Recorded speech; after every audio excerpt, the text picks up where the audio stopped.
We are going to start sharp at 10 o'clock.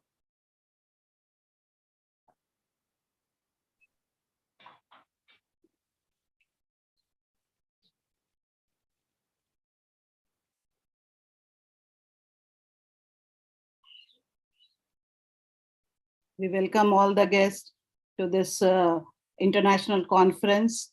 Thank you for joining us. Neha sir, good morning. Good morning. Good morning, Prasad sir. Good morning, everybody. Prasad sir, very good morning. Good morning, ma'am. How are you?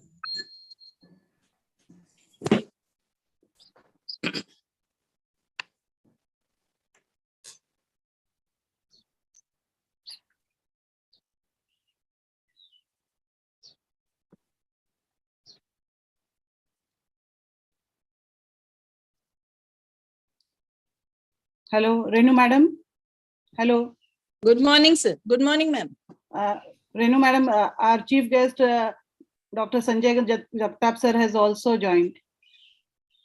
Already he's there in the meeting. Sir, good morning, and I heartily thank you for having being with us. You know, you've always been a support, and thank you so much for being with us, sir. Jagtap sir. Hello. Seema, Yes, ma'am. can you hear me? Yes, it's clear. Jagtap sir. Acha, he must be Busy. yeah.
Renu madam, good morning. Good morning, sir. Very Good good morning. And thank you so much for being with us.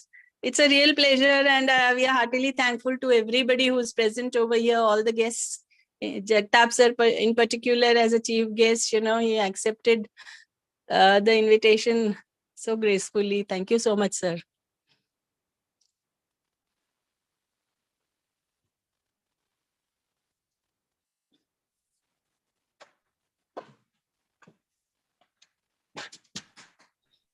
Madam, Yes, Manjusha? our keynote speaker has also joined, guest of honor, CA Nihar Jambusaria sir.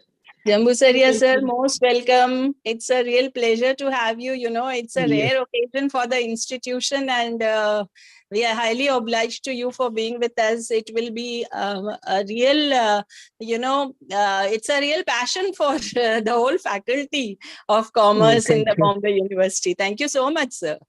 Thank you, madam. It will be a privilege to address and share some thoughts. Sure, sir. We are waiting because industry and institute interaction is very important these days, and all the kids and the faculty should learn from you all. So it's a real pleasure being with you. Thank you, sir. Thank you. We'll start immediately at exactly 10, sir. Yeah, sure. Sure, sir. Okay.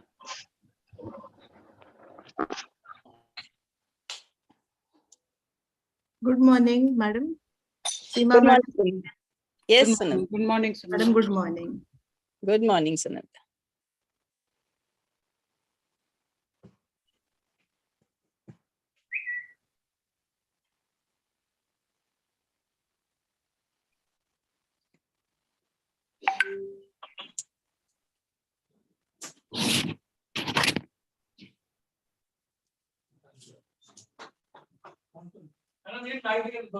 हाँ.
Faculty should learn from you all. So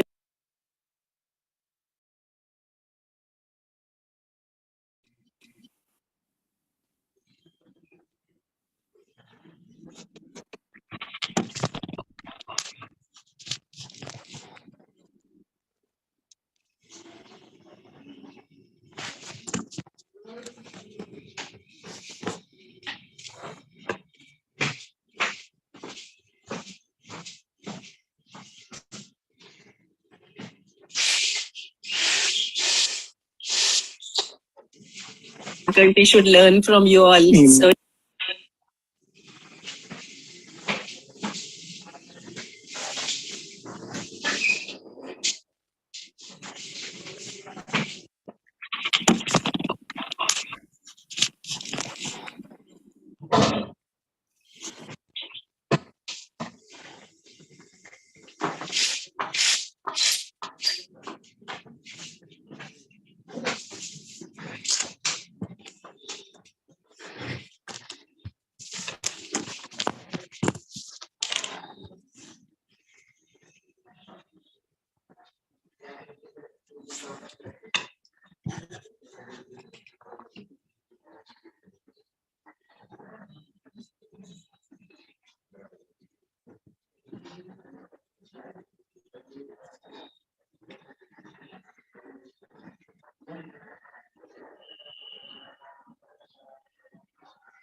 Seema madam?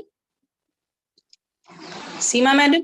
Yes, ma'am. Yes, ma'am. If JD sir is there and all guests are there, do we start? It's 10. Yes, ma'am. We'll just check it and then. Just check it and let me know. Yes, yes, ma'am. Yes.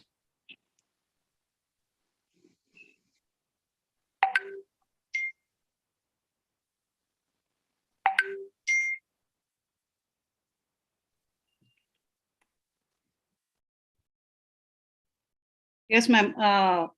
I think we can start now. Joint Director sir, thank you so much for being with us, sir.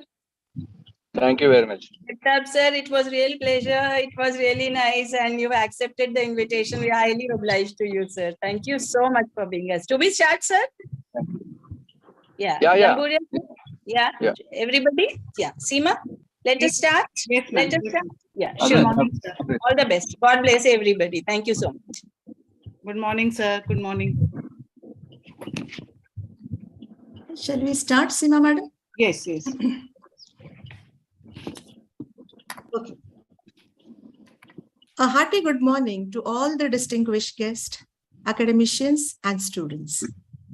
On behalf of Excelsior Education Society's KB College of Arts and Commerce for Women, I extend a warm welcome to our honorable dignitaries, Chief Guest, Honorable Dr. Sanjay Jagtapji, Joint Director, Higher Education, Konkan Region at Government of Maharashtra, Guest of Honor and Keynote Speaker, CA Nihar Jambusaria, Sir, former President of ICAI and Senior Vice President, Reliance Industries Limited, eminent resource persons, CA Sangeeta Pradhan Madam, CA Kedar Jagtap Sir, CA Swapnil Kolte Sir, CA Yogesh Prasade Sir, CA Atharva Apte Sir, CA Madhura Joshi Madam, our management, Honorable Chairperson Dr. Harsh Khanna Madam, Honorable Managing Director Dr. Sai Kiran Khanna Sir, Director Madam Pushpa Narang, COO Dr. Pooja Rai Pradhan Madam, Director Dr. Renu Trivedi Madam, faculty and delegates for the International Multidisciplinary Conference on Indian Commercial Scenario, a Global Inspiration. To begin this auspicious occasion, may I invite Ms. Sanjana Sharma from TYBA History.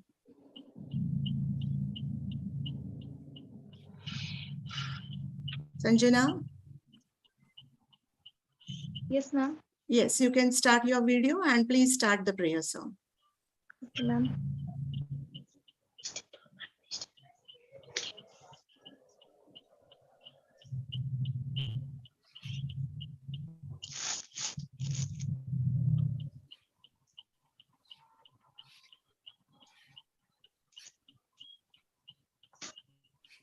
Ma'am, can I? Yes, yes, Sanjana, start. Please start. हे शारदे माँ, हे शारदे माँ, अज्ञानता से हमें तार दे माँ, हे शारदे माँ, हे शारदे माँ, अज्ञानता से हमें तार दे माँ, तू स्वर की देवी है, संगीत तुझसे, हर शब्द तेरा है, हर गीत तुझसे, तू स्वर की देवी है, संगीत तुझसे, हर शब्द तेरा है, हर गीत तुझसे, हम हैं अकेले, हम हैं अधूरे, तेरी शरण हमें प्यार दे माँ, हे शारदे माँ, हे शारदे माँ, अज्ञानता से हमें तार दे माँ, मुनियों ने समझी, गुनियों ने जानी, वेदों की भाषा, पुराणों की वाणी, हम भी तो समझे, हम भी तो जाने, विद्या का हमको अधिकार दे माँ, हे शारदे माँ, हे शारदे माँ, अज्ञानता से हमें तार दे माँ, तू श्वेत वर्णी कमल पे विराजे, हाथों में वीणा मुकुट सर पे साजे, तू श्वेत वर्णी कमल पे विराजे, हाथों में वीणा मुकुट सिर पे साजे, हम मिटा के अंधेरे, हमको उजालों का संसार दे माँ, हे शारदे माँ, हे शारदे माँ, अज्ञानता से हमें तार दे माँ। Thank you. Thank you, Sanjana. That was a very melodious prayer. May I now invite Principal Dr. Seema Jha Madam for the welcome address.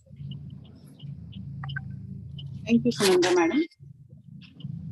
KB College of Arts and Commerce for Women today have a great opportunity to welcome all the esteemed guests and dignitaries of this international conference on Indian commercial scenario, a global inspiration.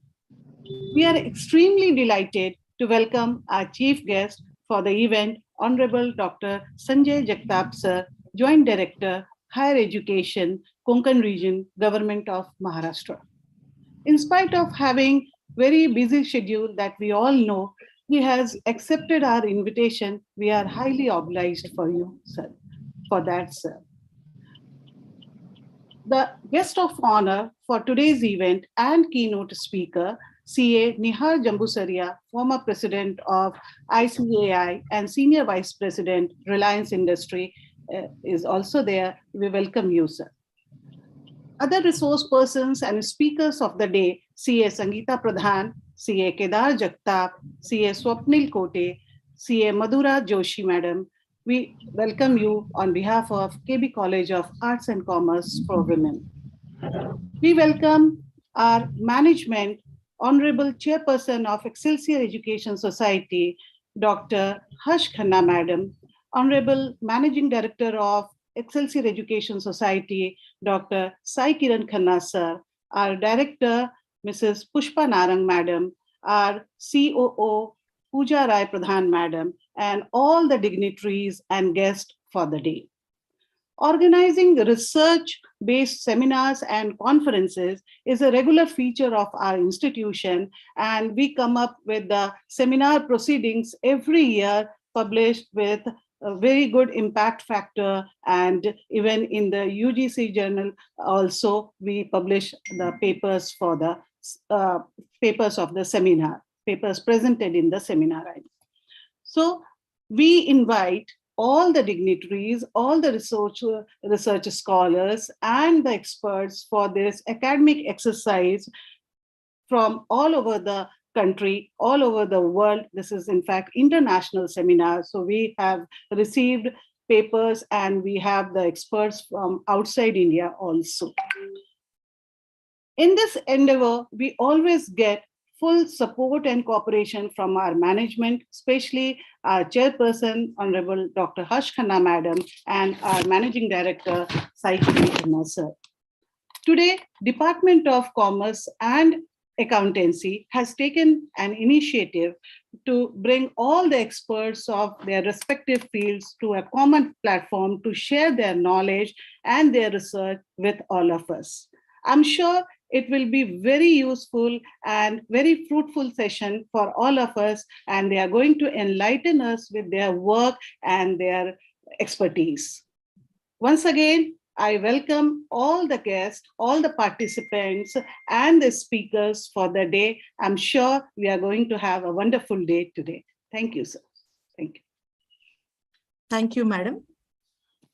It's now my privilege to introduce our chief guest, Honorable Dr. Sanjay Jagtapji, Joint Director, Higher Education, Konkan Region at Government of Maharashtra.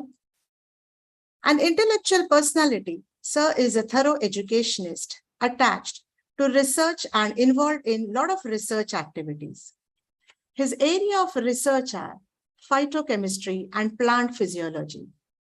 A member of RUSA, Sir has been very supportive to the entire teaching fraternity. During the 6th Pay Commission fixation, Sir has played a very significant role in fixation of all the lecturers in the Konkan region. Sir has also played a significant role in channelizing the CAS process for all the teachers. And Sir is very supportive to the entire teaching fraternity. We, as faculty, look forward to Sir's guidance in academics as well as research. It's my honor to invite Chief Guest, Honorable Dr. Sanjay Jagtapji, to address the intellectual gathering. Thank you, Sunanda Madam. Welcome. So today's virtual international interdisciplinary conference on Indian commercial scenario and global information organized by the KB College, Thane. Today's guest of honor and keynote speaker, Honorable Nihar Jambusuria, the patron, Dr. Harsha Khanna Madam, advisor, Renu Trivedi Madam, Sumati Balasubramanian Madam, principal, Seema Jha Madam, all the resource persons, participant across the country and the globe. So first of all, I congratulate all the organizers, management, trustees, principal, advisors to arrange such type of conference, which is definitely helpful, because whatever the resource persons, so all these are the CAs which are having the professional experience, and they're related to the economy and all the issues of the global scenario. So global inspiration. So see, around the globe, the situation has become volatile, and the India is playing very significant role, not in terms of diplomatic relations, but in terms of the economy also. So if you see the last 6-7 months, the India is providing the food grains to entire globe, rest of the food material to the entire globe. And in the manufacturing fronts also, India is playing the very significant role. If you see in the defense sector also, so we are hearing the Tejas aircraft, which is a very indigenous aircraft with more than 70 to 80% parts to Tejas of Indian origin. And so we are also involved in the global defense scenario. So if you see, we have already bypassed England in the economy. We rank the 5th, and we are eager to overcome the Germany also very soon. We are eager to overcome the Japan also very soon. So see the growth scenario of the India and the collective efforts of the industry, collective efforts of the society, as well as the politician. Even we are in the critical scenario, but we are collective playing important role in the global scenario. So we are the leaders in the IT. We are leaders in the other prospects also, and that's why the growing importance of the India in the global scenario playing very important role. And everywhere we are welcome. Our Honorable Prime Minister Narendra Modi ji plays a significant role in the diplomatic relations with all the countries across the globe. And even though the powerhouses like China, powerhouses like Japan, powerhouses like European countries as well as the United States, they are taking the consent of the Indian origin, and that's why the India plays a significant role. So we are moving towards the 5 trillion economy, and it is a very, very significant role. Yesterday, I read the article. So Mumbai it will be the next most billionaires and trillionaires people in the world. So see how the growth they are projected 2030 will be the India's prospectus and a very significant role in the global economy, global politician, global all uh, other issues. And if you see the startup and entrepreneurship, so India plays an first uh, position in the new startups and the new entrepreneurship. And that's why whatever the brain drain towards the European country, brain drain towards the US and the Canada, so that because we have our own limitations, because we have the 140 crore population, and it is a very, very significant and very challengeable task in the manageable for the country. So even though we have our own challenges, even though we have our own problems, so we are playing a significant role not only in the economy but in the diplomatic relations across the world. And that's why the India's prospectus, with India's future is very bright. And that's why everybody, as an Indian, everybody, as a member of the society, member of this Vasundhara, they have to play the very significant role in the development of not only our country, but entire globe. And we have to save our globe. So especially in the era of higher education, we are introducing the new education policy, and still we have to more given emphasis on the new education policy implementation. So there are so many challenges in the new education policy, but we have made this policy compatible to the globe, and that's why more challenges come in incoming future to overcome the challenges of in the higher education, challenges of the funds, challenges of infrastructure, challenges of curriculum, challenges of new courses. So we have to overcome this. Definitely, we can overcome these challenges, and we will assure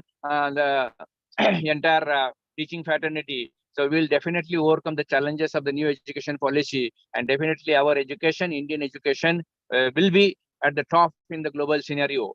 So such type of deliberations, such type of conferences, such type of global virtual conferences plays an important role to give an insights, to give an inputs to the teaching fraternity as well as the student, for the researcher. And that's why it is a very good opportunity for the researcher. It is a good opportunity for the resource person. It is a good opportunity to the teaching fraternity.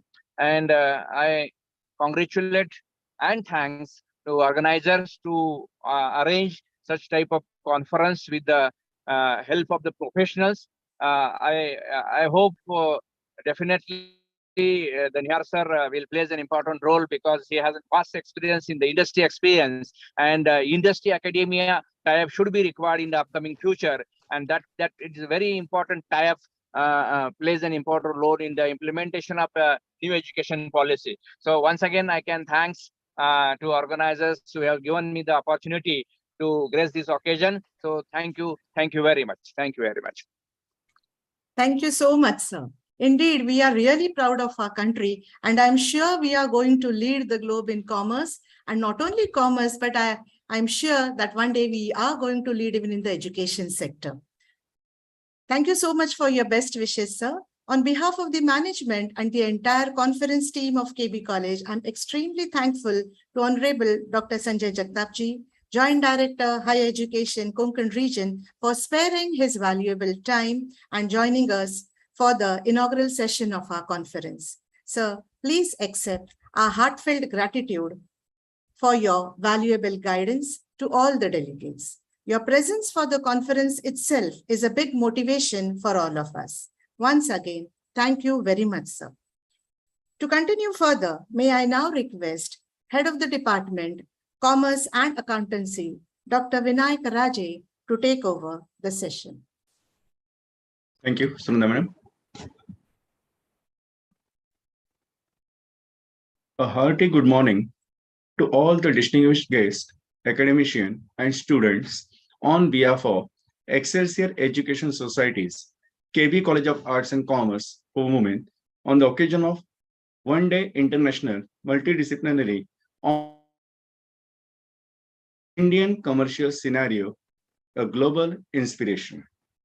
To throw more light on today's conference, I would like to call upon the conference convener, Dr. Manjusha Kulkarni, Madam.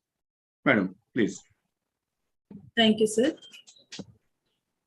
Once again, good morning, everyone.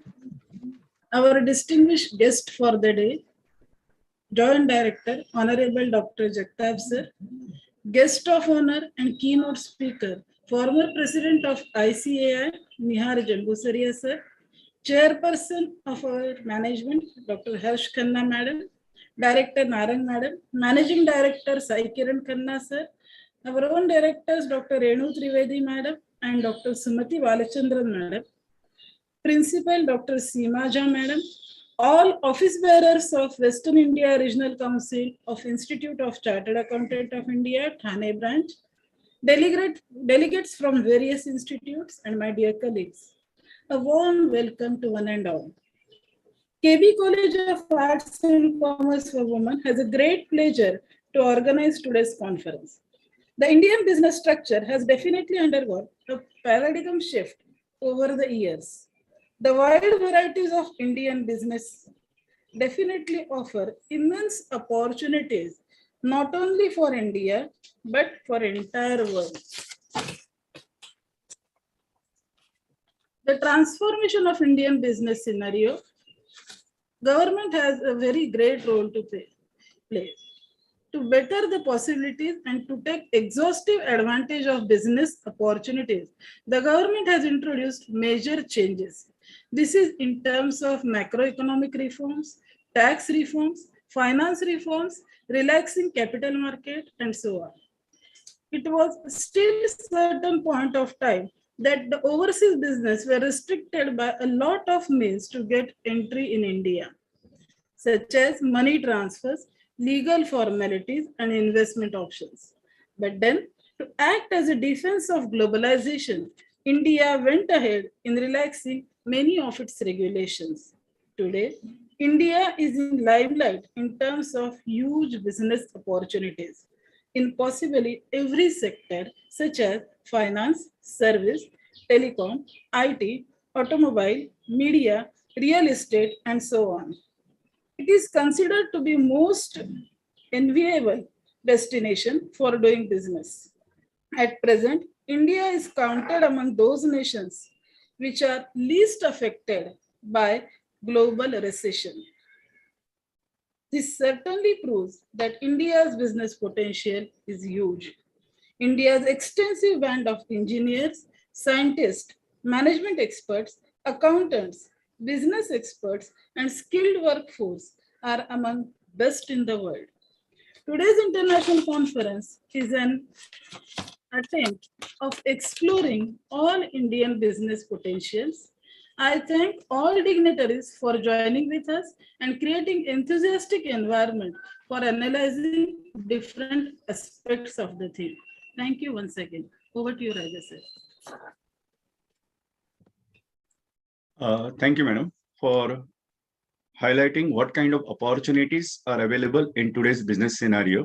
Definitely, today's conference will help we all people to inspire in business sector. Now, it's my privilege to introduce CA Yogesh Prasade sir. Sir is practicing as a CA for last 31 years. He was the chairman of Thane branch of WIRC of ICAI in the year 2019-20. Presently, he is working as a HOD of accountancy in Joshi Bedekar College, Thane. I request you, sir, to share your views on this occasion. Welcome, sir. Thank you, Rajesh sir. It's really a great privilege to be associated with this conference. First of all, dignitaries on the dais, Honorable Joint Director Sanjay Jagtap ji, our Honorable Past President of CA Institute, Nihar Jambusaria ji, the Director of this college, Renu Trivedi Madam, the in-charge Principal of this college, in-charge Seema Jha Madam, my very own... Hello. Hello? Is my voice audible? Yes, yes, sir. Okay.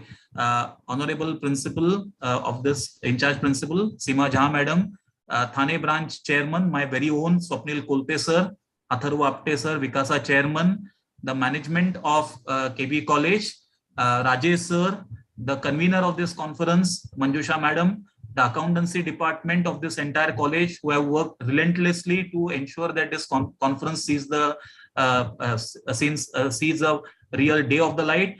Darshana Madam, Zinat Madam, and all the other faculties of accountancy and commerce department. It's really a great privilege to be a part of this international conference. First of all, the theme is such an excellent thing. It is very near to our heart. It is very near to the progress which our country is making. And this progress is being surfaced or is being attempted to be brought to the limelight in this particular conference.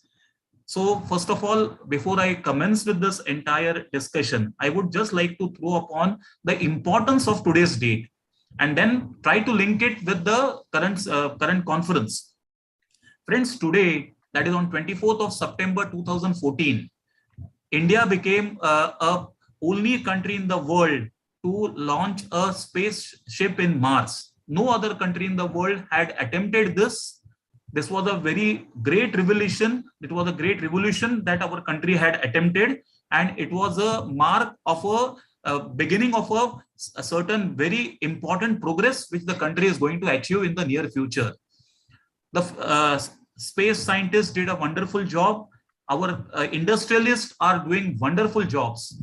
So the industrialist in the form of Gautam Adani has become the richest man in the globe today, or maybe he's the second richest person in this globe. So this speaks volume about our industry or about our corporate world. The industry in India is prospering in all ways. May it be in manufacturing sector, may it be in service sector, or in the agricultural sector or agricultural commodities. The industry is prospering. Industry, our corporate world is becoming a most sort of place for all the other global partners. See, India is seen as a preferred destination over and above China. Now, all the Western countries, all the European countries are trying to align their partnership with India. Startup India is gaining a lot of momentum. It is being seen as a very crucial activity which is happening, and there is a paradigm shift in the younger generation who are moving from the regular clutches of employment to being an entrepreneur. There are entrepreneurs like Aman Gupta, who had started Boat, and it has become very successful in this particular scenario.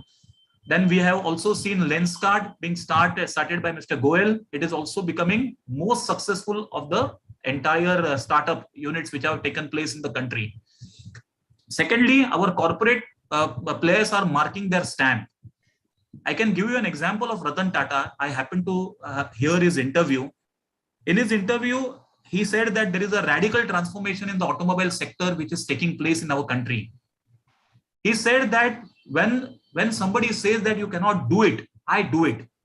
He was challenged that you cannot start an automobile industry in India in its own without taking a global partnership. Ratan Tata to this said, I will do it, and he successfully did it with Indica. Not only that, he acquired the global giants like Jaguar. So Indian businessmen are putting their stamp on the business environment over the globe. Secondly, we all know the revolution which has taken place because of this EV vehicles, which has been a great success, and Ratan Tata leads that particular, or Tata Motors is the leader in that particular aspect. There are a lot of other revolutions which are taking place. See, our Institute of Chartered Accountants of India had marked its this word right from the year 2017, when the institute had said that there is going to be an ABCD situation which is going to come. Artificial intelligence is on a rise. Blockchain technology we are witnessing everywhere, right from the educational institution to the commercial undertakings. Then the cyber security is also given an equal importance in those areas, and data analytics has become the need of the hour, and it has been done in a very successful manner. in the good olden days, we were the importers in the pharmaceutical sector, but now that has changed, and India has emerged as one of the greatest exporters in pharmaceutical sector. So India, in short, is marking its stamp on all the global activities, and it is a sort of destination all over the world. I think this conference is going to throw light on all the aspects of those particular global aspirations as far as our country is concerned. So I wish best of luck to the conference, and thank you very much for giving me an opportunity to be heard in this particular conference. Thank you very much. Over to you, Rajesh, sir. Thank you, sir, for explaining in detail about the role of various industrial persons, how they are playing important role in various sectors in India. And once again, thank you, sir, for appreciating our conference theme. Thank you. Thank you, sir. Thank you. Our next eminent personality for today's conference is CA Atharv Apte, who is the founder of Bovim Investment Advisor, an investment advisory and wealth management firm. Previously, Sir was the CEO and director of Devharsh Infotech Private Limited, a security printing company. Sir is having an experience in comprehensive business management with a specialized focus in algorithm trading, finance management, wealth management, and project costing. Presently, Sir is a managing committee member and Vikasa chairman of the Thane branch of WIRC of ICAI. We'd like to hear you, sir, your ideas, your views on this occasion. Welcome, sir. Thank you so much, Rajesh sir. It gives me great pleasure to be here in front of all of you and to also share the dais with such eminent personalities and dignitaries from across the fields throughout our country. Thank you so much for giving me the opportunity to also represent Vikasa and Thane branch of ICI. It is said that the 21st century is the Asian century, and that the world will be led by India and China. Not only I believe that to be true, but I also believe that it has already started, that the Asian century has already started. India recently overtook, if you would have been following the news, you would have seen that India recently overtook UK to be the 5th largest economy in the world. And now we are on track to be the 3rd largest economy by overtaking Japan by around 2029. Not more than 20 to 30 years ago, we were seen as a third world country or a third world economy. But today, India is seen as a key player in world economy. If anyone would have followed the situation in Ukraine and Russia, you would have observed that countries on both sides of the war were heavily campaigning for India to be on their side, right? So it was a recognition of the standing of our country today. Not only in that particular situation, but even in other state level skirmishes or war in the world, India is seen as an arbitrator to even solve these situations, which I feel is a mark of respect and standing that the country has now earned over these years. From an economic standpoint of view, I would even go ahead, from an economic and business standpoint of view, I would even go ahead and say that India is now seen as an enemy also by the so-called first world countries. They do not wish India to be a producer of goods, but they do see us as a major consumer business that all the businesses across the world and across the sectors wish to tap into. While growing up, we were always led to believe that the population of a country is a problem, right? It creates a problem to create more infrastructure and to divide the resources that we have. But a population that we felt as a problem growing up is now also our biggest asset. And it is also, that is why I truly believe that it is also the beginning of our Asian century. However, in light of these realities, we have to understand that there has to be a drastic improvement in the way we do things and the way our institutions function, right from education to finance to police and military to politics. There is now a need to understand that a lot of institutions were designed in a colonial way or from the thought process of a colonial master that aimed to create a population that served and not created And a lot of it still functions that way, even to this date. There is now a need for us as individuals as well as institutions to create a population that functions as a problem solver or a decision maker, as an idea generator or as a creator. I am happy that Indian businesses today across sectors and sizes have also recognized this, and now a lot of businesses are having problem solving and idea creation as the basis of their business. And only then are they focusing on the profit opportunities that lie within. The best examples of this would be UPI transactions. If you all know, UPI transaction is a phenomenon that is there only in India. If you go to foreign countries, UPI transaction and the ease at which we do payments today is something unheard and unseen of in foreign countries. Other examples would be electronic vehicles. The government of India is giving a heavy push to EVs and the growth of that particular sector. Very clearly, India would be leading the EV sector in the coming years. Cybersecurity is another example, and very soon we will be leading in blockchain technology as well. I am happy that this thought process is now more and more understood as well as being implemented across institutions, from education to politics to our day-to-day life. I must congratulate the management of Excelsior Education Society as well as KB College that they have identified this need and implemented it through mediums like our international conference today. I heard Seema ma'am also talking about how they regularly keep such conferences. It is definitely a really wonderful initiative from the college. I can only wish that more and more colleges of the country would follow suit and create more problem solvers for this world. With that, I would like to thank the management of the institute as well as the college. And I would also like to thank Thane branch of ICI to have given me this opportunity to come and speak before you. All the best to the management for the upcoming conference. I'm sure it is going to be a wonderful one, and the participants are going to be learning a lot of new concepts and a lot of new thought processes. So with that, I would like to end my speech. Thank you so much. I would hand over the dais back to Rajesh sir. Thank you, Apte sir. Definitely, in near future, India will play a leading role in the industry sector. Thank you once again. Another prominent personality present among us is CA Swapnil Kolte, who is the chairman, Thane branch of WIRC ICAI. Sir is having more than 10 years experience in the field of law. In the year 2019-20, Sir was the chairman of Vikasa.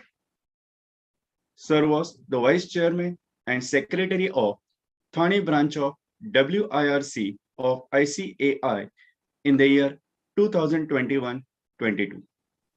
Sir is not only active in his professional field, but also serving for the society by taking part in various social activities. During COVID pandemic period, Sir took initiative for conducting vaccination drive, blood donation drive, and so on. It will be great pleasure to hear you, sir, on this occasion. Welcome, sir. Thank you so much, Dr. Rajay. Thank you for this opportunity. Good morning, ladies and gentlemen. And at the outset, I want to thank KB College of Arts and Commerce and also Mr. Yogesh Prasade for giving me this opportunity to speak before you. At the cost of repetition, I would like to avoid what my earlier speakers have spoken. But as we all know, India is a growing country, and India is growing at space which has no bounds, no limits. But what is needed for this growth is the younger generation, is the contribution from the younger generation, which is you all. The country will grow depending largely on how we grow individually.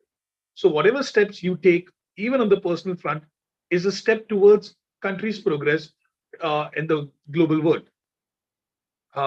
We all educated people have a big responsibility on our shoulder to ensure that the country is on the right path.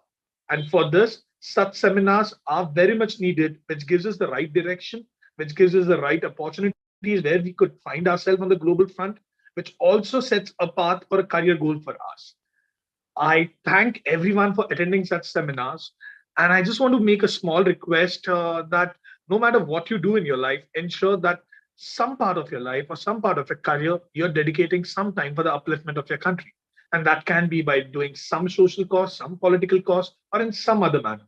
Because it's only you and me who can make a country perfect. So, ladies and gentlemen, I wish you all a good luck. I wish you all a very happy learning in this wonderful seminar.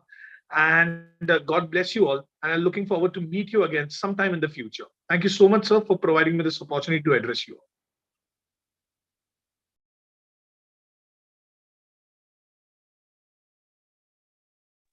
Dr. Raji, you're on mute. I'm sorry. Thank you, sir. Rightly you said, sir, today's youth is having different types of skills, which are definitely helpful for the development of business sector. Thank you. Thank you, sir.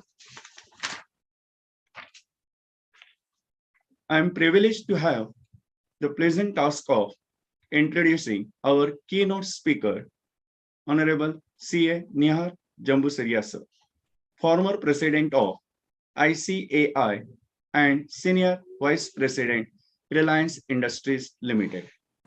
A man of professional wisdom, vision, and strong organizational skills with a firm belief in all-round inclusive growth of Indian Chartered Accountancy profession. Sir has also been chairman of WIRC of ICAI in the year 2004-5. Sir has represented ICAI in many important committees constituted by the government ministries, regulators. He has been nominated as a member of the e-commerce committee formed by the Ministry of Finance and peer review committee of the Central Board of Direct Taxes. Sir has made noteworthy contribution in whatever capacity he served the profession, particularly as the chairman of Indian Accounting Standards Implementation Committee, International Tax Committee, and various other important committees, board of ICAI.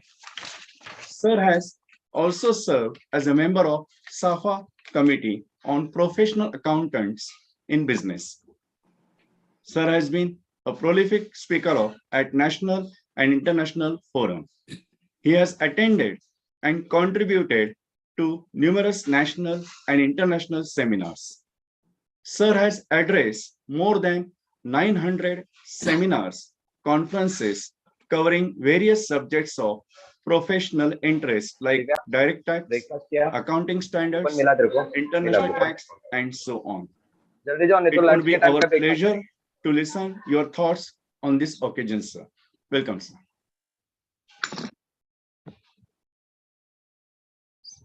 Sir, you're mute.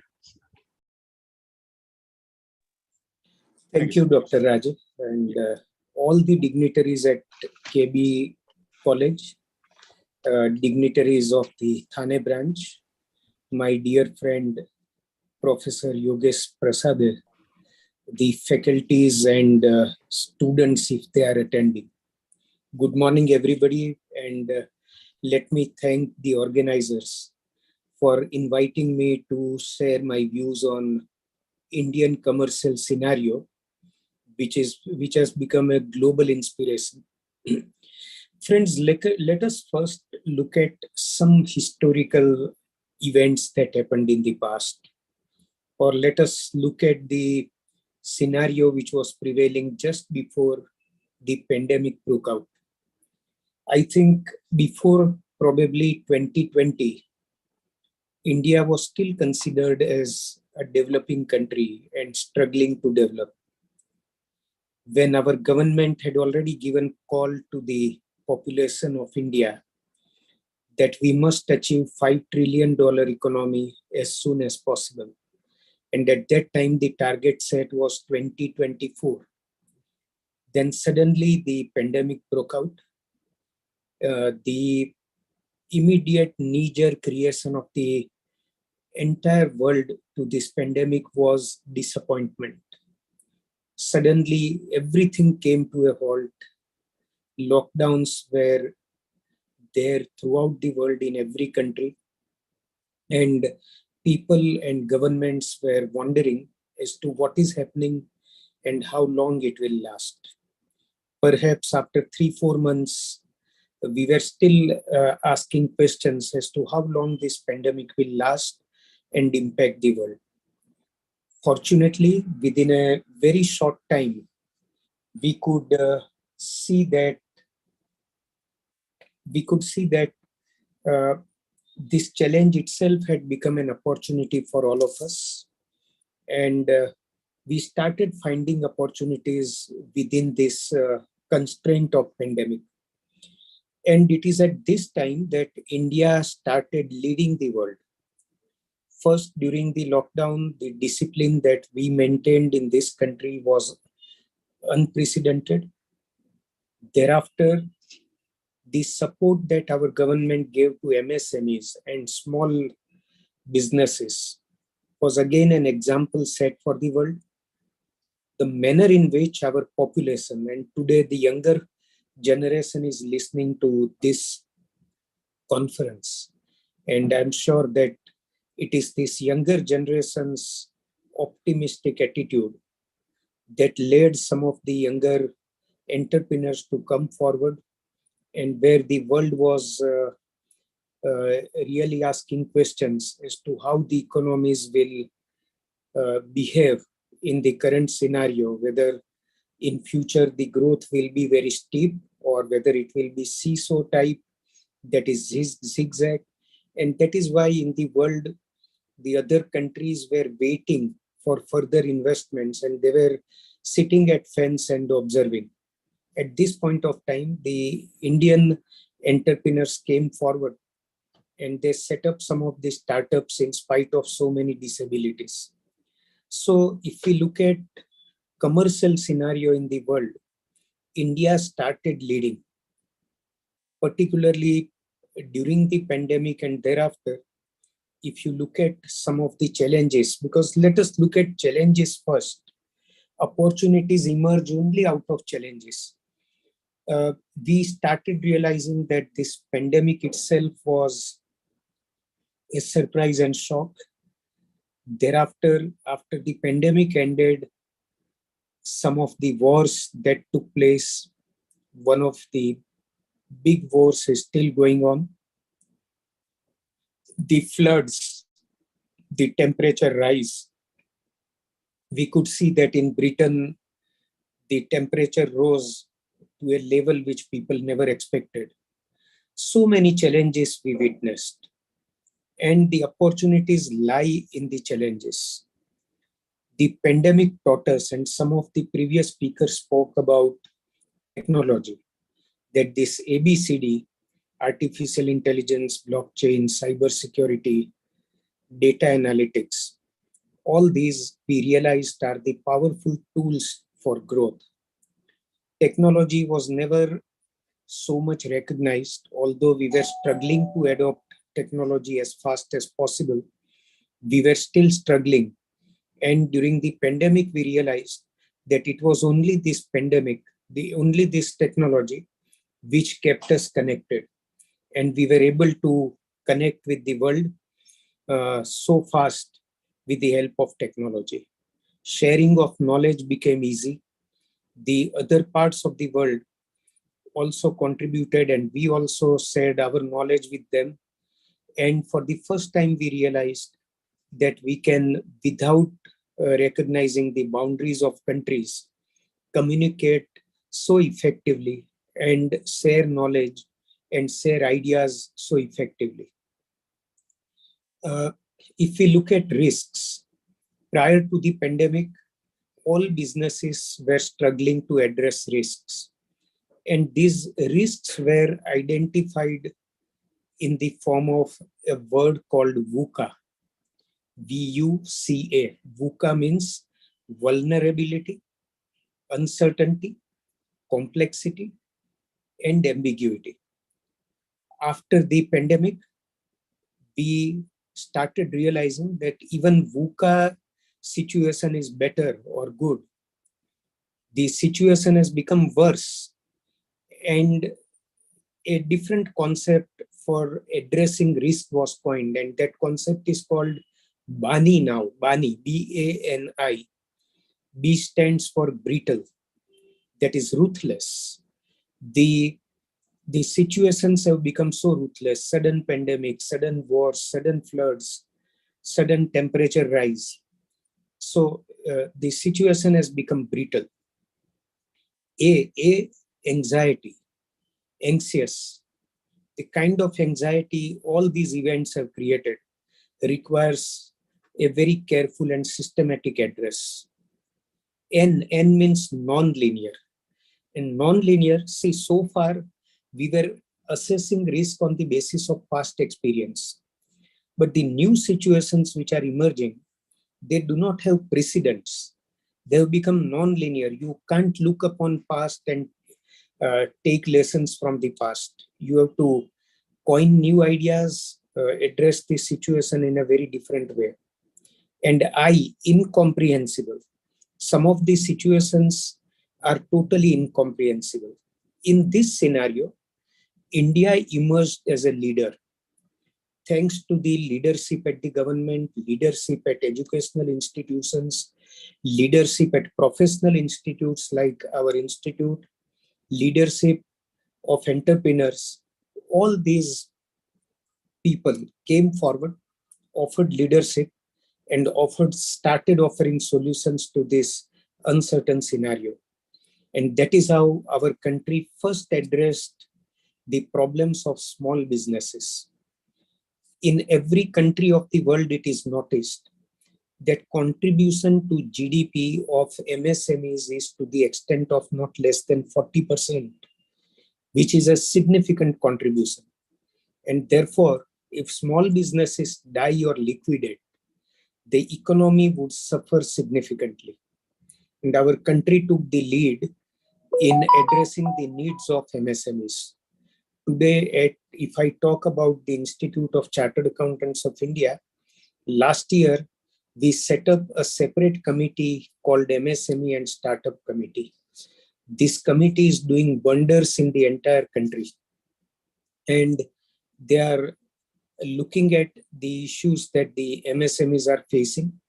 Even the government is lending support in the form of so many subsidies, cheaper loans, and all kind of support that MSMEs require.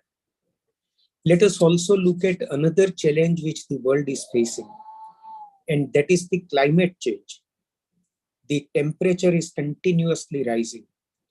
Potable water is the problem of every country of the world. Rising sea levels. Some of the lands were acquired by sea over last 3 to 4 years. And it is expected that sea level will further rise. That is, so climate change has become the biggest challenge today.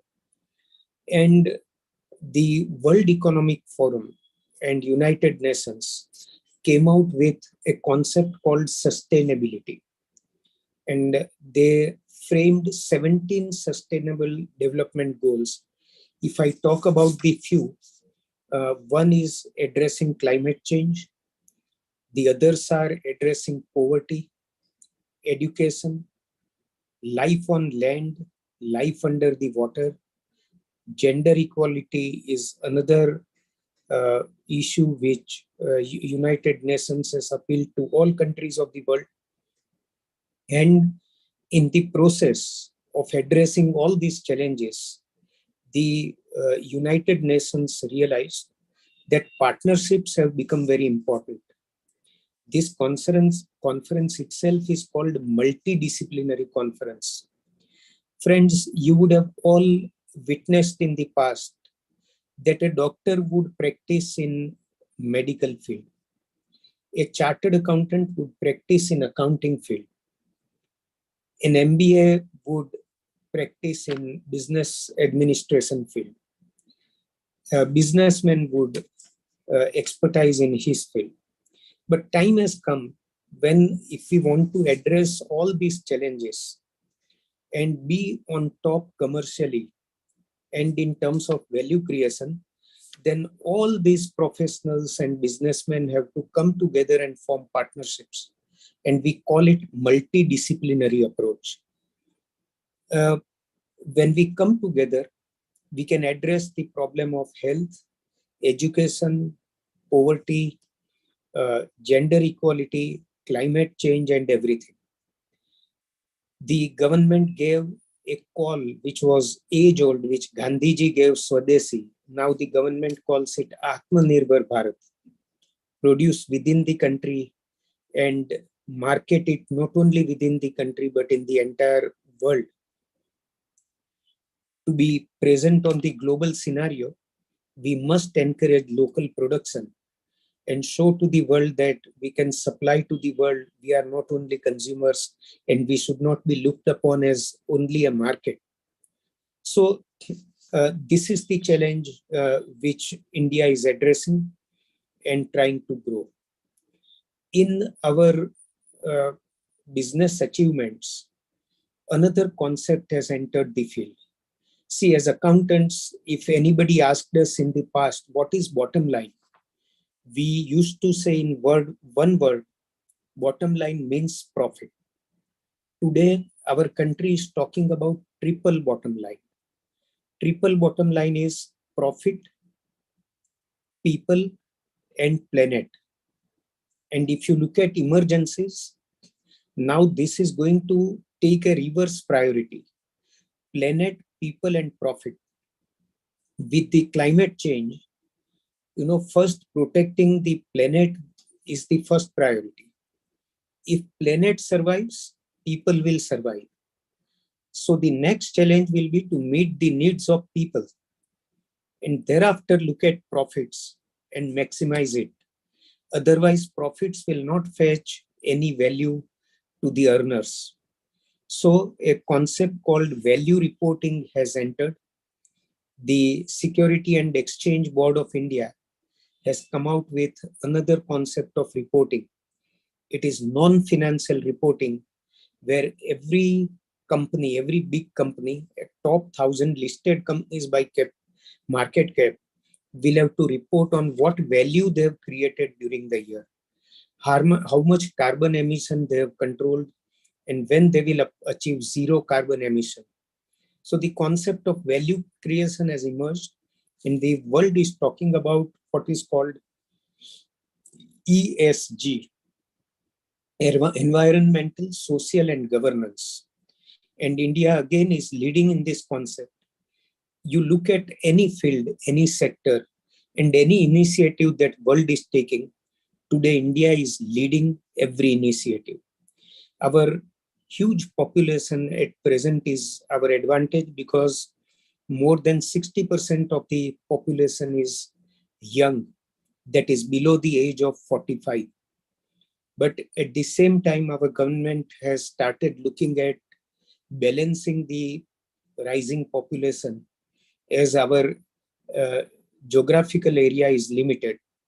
So with the huge young population, we should be very optimistic, look at these challenges as opportunities, and show to the world that we are the leaders, and we will practice multidisciplinary partnerships to help each other growing together. Technology will help us. Let us make full advantage of technology. Our new education policy also talks about what is called skill development. And skill development means application of knowledge and not only mugging up what theory we are learning. And that is why so many skill development centers are being created.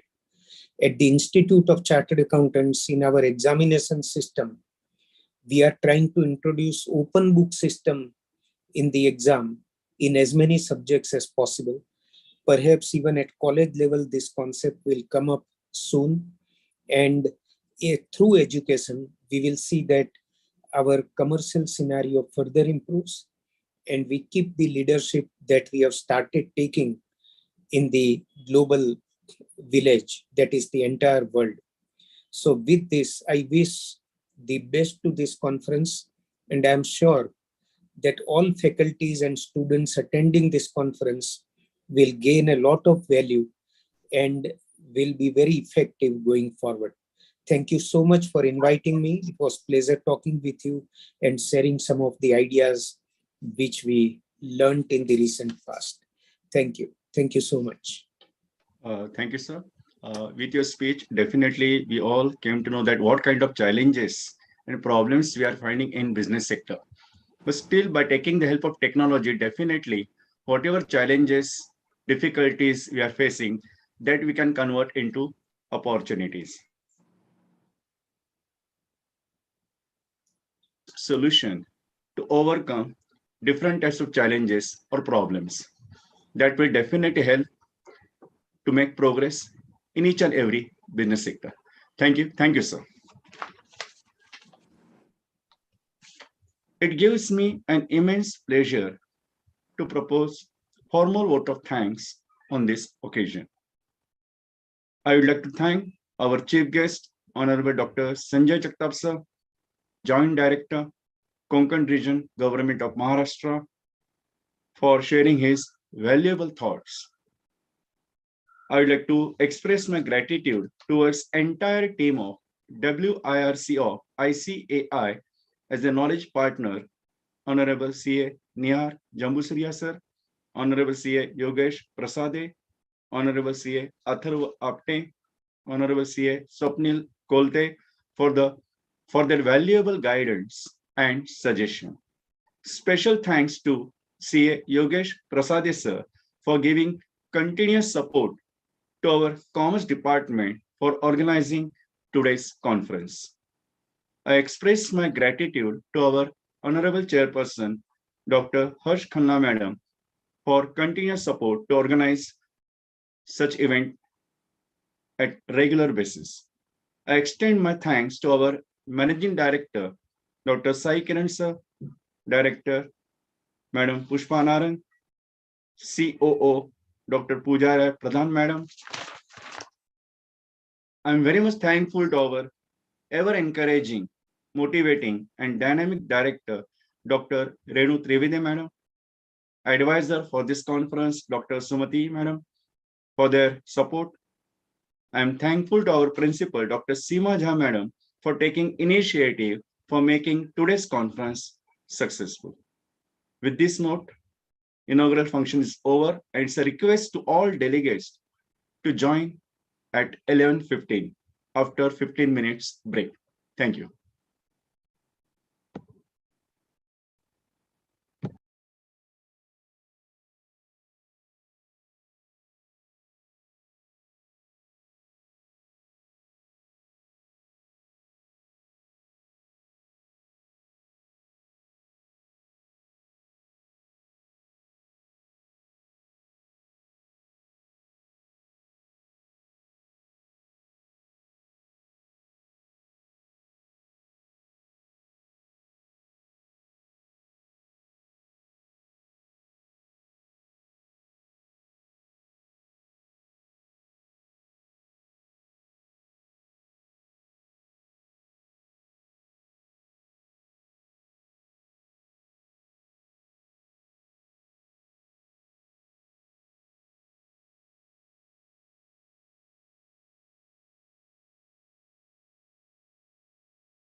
It's 11:15 now.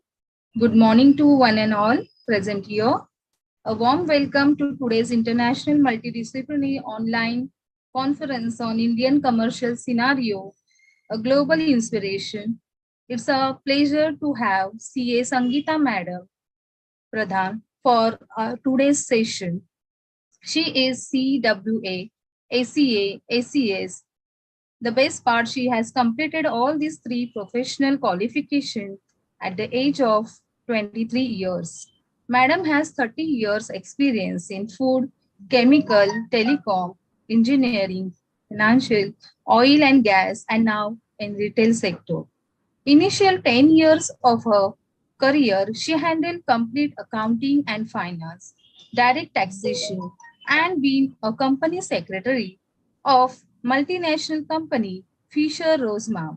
Presently, Madam handling supplement business activities at Reliance. She is a CFO, Oil and Natural Gas Sector, Reliance Industries Limited. I welcome Madam CA Sangeeta Pradhan, Madam, to take over the charge of this session. Madam. Yeah, thank you so much, and good morning to all of you. The special thanks to KB College and CA Prasad and my CA fraternity and all young generations and the teachers of the college. Thank you so much for inviting me and giving me an opportunity to present myself. My topic would be a general topic, not on any specific commercial or international contributions or the laws of the country. Here, since we are addressing to the college students or the professors, my urge would be to make our younger generation stronger and capable enough to handle our future opportunities in the country, make our country stand with the internationally with other countries, and be independent for all and everything. I mean, we should be the service providers or the manufacturers for the other countries like what China is. That's what I am expecting. We have a lot of talent, but the talent is hidden or it is then exported out. They are going abroad because we are not able to accommodate them, or that is why the attractions outside the country are more. So I would start with certain things like art of building a super habits. Super habits, I mean, I would first say that in the life of any child, okay, there is always a guru. When the child takes a birth, first guru is mother. When he or she takes birth, first the teacher in their life is mother, their grandparents, their parents, their extended parents, their neighbors. But then once they start going to school and colleges, the guru level is different. Okay, that is teachers. They are in the hands of teachers, and it is very important. In the early years, they learn many things, whether it is a kindergarten, whether it's a school, whether it's a college. This is their early age. Till the age, I would say 18, 17, even 20. It's an early age for the child to get mold. Unfortunately, in India, particularly, I would like to talk about our own country. We lack one particular aspect, even in the school, even at home, and even in the colleges. We do not have syllabus wherein which the children are taught about social security, social accommodation, social adaptability, and social values. At the same time, the basic legal knowledge, which any individual, not that only a law professional should know the entire law. What is good, what is bad, what is a good habit, what is a bad habit, what is set as an ethics of our country. Okay, so that is particularly missing according to my study. If that has been built, I think the process will become very easy. From the childhood, we teach the child wash the hand, eat properly, and all those things. This is basic. Okay, these are basic etiquettes we have to teach the child, to respect someone, to accommodate somebody's mistake also, and try to accommodate that person and try to inculcate your values also, and sharing. We teach the child to share food, but share knowledge is also very important. Here I would like to say we have to have good habits to be taught to our children. Children, I mean not our own children, it is even neighbors or even school, college, anywhere. And contribution from younger generation is required as we are also aging and the younger generation will take over. They are the futures of our country. So the first building of the personality is more important than, I would say, education is equally important, but building a personality is more important.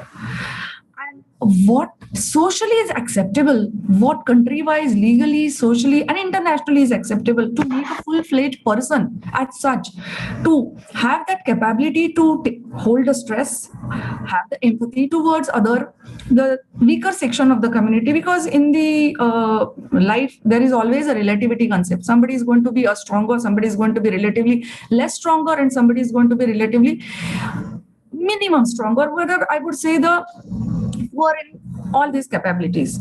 So empathy is also important to help somebody to come up in the life.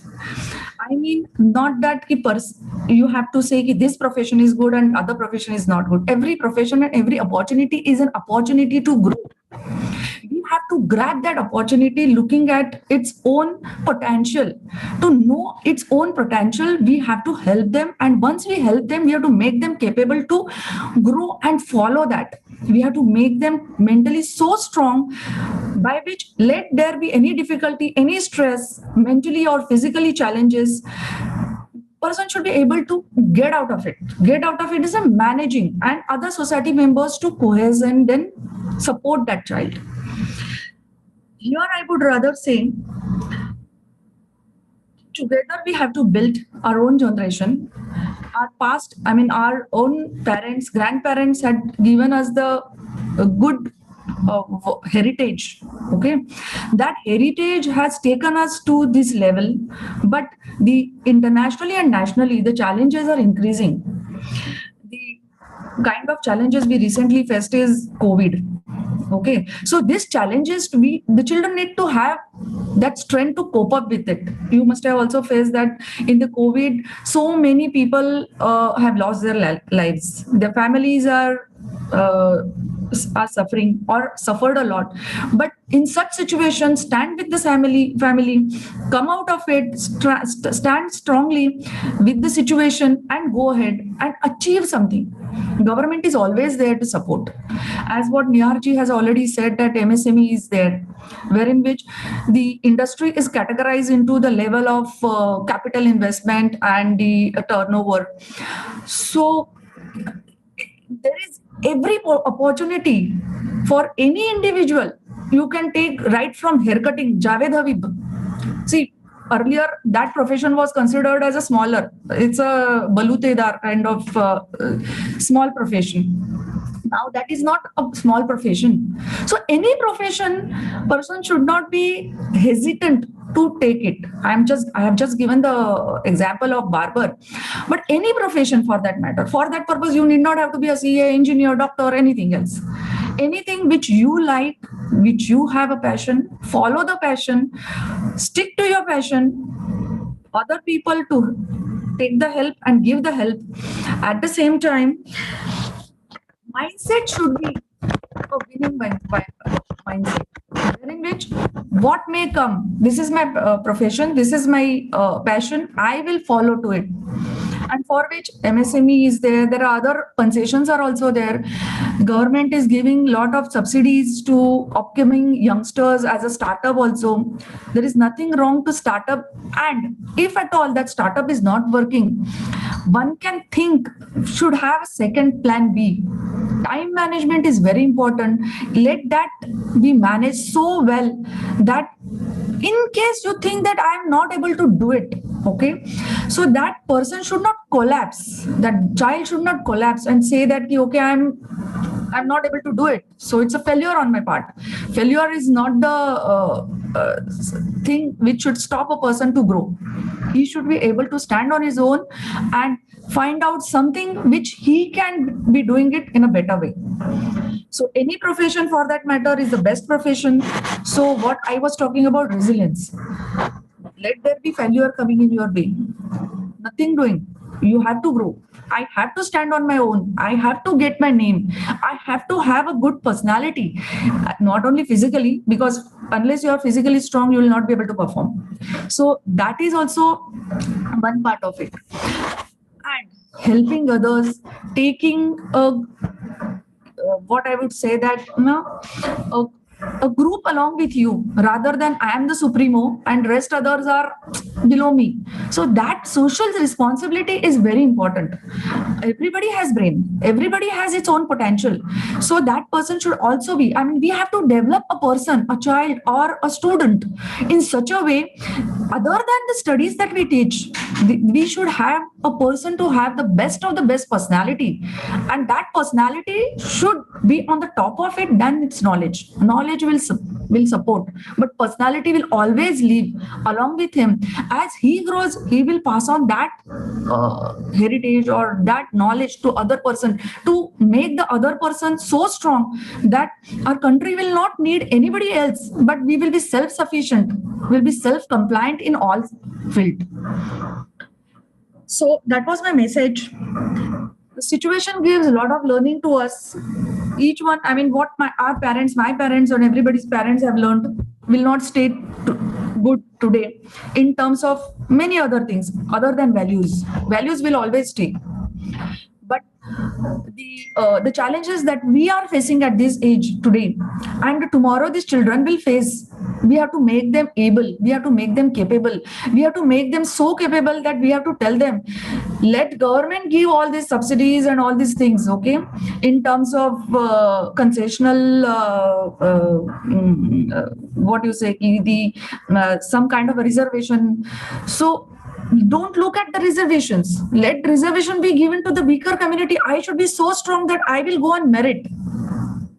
And I will grab that opportunity on merit. I will not look at the concessions. I will not take the gender benefits. What I mean, I don't want to say that girls should not take the gender benefits. We should make the girl child also so strong.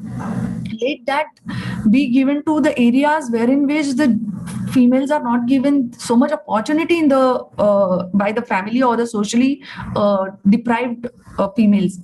So that vacancies be given to them, and we should be in people in the cities or the metros. The girls should also be so strong, be considered as equal to men, and male should also be respected for that, for accommodating them and not taking any concession. And they should be that strong. What I want to mean is they should be that strong, and so strong that all those concessions should be given to the deprived community. I think my message, I am able to, there's some kind of a disturbance here in my at home because some work is going on. But there are a lot of opportunities available. We have to grab it. And unfortunately, again, I'm saying in school and colleges, we are not teaching them the legal awareness, social awareness, accommodative empathy, and stress management. I may be wrong in certain cases here. In some of the colleges, it may be, but most of the time children come to school and colleges and they learn the topic and they just goes away. Our environmental responsibility, which Niharji has said, which is also equally important. Yes, now the schools and colleges are taking afforestation or planting and all those things, but it should not stop at only planting the this thing, but environmental responsibility of keeping our city clean. Keeping our city clean, having those good habits of, those garbages, green, black, and all those things, biodegradable, and making our countries clean. When our people go to foreign countries, they follow that, not spitting outside, not throwing the things on the road, because there are fines. Here people don't follow that. So it has to be inculcated in our own children, in our own students, following the traffic rules. Now that is also another topic for the country, because a lot of accidents are happening and a lot of people are dying because of not following the traffic rules, not following the drink and drive rules. So all those social responsibility is major, I feel, at the current stage, wherein which these habits, super habits, needs to be built in our children, our society. And once we start with our children and society, I'm sure they will also have that kind of a multiplication effect on their own children, their own neighbors, their own friends, wherein which children will not fall prey of bad habits.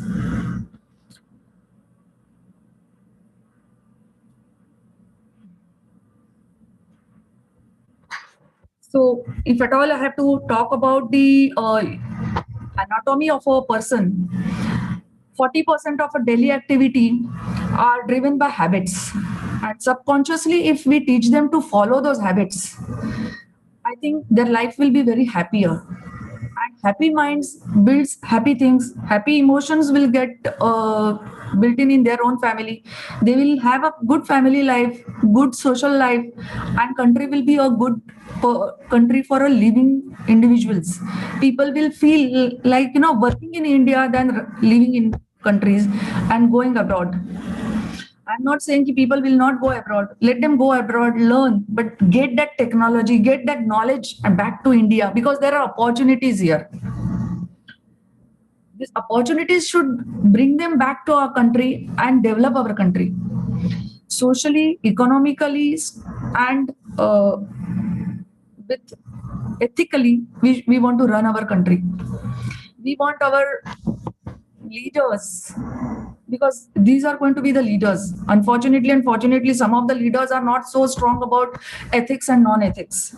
When this generation, when we teach them good ethics, good habits, good social economical knowledge, those will be the leaders, those will be the political leaders, those will be our social leaders who will drive their younger generation. And I suppose all of our need will be made within our country.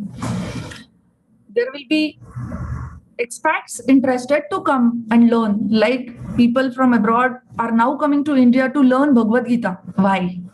Now they are realizing the yoga is the sense of living, wherein which our ancestors, they followed yoga, Bhagavad Gita and all those things, because that's a life, that gives you the teaching for life.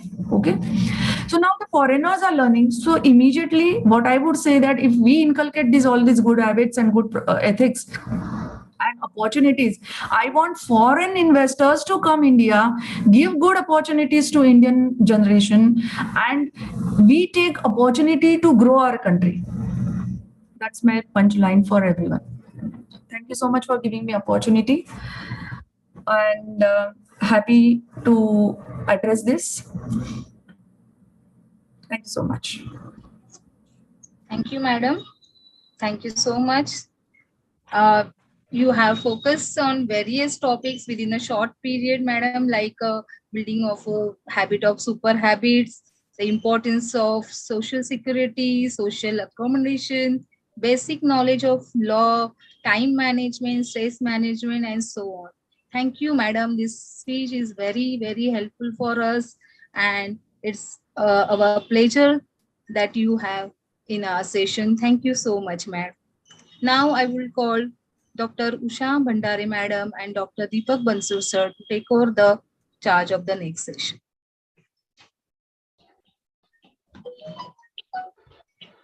Thank you, Darshana madam.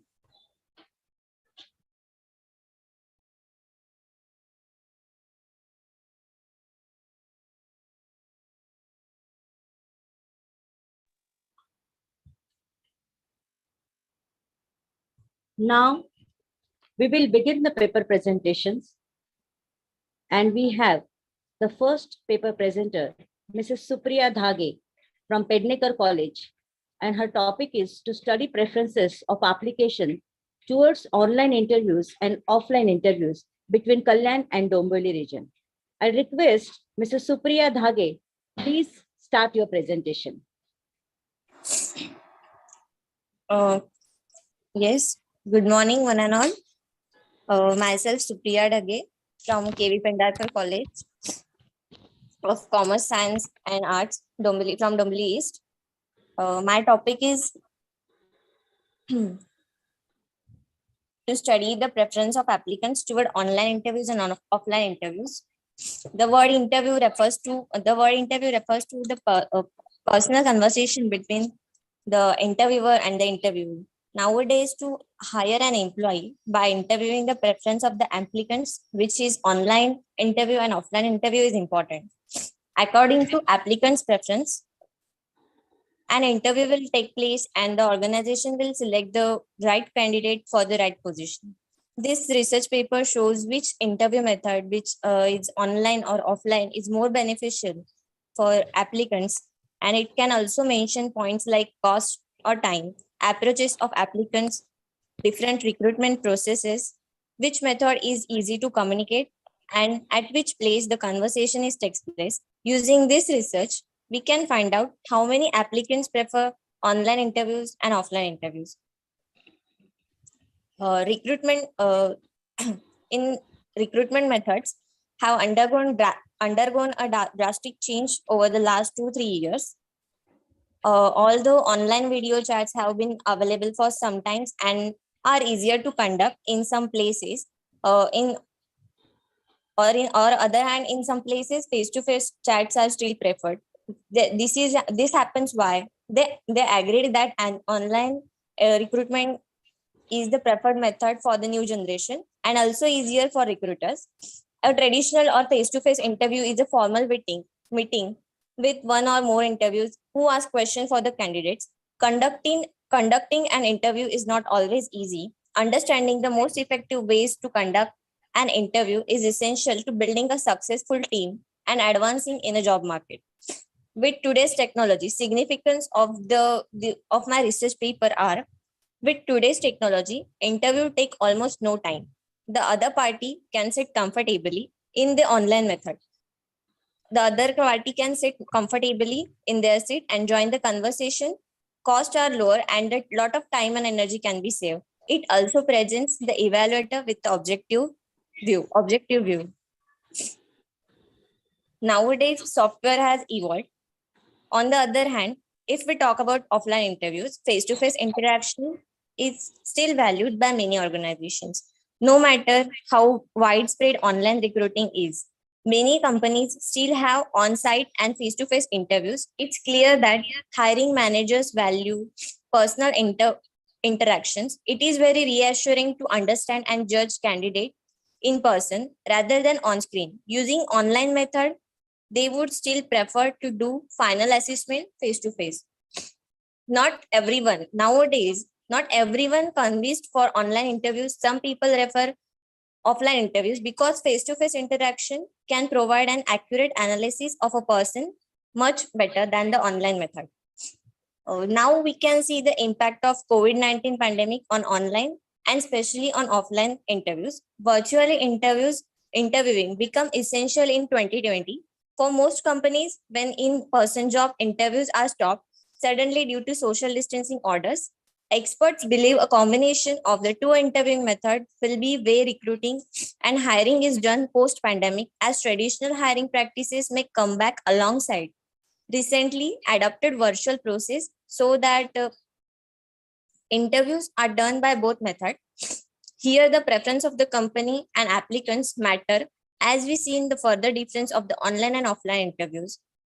It is a good thing if traditional hiring practices such as offline interviews come back, because for the roles that requiring strong social skills such as client facing or senior leadership positions, employer may want to meet candidates face to face. In-person interviews offer a higher level engagement.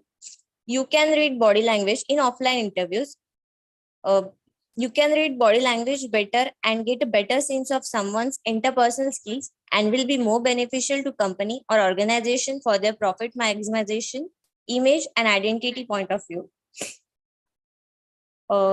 There are also some advantages and disadvantages of online and offline interviews. Online interviews advantages are reduced time to hire, fewer delay to cancellation, easy to include team members in the interview.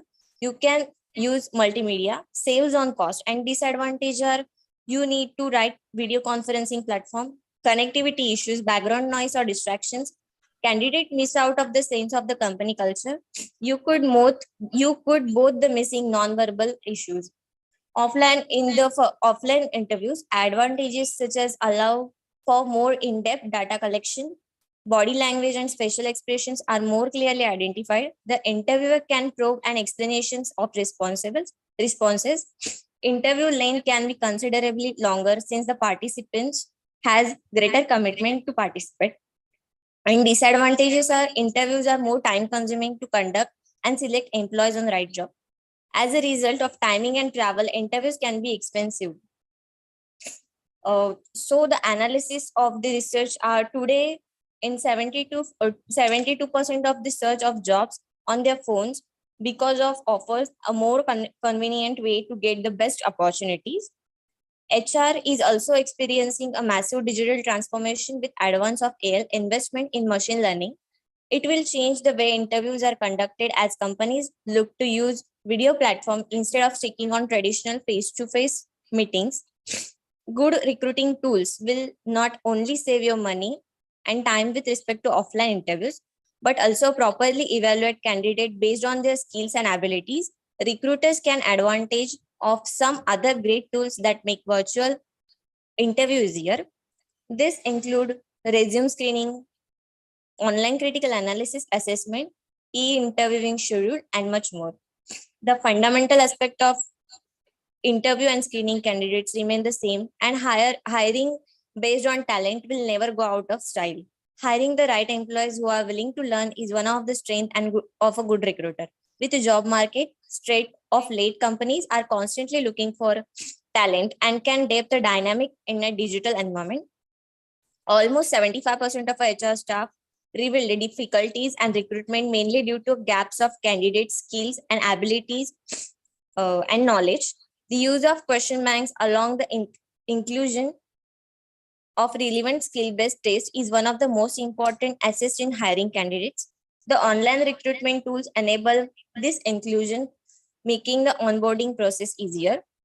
So I took a survey as a result. So I took a survey on the following topic about the preference of the applicants toward online and offline interview among Kalan-Dombivli region. So I got 30 responses among this region. So here are questions majorly asked in my survey are as follows. Following, which type of interviews do you prefer? So the data is 50-50. That is 50% people are saying I will prefer online, or 50% are saying I will prefer offline method. Second question is, do you think hiring people by online interviews will be 100% beneficial? So 65% people says no to this method, and for 34% people says yes. If you get, third question is, if you get selected for the giving interviews, then which mode of interview you will be prefer? That also response I will get, that is 50% is offline and 50% is online. For the senior position of the company, fourth question is, for the senior position of the company, which mode of interview company should prefer? The response is 18% people are disagree and 81 point people is agree to this. That is, senior position company should provide to select the senior position of the company, people should prefer offline interviews. Do you think, fifth question is, do you think online interviews cost are minimal and lot of time and energy can be saved? The 96% people says yes, it is time saving. Online interviews are time saving and minimum lot. And 4% are saying no. To hire the higher level position like manager, CEO, do you think online interviews are preferable, will involve risk? Then the options are maybe yes or no. There are different percentage, like 84% are saying online, 15% are saying offline. And the last is, an offline interview, it is far reassuring to understand and judge candidate in person rather than on screen. That is also 50-50. The conclusion is, so the conclusion of my research is, a successful job interview involves carefully analyzing a prospective employee current and future potential. I took the survey of Kalan-Dombivli region to got positive response from every individual. A practical evaluation method compares the candidate attributes against a set of criteria. I hope this research paper help you to take measure to form a right team. Thank you. Thank you, Supriya Madam. Indeed, transformation in technology makes available everything in easy way. And we should adopt this technology to survive in the market and to become a competitive leader. Now, our next paper presenter, Yasmin Barodawala from Thakur College, and paper title is The Fastest Growing Alternative Finance Acting as a Makeshift, the P2P Lending. I request Mrs. Yasmin Barodawala, please start your PPT and you can start your presentation. Yasmin Barodawala.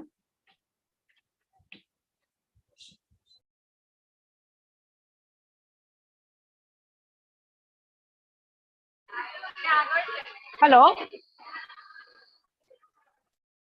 Hello, ma'am. Hello. Yes, Yasmin, ma'am. Ma'am, can you give me 2 minutes? Actually, I was told that my presentation is going to be post-lunch. I've just finished my lectures. So only 2 minutes. I'll just settle down and I'll start. Is it okay? Yes, ma'am. Yes, ma'am. Madam, Okay. even you can share your PPT if it is ready. The share screen is available to all the research scholars and researchers, paper presenters. Okay, okay. Just give Whenever me a your turn second. will be coming, you all can share your screen. Yeah, I'll do that.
तो काम करो please I don't disturb you 5-10 minute मुझे हो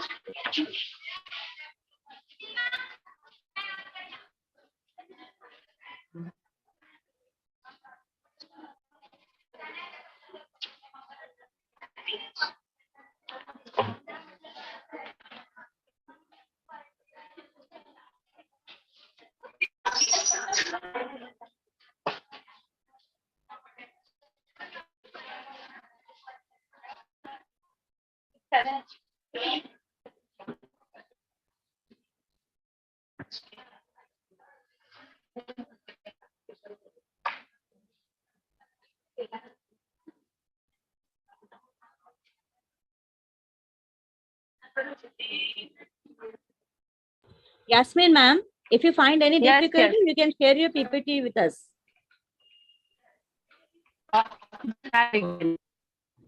You have PPT, right? This is my PPT.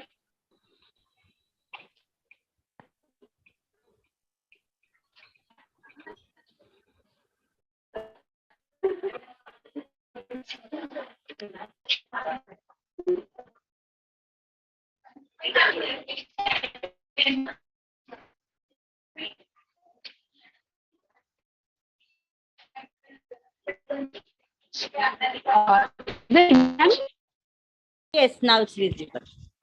Okay, I'm so sorry for the delay. Actually, I was not prepared. I was in my lecture. Okay, I'll start right away. Good morning to I am Krishna Barodala from Vadodara, Gujarat, and the title of my paper is The Fastest Growing Alternative Finance Acting as a Makeshift, the P2P Lending. Audible, ma'am?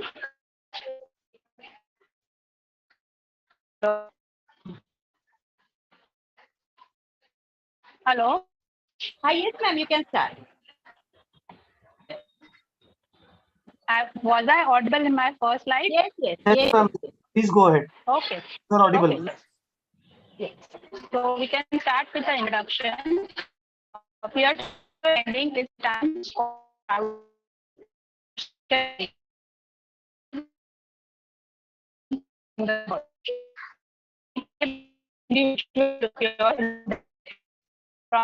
individuals with or say any financial institution as a middleman. There is no bank involved in P2P lending. You can see in the slide that is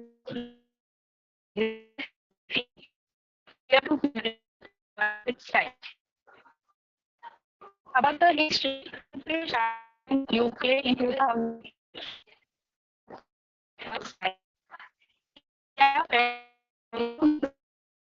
the first P2P in 2013. In the past, P2P lending helped those people who were refused credit by the normal traditional institutions, and later it was used for the student loan debt at variable interest. The objective of my study is to understand the concept of P2P lending from RBI to extending the loan, to know the present and future scenario of P2P platforms in India. Research methodology, the entire study is based on secondary data. The paper is explanatory in nature, and the process of P2P lending entirely is explained. Now, understanding peer-to-peer lending, there are two sides, the supply side and the demand side. On the supply side, we have the lenders who want to make optimum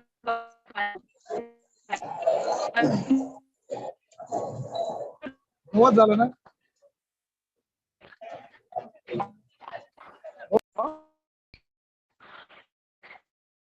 On demand side, the borrowers, they get the loan quickly with less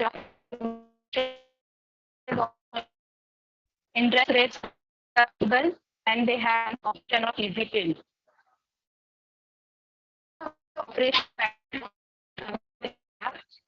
Most major 97% of the operations are carried on online, only 3% physical. Now here we have a list of 21 companies that are presently working in the area. According to RBI published data, in 2016, there were 30 P2P companies.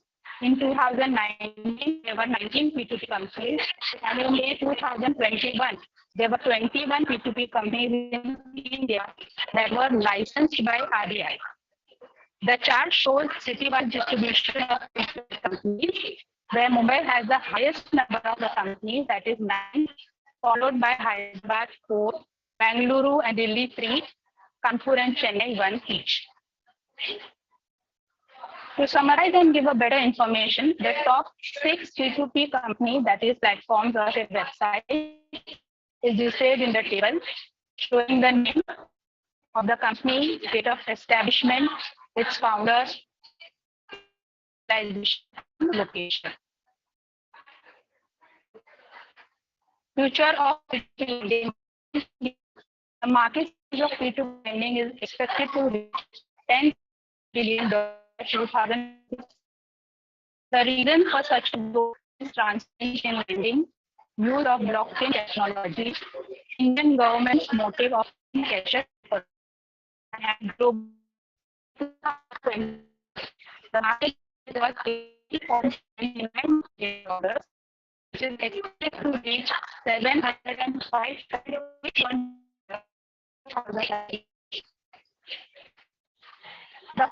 CEO of the Mr. that the industry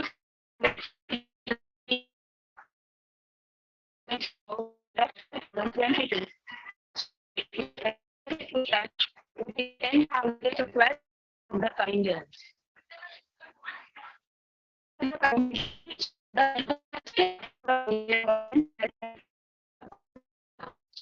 As the protocol followed by individual loans to the borrower. In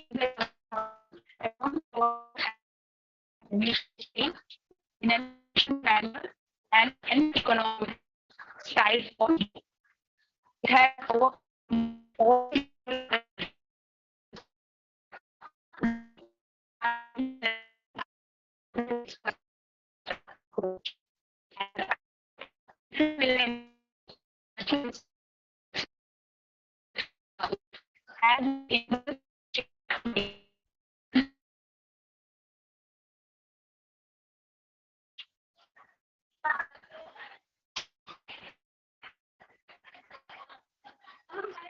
Hello? Yes, madam. Yes, okay.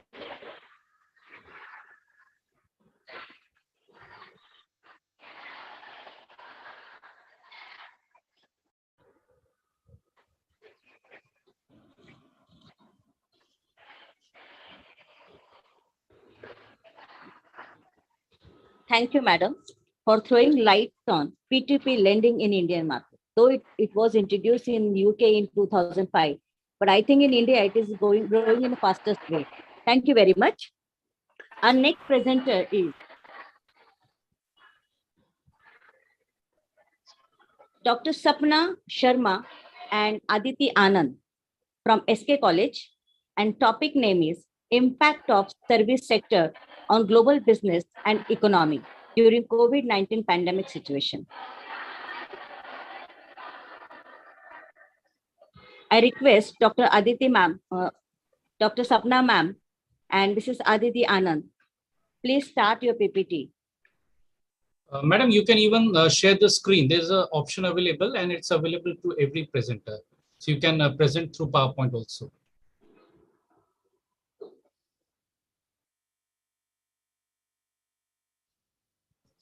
Aditi, madam?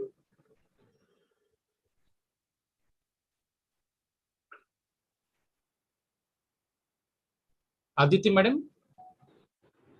Usha, madam, we think maybe she's not able to hear. We'll proceed. Okay, to the next sir. presenter. Okay. Yes, ma'am. Okay, sir. Okay, sir. Our next presenter is Mrs. Ananya, Miss Amaya Anurkar from Atlas University, and her paper title is Mental Health Literacy in the Workplace, Training Needs Analysis Among Startup Employees. Thank you, ma'am. Sorry, this is Amaya Ambulkar. Amaya, Here. I'm sorry. That's all right. That's all right. Amaya, sir, you can even share the screen. I'll be sharing my screen. Thank you. The session is yours. Please start. Yeah. Thank you so much, sir. Just give me one moment. I'm just sharing my screen.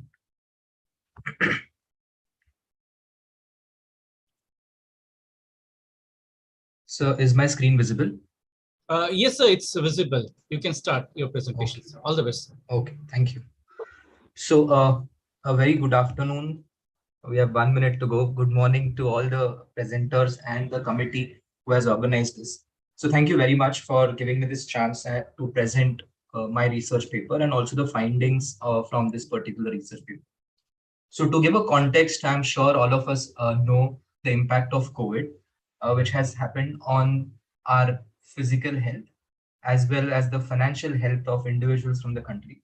But I'm sure all of us are aware that it has had a big impact on mental health. And suddenly it has brought mental health in a streamlight. And my topic revolves around that. So a lot of companies nowadays have started investing time, effort, and money in training their employees on different aspects. Now, while they're investing a lot of time, effort, and money on training, newer generation employees are also expecting trainings on mental health. So the objective of this particular research was to understand that while mental health can be a very big topic to cater, are there any priorities with respect to training needs which employees think their employers should train them on?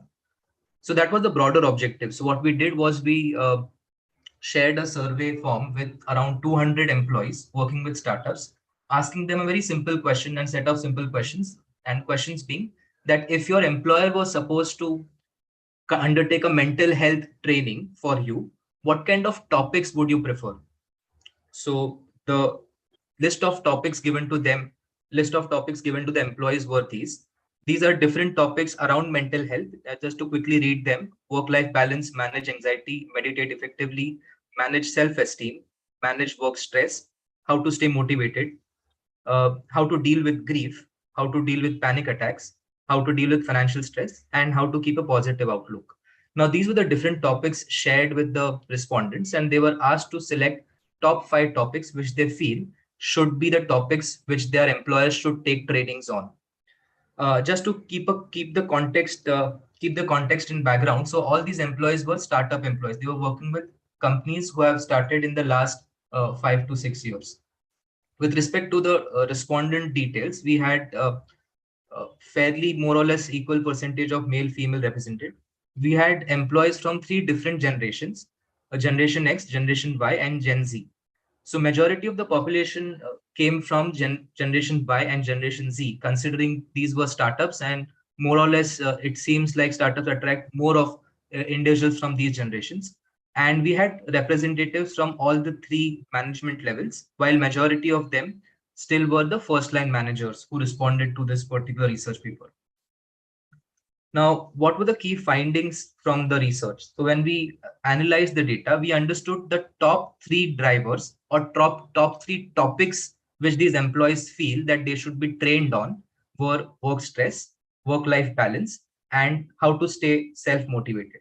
Now, this was broadly 3 topics which the overall group felt that their employers should select if they consider to train them on mental health. The topics which got least nominations were self-esteem issues, panic attacks, and how to manage with grief. While these topics are quite serious topics, not many respondents felt that if the employer had to train, these should be the topics that should be selected. So these were the least selected topics by the respondents. Now, with respect to gender, based on the statistical analysis, we did find a lot of difference in the nature of topics which were nominated by both the genders, that is male and female. Now, when we look at level of employment, what we really found was that the first line managers slightly differed in their topics choice. So the first line managers majorly nominated or selected how to deal with financial stress as their first topic of interest, how to stay self-motivated as their second topic of interest, and how to manage their work stress as their third topic of interest. So the middle level and the top level managers more or less had similar nominations, but the first line managers felt these were the 3 topics they should be trained on with respect to mental health. Now, Gen Y, Gen Z, Gen X, again, because these 3 populations represented different generations and different age groups, what we saw that the youngest age group, which is Gen Z, nominated how to manage anxiety as their most preferred topic, while the other 2 were self-motivated, how to stay self-motivated, and how to maintain work-life balance. Now, it is interesting to see that the younger generation is equally giving a lot of importance to work-life balance. So what we saw from individuals from my generation and probably before that, work-life balance starts coming into picture as we kind of grow. But what we are noticing with the younger generation, the early age group, when people are entering the workforce, they are also giving a lot of importance to work-life balance, which was quite an interesting finding, at least for me, as it broke my notion that, okay, youngsters don't care so much about work-life balance. It comes into picture very late in life, but new generation seems to be different with respect to mental health. Now, what they seem to least prefer were panic attacks and how to manage grief. Now, this particular research paper is a part of a bigger research which we are trying to undertake with respect to mental health and employment. But the application of this research was once the employers or HR managers understand the kind of topics of preference, they can choose the workshop facilitators and the experts, and accordingly organize training programs for the population which is employed under them. Likewise, higher education institutes can also consider coming up with workshops, considering major part of this research respondents were young individuals. In higher education institutes can also consider training these young individuals on these topics while they are studying in their colleges. And lastly, this research papers or the findings application would be highly useful to EAP programs, which is the employee assistance programs, which have recently come up in the Indian context, where there are companies who are tying up with big employers and saying that, hey, we will engage with you to take care of your mental health of your employees. So findings would be useful for them also. Now, there were limitations to this research. The first big limitation to this research was the sample size. While 200 was the sample size, but I don't feel it's a representative of a wider workforce. It is just a dipstick with respect to the number of people employed. Respondents were limited to startup companies. So this research findings are not representative of the wider Indian workforce, but could have a very small representation with respect to employees working with startup companies. And qualitative research element was not undertaken while this research was on. And hence, I'm sure once we have more qualitative interviews also, we would find major reasons as to why they selected these three as the top nomination for topics and why they selected these three as the nomination for topics. Thank you very much for giving your time. I hope this added some value, or at least it was some new information gained with respect to the research papers. Thank you very much again to the organizers and the participants who heard me right now. Thank you, sir. Very true, sir. During pandemic, it was quite difficult everyone to survive and to sustain with good mental health for longer period of time. Thank you for sharing with us with your primary data collection, sir. Thank you very much. Thank you, ma'am. Now I would like to call upon Mrs. Neenu Punia from Haryana Agriculture University. Ms. Neenu Punia.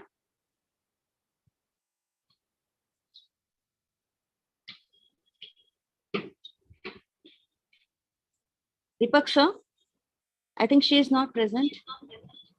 Yes, sir. Again, we'll repeat her name, madam. Please kindly repeat her name. Ms. Neenu Punia from Haryana Agriculture University.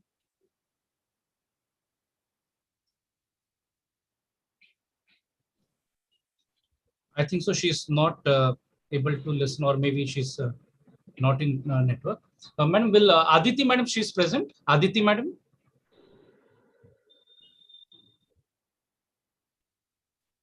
Dr. Sapna Sharma and Ms. Aditi Anand. Aditi Anand. I think they're also not ready, sir. Can we go ahead? Yes, madam. We'll go ahead. Okay, okay. Now I would like to call upon Mr. Rajesh Chaudhary and Amit Solanki from Pendharkar College. Yes, ma'am. Sir, you can share the screen. There's an option available. All the best. Okay, thank you.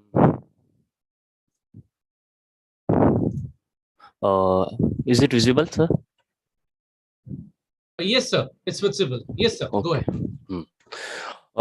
Good morning, one and all present here. Myself, author Rajesh Chaudhary, and co-author Amit Solanki from DSPM KV Pendharkar College, going to present on managing part-time, full-time, and freelancing employees. So let us start with it.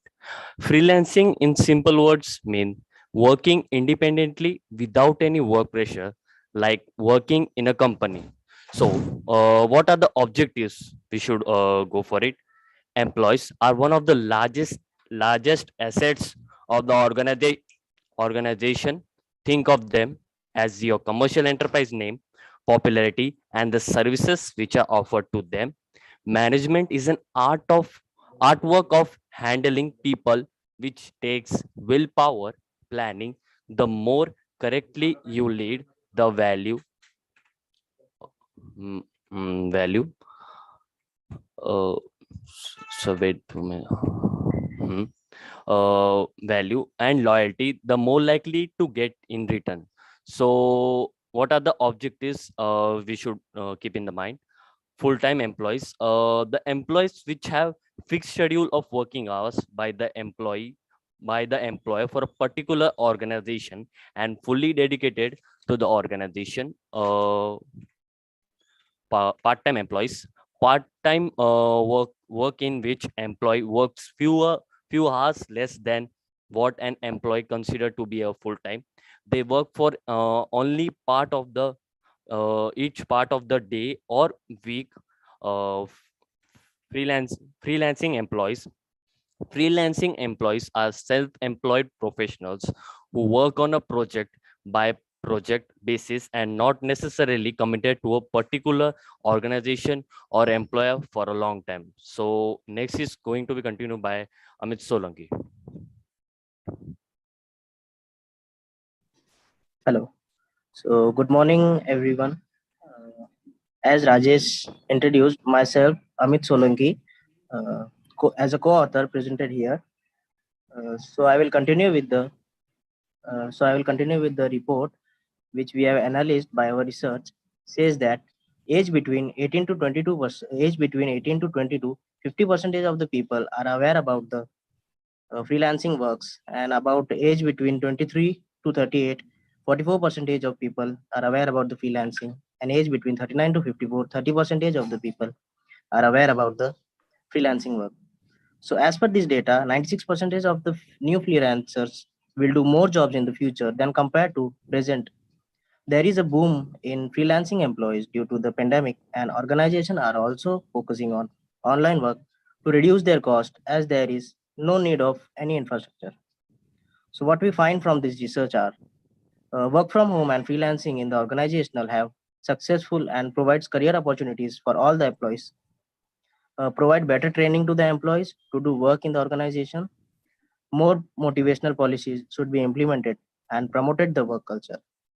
So our opinion on this is the management is an artwork. So we have to realize a way to manipulate all styles of personals as they are a part of the organization. It is obvious that each one styles of personal want interest and time.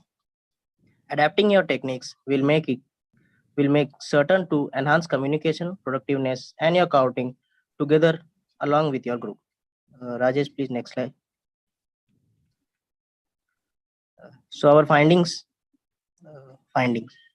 So our findings.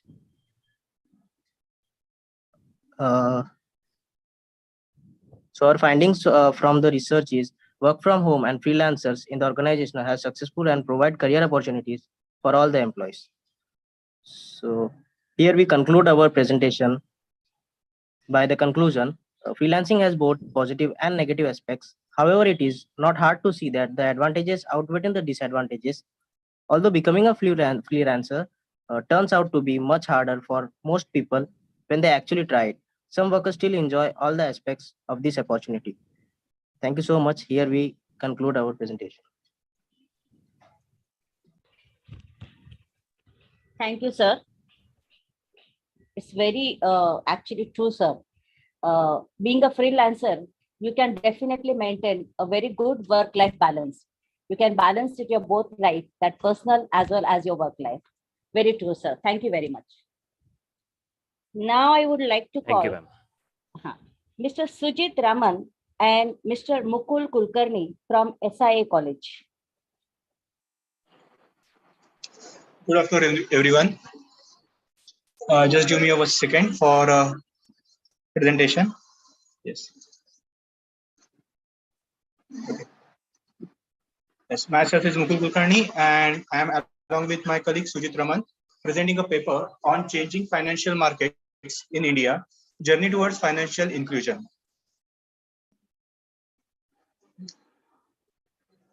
Now, this study is basically to know the impact of financial inclusions in the economy with reference to the changes in the financial market in India. Now, what do you mean by financial inclusion? As per the committee headed by Dr. C. Rangarajan, Financial inclusion means the process of ensuring access to the financial services and timely and adequate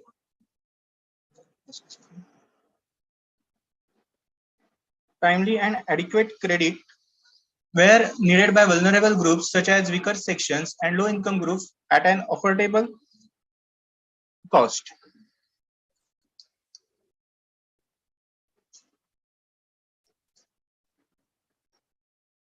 Now, financial education is where the government is concentrating on, and definitely we can see that the number of people involved in the financial markets have increased. More is the crowd, is more people are required to manage the crowd. With the introduction of various institutions such as Reserve Bank of India, Securities Exchange Board of India, SEBI, and IRDA, pension funds, and development authorities such as the Financial Literacy Week is an initiative by the RBI to create awareness. UPI payments and Jan Dhan accounts ensure the banking transaction among the common men and women of all age group. Even layman has a bank account and also has to access credit, which has ensured financial inclusion in the country. In the meantime, right instruments in the financial market, such as mutual fund, have also ensured the retail investor shares in cash market turnover increase from 39% in 2019 to 45% in 2020. Now, next presentation will be done by my colleagues, Mr. Sujit Raman.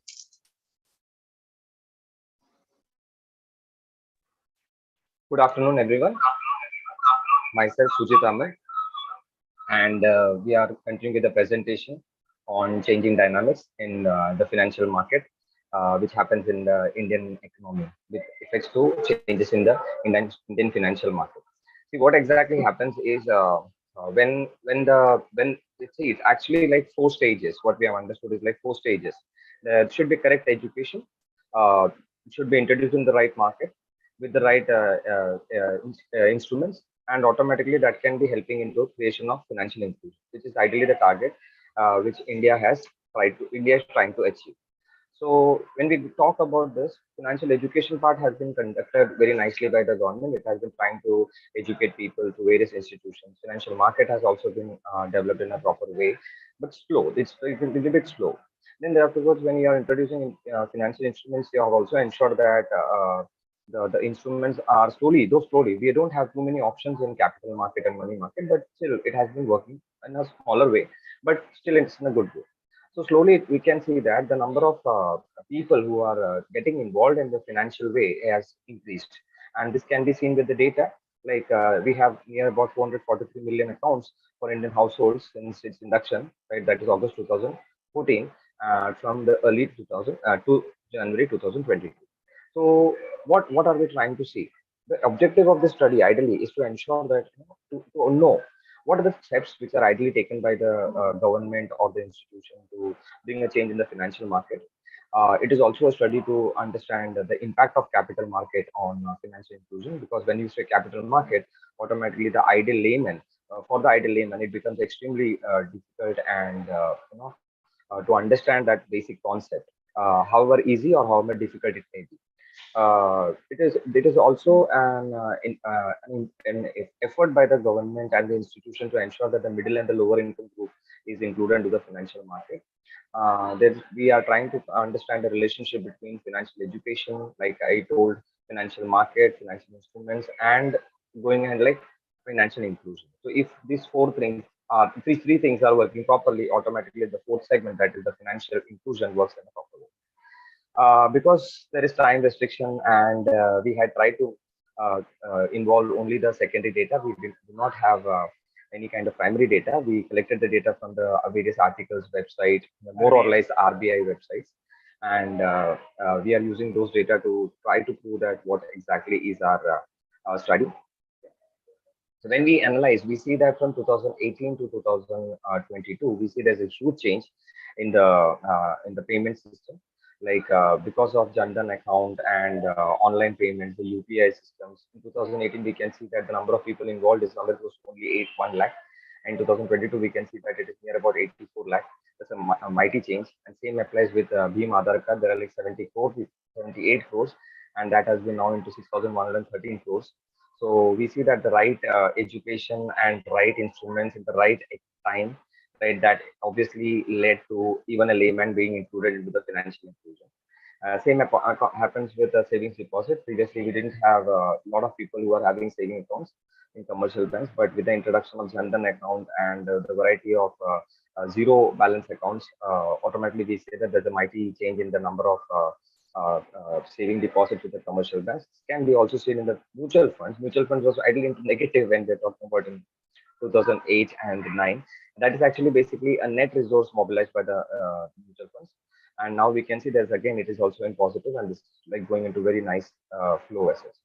So what we can see here is the various initiatives or steps taken by the government as a regulator body, right? It is seeing that the effect is slow, but it is very effective, right? The numbers shows the changes in the economy, and we can see that without financial education, financial inclusion will not be possible.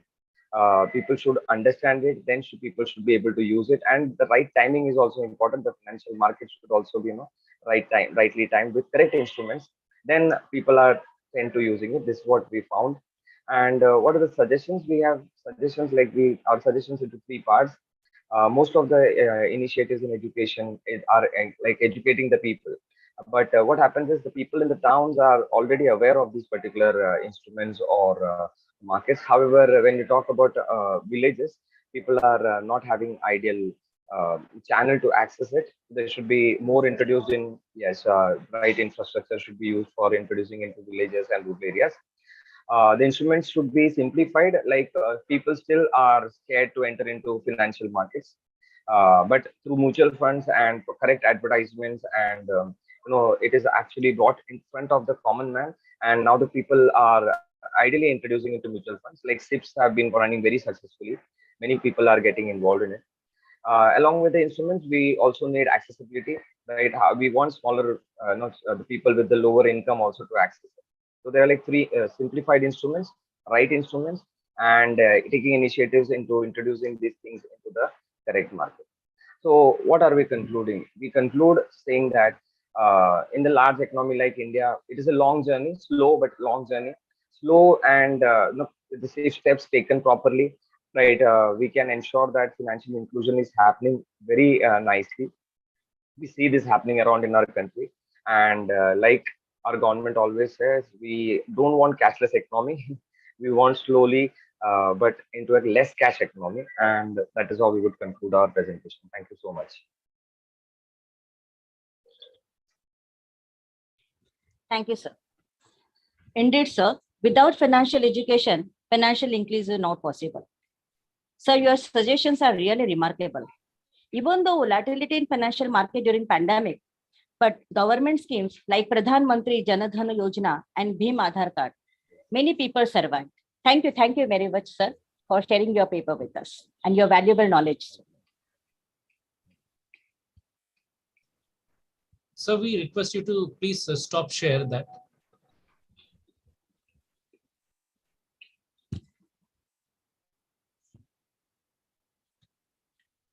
Yes, thank you, sir.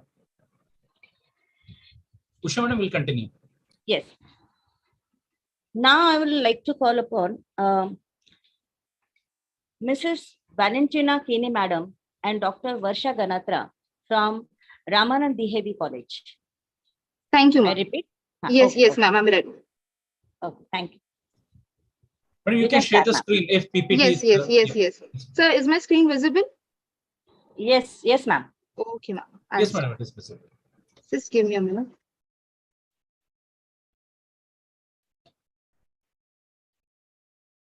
Okay. Myself, Valentina Kini, is the author, and Dr. Varsha Ganatra is the co-author. And today we are going to present on the topic technology, primary factor in transition of travel and tourism in India. You know how technology has brought about a huge transformation in the travel industry of our country. So we very well know that the tourism sector is one of the largest sector which contributes to the GDP. About 47% of the people had used online travel options in 2021. And it is estimated that ahead 57% of the people are going to use online sales option for traveling. So therefore over here it becomes very important for us to implement the technology in travel and tourism sector. The contribution of travel and tourism to the GDP of India was 247.37 million, which decreased to 121.9 million in 2020. This decrease can be seen due to the COVID pandemic crisis. And therefore, by implementing technology, this poor economic stability, can be improved. So this is basically the overall scenario of the sector in the past few years. So the major objective of the study is to study the growth and the development of the travel and tourism in recent years, to identify what are the factors influencing the transition of travel and tourism of the country, and to evaluate how technology has impacted on the transition. So moving on to the literature review, the past studies show that the various aspects which are impacting the growth of travel and tourism of our country, like the cultural heritage, almost 7 to 8 million people travel Taj Mahal annually. There's a natural landscape. Share केले कैसे होता है? Share करोगे ना तो direct WhatsApp वाला जो आपने खोला ना, हाँ ओपन करके रखो, उस पे जाएगा. Can someone mute? There's a lot of disturbance. Can I continue on? Okay. Okay, the mountains, the wildlife, the adventure tourism, these two attracts the tourism, the economic stability of the people. If people are economic stable, that is very essential for traveling. The technological factor, which is the most important factor, the environmental factor, the climate of a particular region, that attracts the tourists. The social factors, the different cultures, the religion, the linguistic backgrounds, these factors also attract the tourists of the places. Next, moving on to the impact of the global pandemic. The pandemic situation impacted each and every sector, but it greatly impacted the tourism sector due to the disruption in the transportation. The transportation had completely stopped. And because of that, it impacted the financial stability of the country. Because of the disruption in transportation, we can see in 2019, the foreign tourist arrivals were 10.93 million, which decreased to 2.74 million in 2020. And because of this transport disruption, the country had experienced a loss of 11.6 trillion. Moving on to the pros and cons of using technology in tourism, the technology makes it very simpler and effective to conduct a research of a particular place. You can get information about hotels, but technology has also negatively impacted the tourism sector in the employment rate. The employment, because of the technology has replaced the human labors. So therefore, we can see a decrease in the employment rate of the sector. And on the top of it, no doubt technology requires the basic technological knowledge which people do lack in. So these are actually the past research which are conducted by the different researchers. So now moving to my theory, to make this theory study very understandable, technology determinism theory has been adopted. In this, it shows that how technology influences the various factors, organization, people, structure, and process of any sector. So with the help of this theory, we can understand how technology has played a very important role in influencing or transition of the sector. Technology influences the process. Any process can be executed 24/7. Technology has influence on the structures. Things are becoming more specialized. Things are becoming more efficient. Technologies have impacted the people. People are developing new skills like the ICT skills. People are developing new visions. Technology has impacted the organization cultures. People are accepting new challenging tasks. It has led to innovation. The literature gap. Now we have seen, we have analyzed many things which are impacting the industry, the pros and cons, the global pandemic situation, but how technology has influenced the transition of this sector has not shown up till now, which is elaborated and remains a gap. The method used for this research is secondary qualitative analysis. Further, thematic analysis is used for the process. So what is thematic analysis? You first need to collect the data. Then I identified certain patterns and themes were given. So over here, two particular themes have been created for interpretation of the data. So the findings and analysis, the theme number 1 is transition of travel and tourism in context of India. So the travel and tourism has adopted, no doubt, has adopted several changes based on the needs and the demands of the customers, and which has led to the development of the sector. This sector has started using modern technology to provide quality services and better experience. It has started using AI technology, robot machines, virtual reality. Because of this virtual reality, by sitting at your home, you can, feel that place. You can visit that place virtually. You come to know which place you're going to visit, how that place is going to be. So such are technologies, makes the things very efficient. So, and further, we have also find out that the use of travel agent has increased, especially the online travel agents. Online travel agents helps in comparison. They provide your expert advices. They provide your good packages, which saves money. So the value of travel agent market, which was 32 billion in 2018, which is going to be increased to 67 billion in 2027, almost a double the amount. So therefore, we can state that technology has played a very primary role in transition of the sector. So theme number 2 talks about online banking. This all things have taken place because of the online payment system. So almost 2.5 billion people are using online banking system, and 53% of the global population will be using online banking system ahead. So therefore, the online payment system makes the tour planning, makes everything simpler and easier, and it saves a lot of time. You don't need to carry cash. Large payments can be made by following simple steps. So therefore, online payment enhances the customer satisfaction. Customer satisfaction increases due to it. Therefore, online banking is also plays an important role in the development of travel and tourism sector. So the conclusion is that yes, there is growth and transition of travel and tourism in India because of many factors. The number of tourists are increasing day by day, and this increase is necessary, for re-establishing the financial stability which we had lost because of the pandemic situation. The number of tourists of online users application websites are increasing day by day, and we need to provide them with efficient services, and technology is equal to efficiency. So technology over here plays a very important role. So we can conclude that technology has enhanced the whole sector and is efficient in providing good services. But the drawback one which we have concluded is that it has negatively impacted the employment rate of the sector. We can see cleaners, we can see robotic cleaners, we can see chatbots. Over there, employee retention has taken place. Employees are decreasing in numbers. So my recommendation is that we need to organize training classes, because somewhere or the other, the employees lack in technological knowledge. We need to provide higher efficient employees, to enhance the outcome, to provide better services. And the employment rate should be increased, because in this sector, there is delay of services. In hotels also, if we go to see, there's a lot of delay in services. So this delay, this gap can be reduced by increasing the employment rate in this sector. You need to improve websites and technological interface. Our technology websites are not that user friendly. Those who don't have technical knowledge, they cannot use it. The disabled people, your screen readers or voice search, such things should be implemented on our websites, to make it more simple and make it more user friendly ways. And finally, maintaining sustainability. You need to go green. Sustainability is not important in this sector as well, in each and every sector.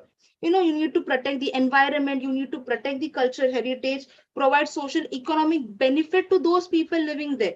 Support the local community, support the local shops, restaurants over there. So maintaining sustainability is another impact of the sector. And these are the references which we have gone through. Thank you. Thank you, madam. Throwing light on impact of technology on processes, structure, people, and organization person. Madam, actually it is found, and it is observed also, that yes, ma'am. Service sector is standing in a first position after manufacturing. Yes, no doubt. Yeah. So and even though in that telecommunication sector is also fastest, very growing, fastest, growing very fastest way. Yes. So yes, AI technology is very famous, and it exists since so many years in foreign countries. But now it is observed that in India also people are using more technology for their comfort and convenience. Yes, thank you very much for your presentation. Thank you very much. Thank you. Deepak sir, over to you. Yeah, Usha madam, I suppose like with our convener and co-convener's permission, we'll go for a lunch break. Yes. Rajesh sir, sorry, Manjusha madam.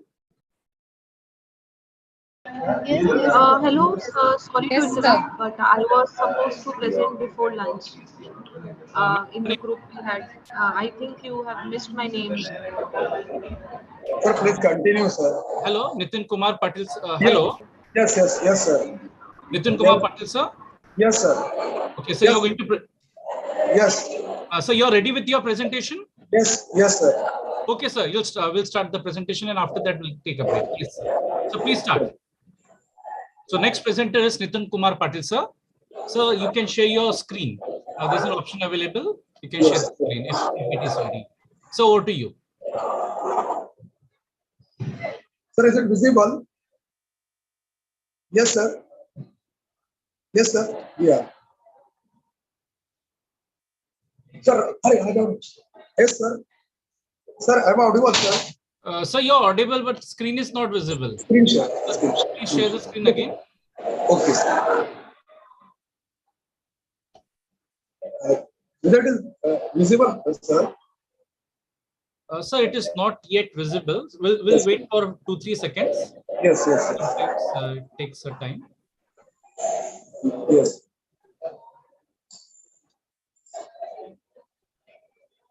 So shall I continue? So you can. So please try to share it again. There is some technical problem.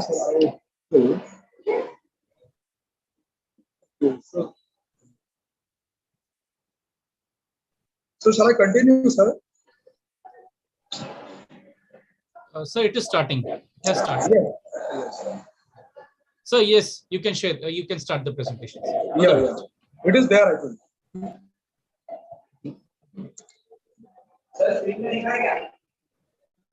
Yes. Yes, sir. Yes, sir, Audible, start. sir, now? Yes. So you're audible and the screen is visible. Yeah. Screen is visible. Okay, thank you, sir. So this is Dr. M. Patil from SIA College of Higher Education, Dombivli East. Sir, the title of my paper is SWOT Analysis of E-Commerce in the Context of India. So far as introduction is concerned, e-commerce is one of the biggest things that have taken in the Indian business by storm. It is creating an entirely new economy which has a huge potential and is fundamentally changing the way business is done. Indian e-commerce is projected to increase from 4% of the total food production to up to 8% in up to 2025. However, online transactions are not free from their undesirable effects.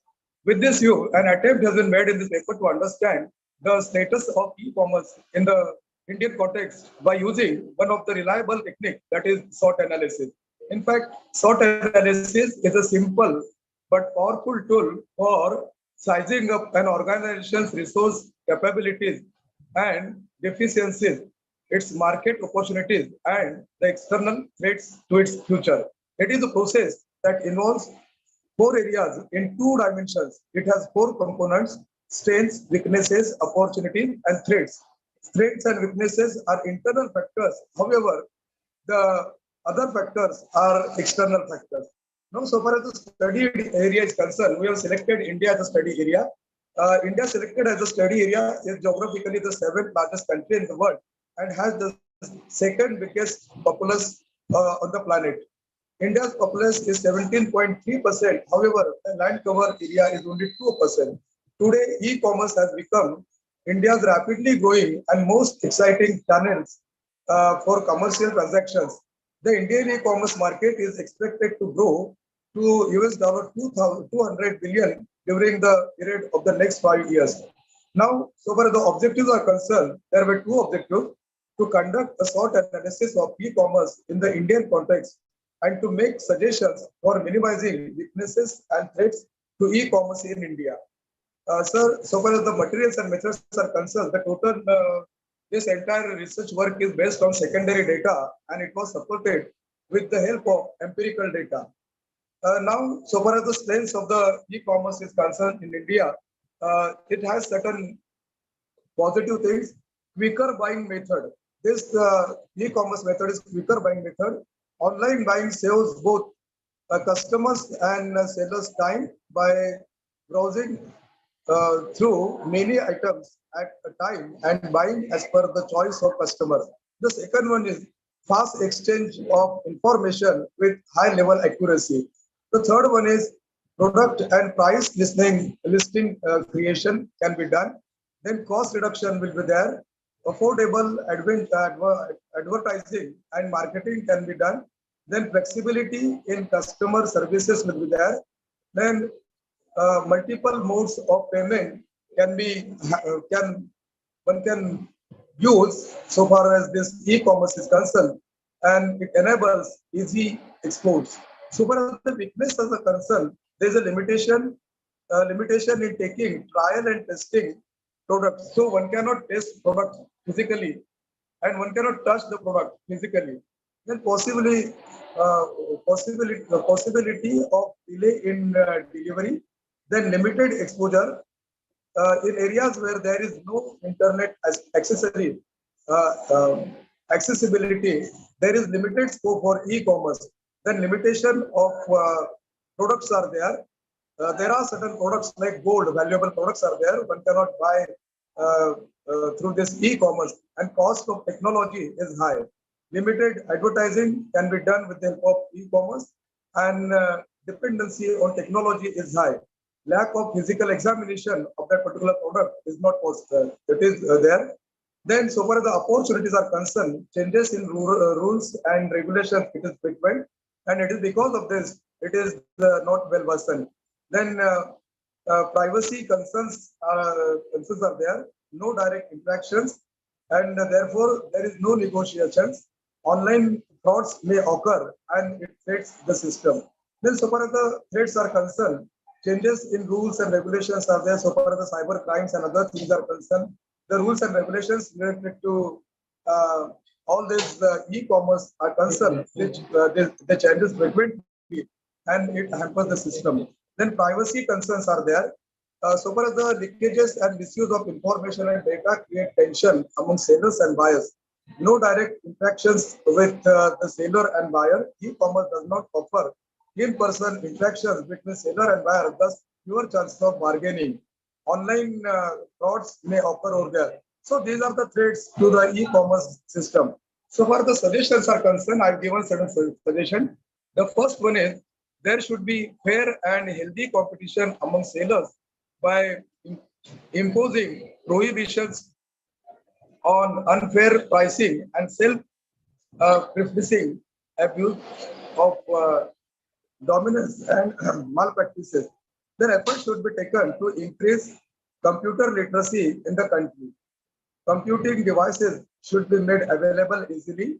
Easy access to internet connectivity should be provided in remote parts of the country. Prices of devices should relate to e-commerce should be brought down. And in addition to this, stringent action should be taken in the case of cybercrime. Online sales of products and services should be encouraged. And in addition to this, there is one more suggestion, that is reliable and timely delivery of products and services should be ensured. And at last, so far as the conclusion of this paper is concerned, India as a populous and developing country, it deserves widespread use of e-commerce to ensure reliability, speed and accuracy in its commercial activities. The adoption of e-commerce by the masses of the country will help enter new markets and enhance business management. It will also help in the implementation of advanced business strategies to provide intimate and reliable services to the buyers. So this is the conclusion of my paper. So thank you for patiently listening. Thank you, sir.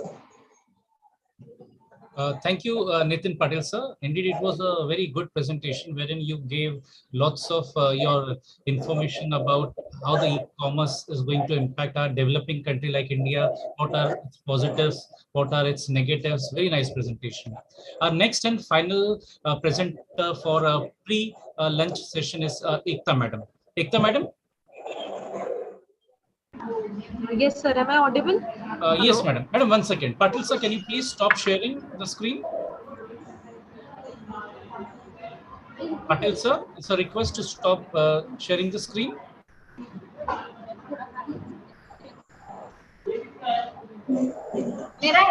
Patil sir, Nitin Patil sir. Yes, sir. Yes, sir.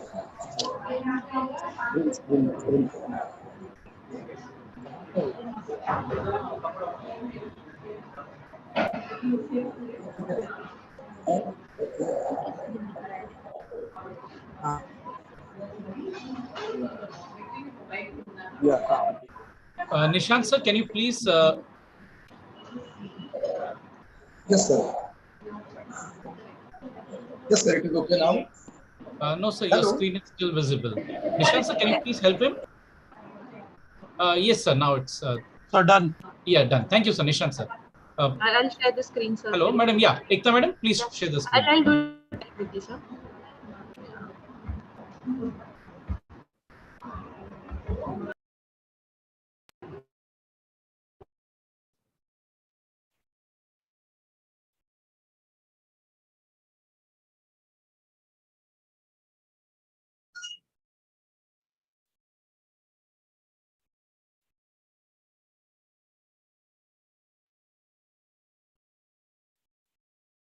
Yes, Ekta madam, the screen is visible and you can start the presentation.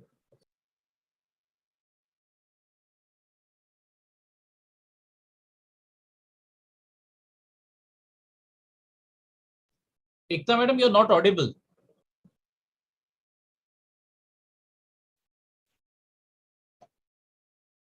Ekta madam, the screen is visible, but you're not audible.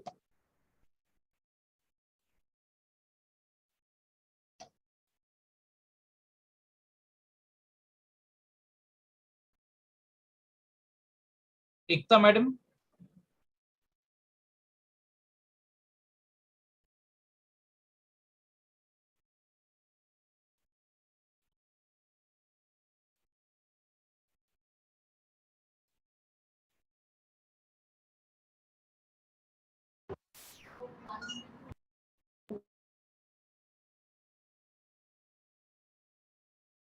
Ekta madam, you're not still audible.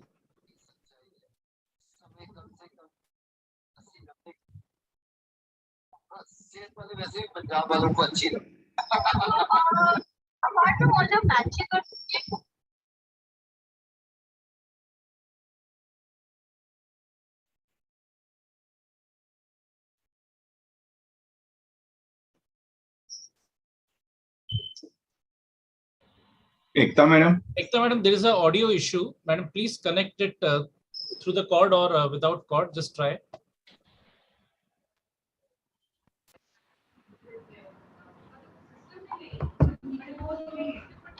Yes, Ekta madam.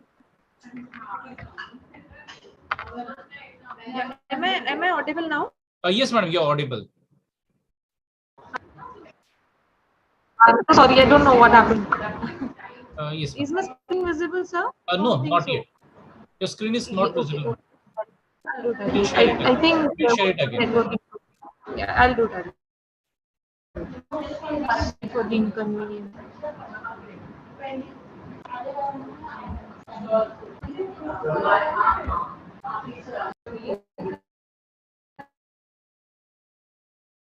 Yes, madam, screen is visible. You can start your presentation. Ekta madam.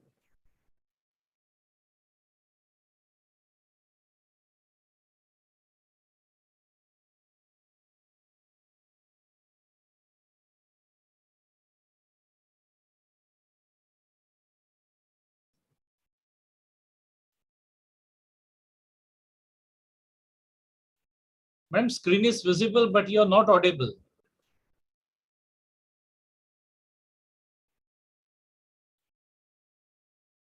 Ekta madam, screen is visible, but you're not audible.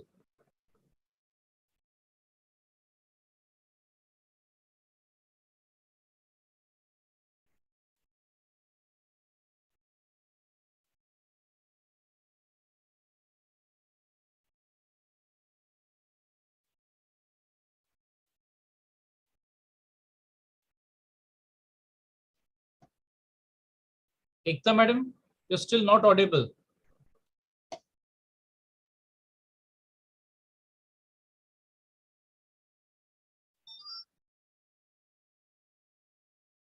Manjusha madam?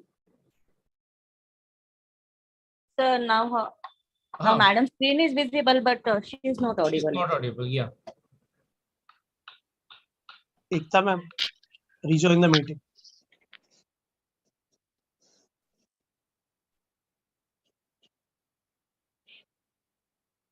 Nishant sir हाँ ma'am. एकता madam unmute करायला सांगतायत. आपल्याकडे mute आहे का ते? नाही ना.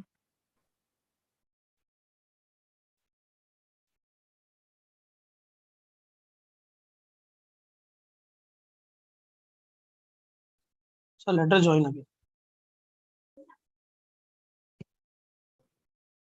Nishant sir, has she joined? No. No, sir. Ekta madam She has left. Let her join.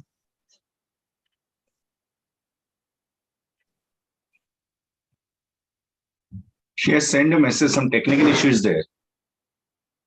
So shall we shift her to next session then? Yes, madam, we'll shift her. So with chairperson's permission and convener Manjusha madam's permission, we'll declare a lunch break and we'll assemble at 1:30 p.m. Manjusha madam? Yes, yes. Okay, madam. 145? 1:30 or 1:45? 145 because now 1:45? Okay, yeah. we'll meet at 1:45. Thank you. So we are taking a lunch break, dear researchers. We'll meet at 1:45 p.m. Thank you.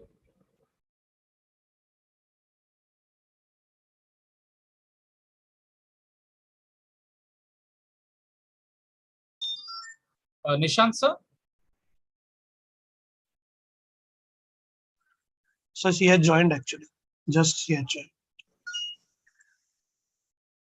Ekta ma'am, am I audible to you? Your mic is on mute. Please unmute your mic. I'm sending you a notification. Just click on the notification so that you will get unmute.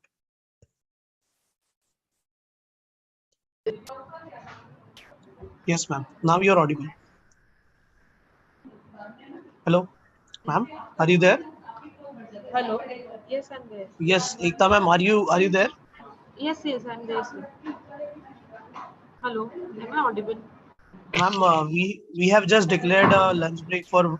Yes, sir. I got to know. I joined and I could listen to sir. But sir, I don't know. The same problem would sustain. If you just want to try, you can share your screen and just try to speak. I'll help you out. Don't worry. Okay, thank you so much.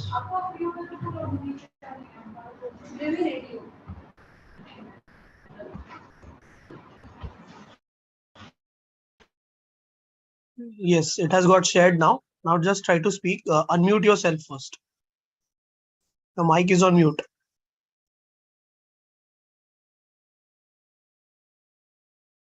Still it is mute. Okay, it is unmute now, but your sharing has stopped.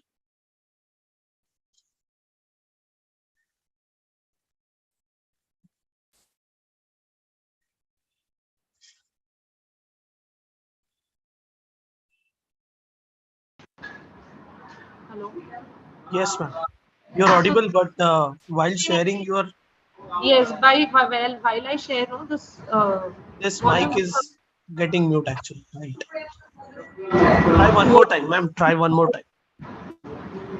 It's okay. Take your time. No worries. No, but it still would sustain, sir. The problem will be there, I guess. Yes, ma'am. Now you have shared your screen. It is visible. Now just try to unmute your mic and try to speak.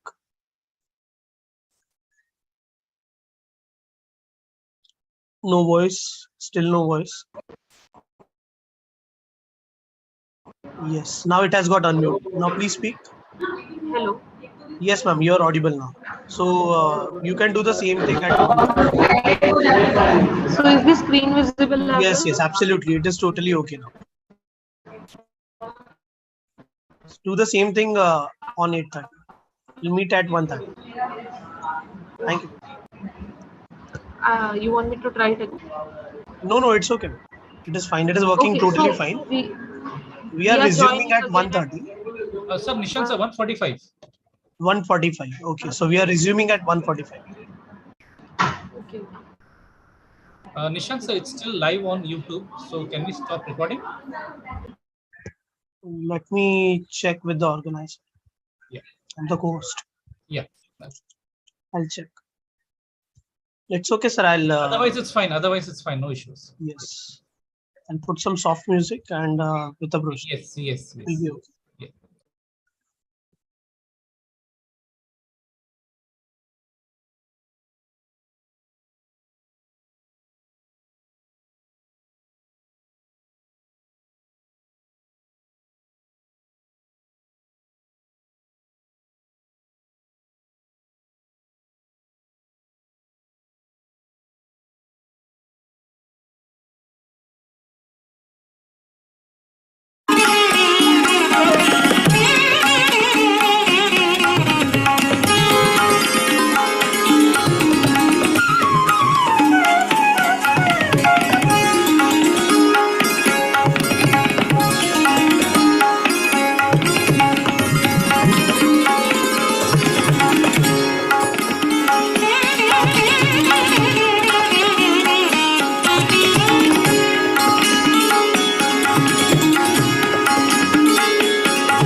Stop झालं ना, lunch break झाला ना, lunch break करतात ना.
Good afternoon. Manjusha ma'am, shall I start? Yes, madam, please. Yes, madam, please.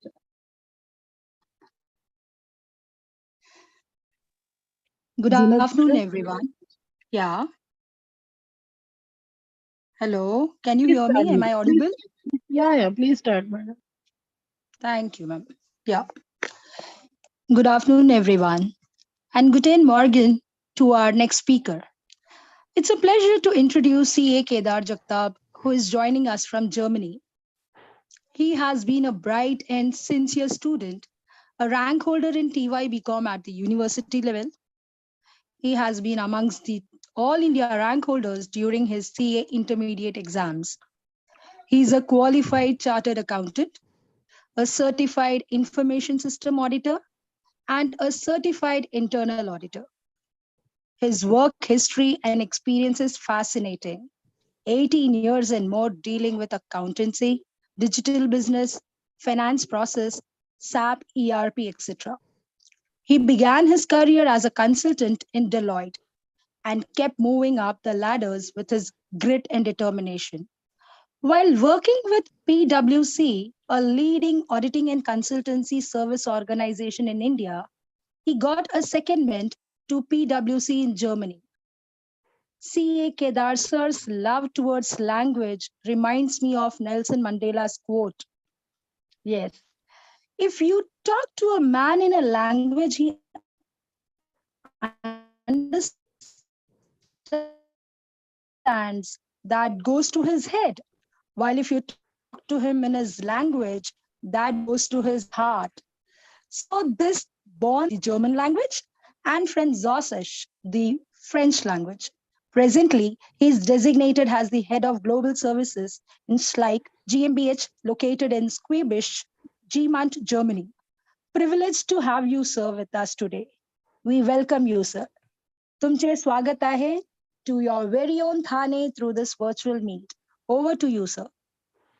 C.S. Thank you. Kedar Jagtap. Thank you. Can you see me and can you hear me? Just Yes, sir. Yes, sir. Very much. yeah. Okay. First of all, thank you. Thanks a lot for inviting me to this conference.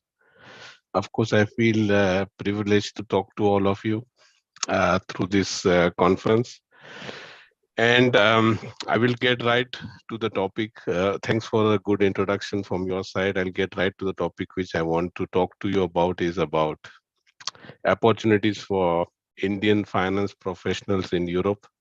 And you will wonder how this is connected to the Indian commercial scenario, but I think this plays in the presence of Indian finance professionals here outside India plays a very important role for the Indian commercial scenario. And it plays because always everybody who is located out, all foreigners and all foreign countries usually look towards professionals in the Indian diaspora when it goes to doing trade or doing business with India.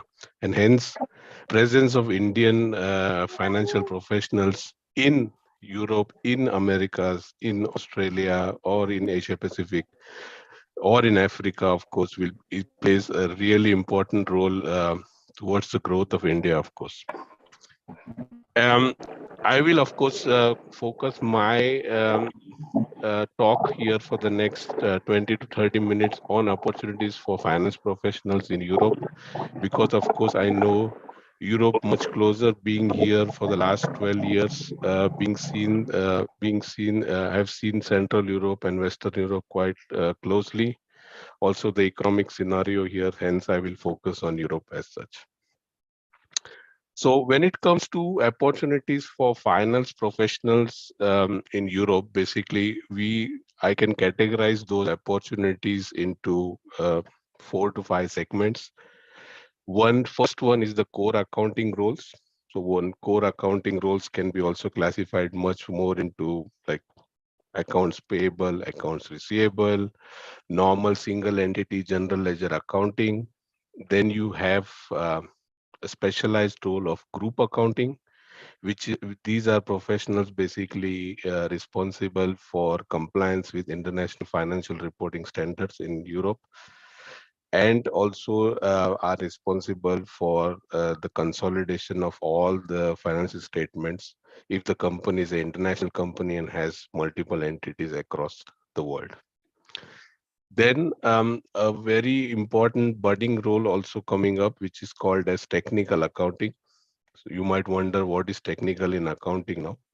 But these are accountants or professionals, qualified accountants, basically focusing on complex accounting issues.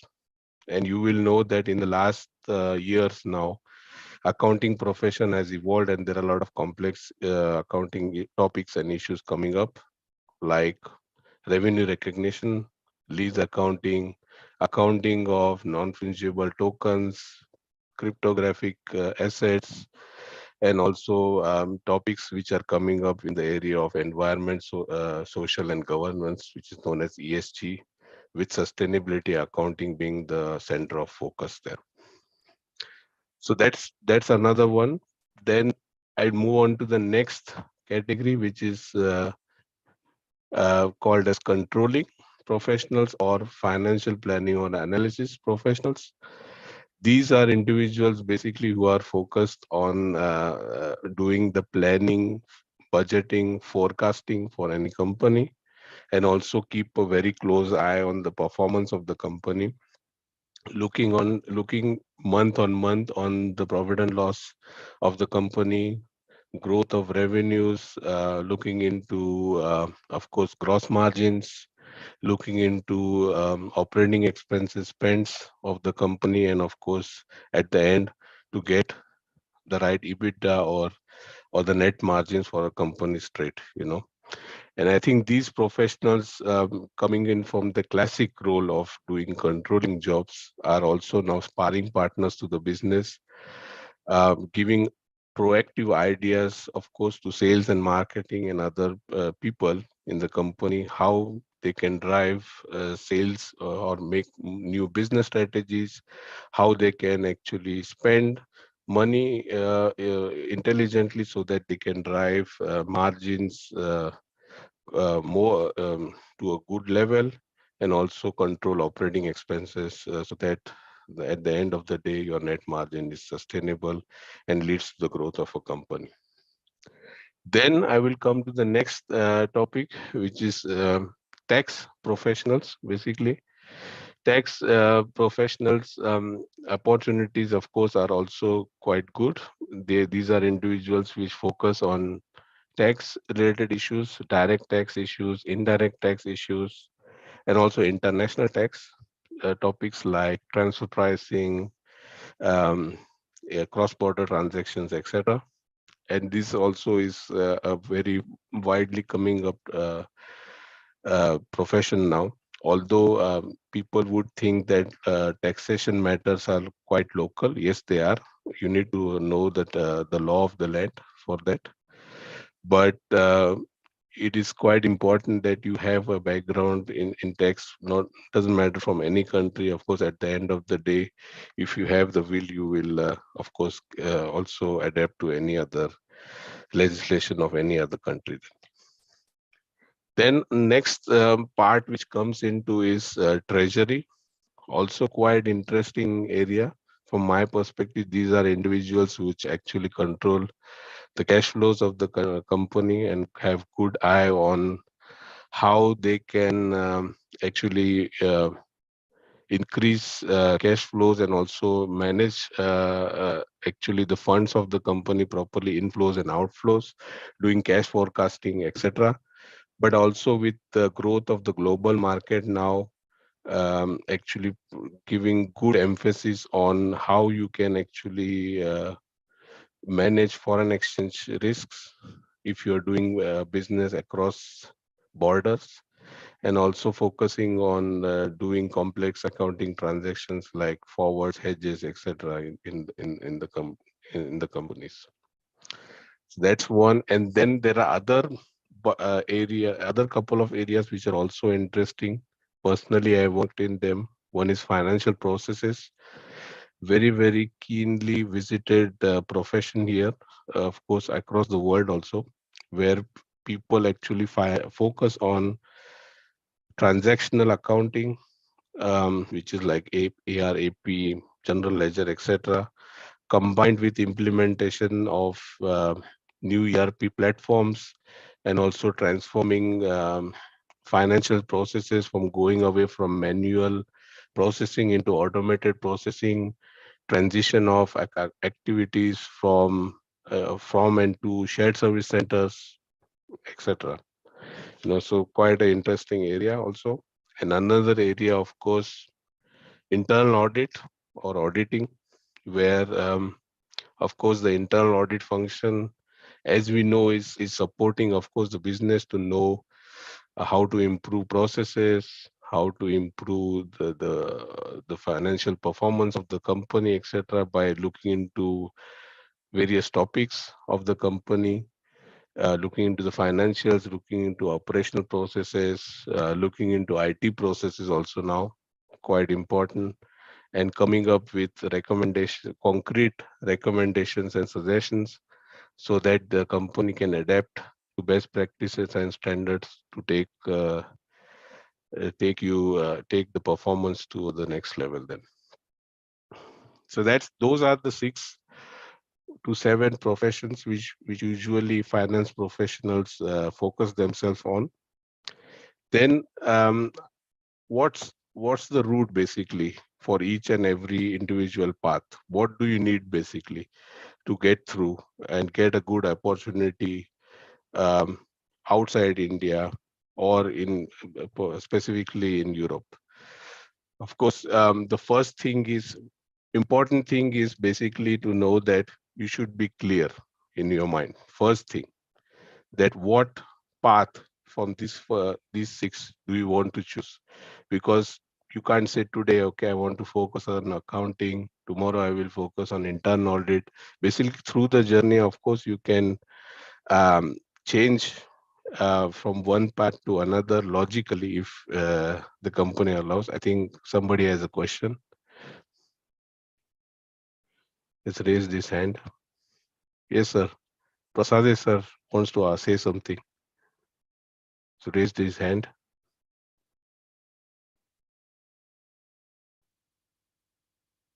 Sir, you're on mute. Do you want to say something? No. Okay, I will continue then. No, it was great going actually. Great going, Kedar. Sorry, it was my mistake. No problem. Then, as I said, one should be clear in his mind, of course. What path does he want to choose? Does he want to specialize in accounting? Do you look at controlling or FP&A as a good topic? Do you want to go in treasury? That's important because changing minds every day doesn't help, of course. So you should be clear. And then the second thing is, of course, when you choose a path, what type of education you should consider. I think because this conference, of course, is also partnered by Thane branch of ICI, I can proudly say that I think chartered accountant from Indian chartered accountant especially does not need any special thing, anything else than being a chartered accountant. Because I personally can vouch on this.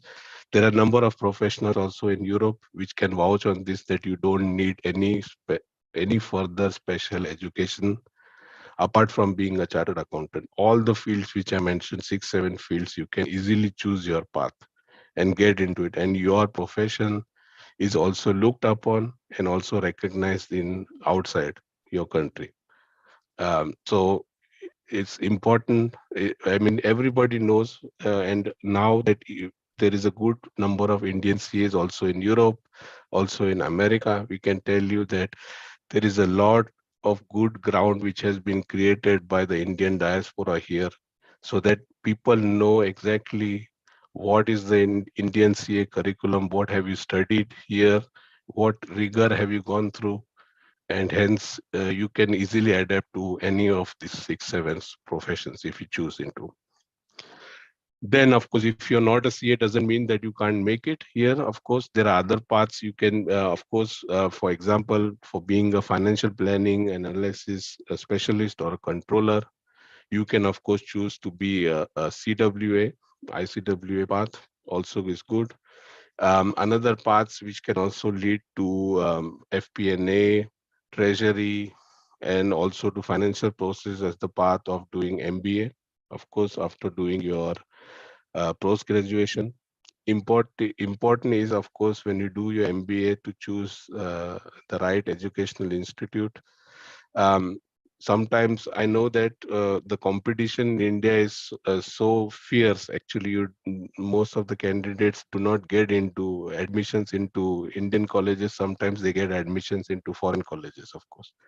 Such is the level of competition in India, of course. But choosing the right institution, especially if you are going abroad, please choose the right country in Europe. Also, so I can suggest you some of the strong economies in Central and Western Europe. For example, Germany, France, Netherlands, Belgium, Luxembourg, Switzerland. These are the most stable and also more growing economies across Europe, and they have also a lot of intake towards Indian professionals and also finance professionals specifically. And we have a good amount of diaspora in every country, and also we have the countries I mentioned also have at least a representative office or a full chapter of ICA already with them. Then, as I said, for MBA, choose the right college, right institution. Of course, you might require GMAT and TOEFL exams, good scores, of course, for that. And once you get into, of course, try to get good marks or good scores in them, which then will actually individually, in some of the European countries, of course, education is free. For example, in Germany, especially, and also in Netherlands, I know that. Also, some colleges in France, you just have to pay up your staying expenses and upkeep expenses when you're here. The rest of the education is free if you get good scores in TOEFL and GMAT. The rest is taken care by the government. You just need to pay the rent of your apartment and also upkeep expenses which you have. You will get a good scholarship then. So that's about MBA. Of course, for tax professionals, it is important that you actually, apart from doing a specialized degree in tax, I mean, of course, CA is there, but you will have to, if you go to Europe or come to Europe, you will have to study the legislation of the country, which is important. If you specialize in international taxation, I think if you are a CA or you have done specialized MBA in taxation, this is enough then. Of course, you just need to see if you need to enroll yourself into a chamber of commerce locally, and then of course you can get running then. When it comes to internal audit, of course, there are a lot of channels. Some of the qualifications were mentioned in my introduction. If you are focused towards IT audit, the most important title or educational path you need to follow is ISACA CISA. So in Certified Information Systems Auditor, I think this is the most recognized title or educational title you need to have when it comes to IT audits. If you focus on operational and financial internal audits, of course, each and every organization, at least I know in Europe, is asking for CIA as a certification. That's the bare minimum you need to have to get into to any reputed company here. So that's about how you can get about education.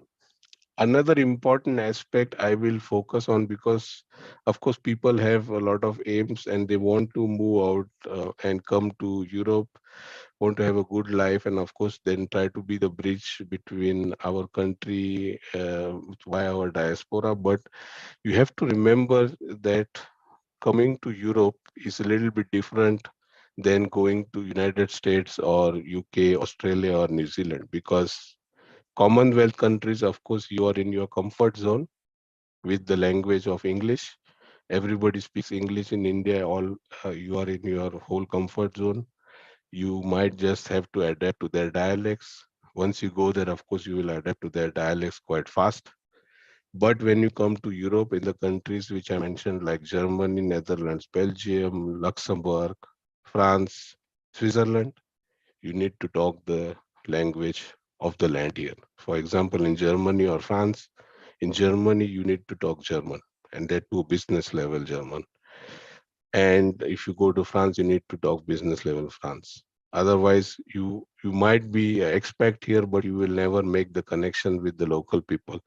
So it is important that once you decide you want to move out, along with your education, you also actually pursue language courses. You start with the language courses, of course, in India. At least, as I said to you, for German or French, you at least need to do up to B2 level to come to a business level. So you have A1, A2, B1, B2, at least 4 to 5 levels that you come to at least a business level. And then, of course, because in the classes you always have studied the theory, it's not the practice. You need to actually go and visit these countries, or at least have some friends or connection that where you can practice speaking, conversations, doing small talks, doing some meetings, etc. Because if you just have attended classes, of course, this, as I said, this is theory and not practice, which I personally realized. I had done 3 levels of German in India, but when I came here, it was a real struggle, of course. And at the end of the day, it also depends on every individual.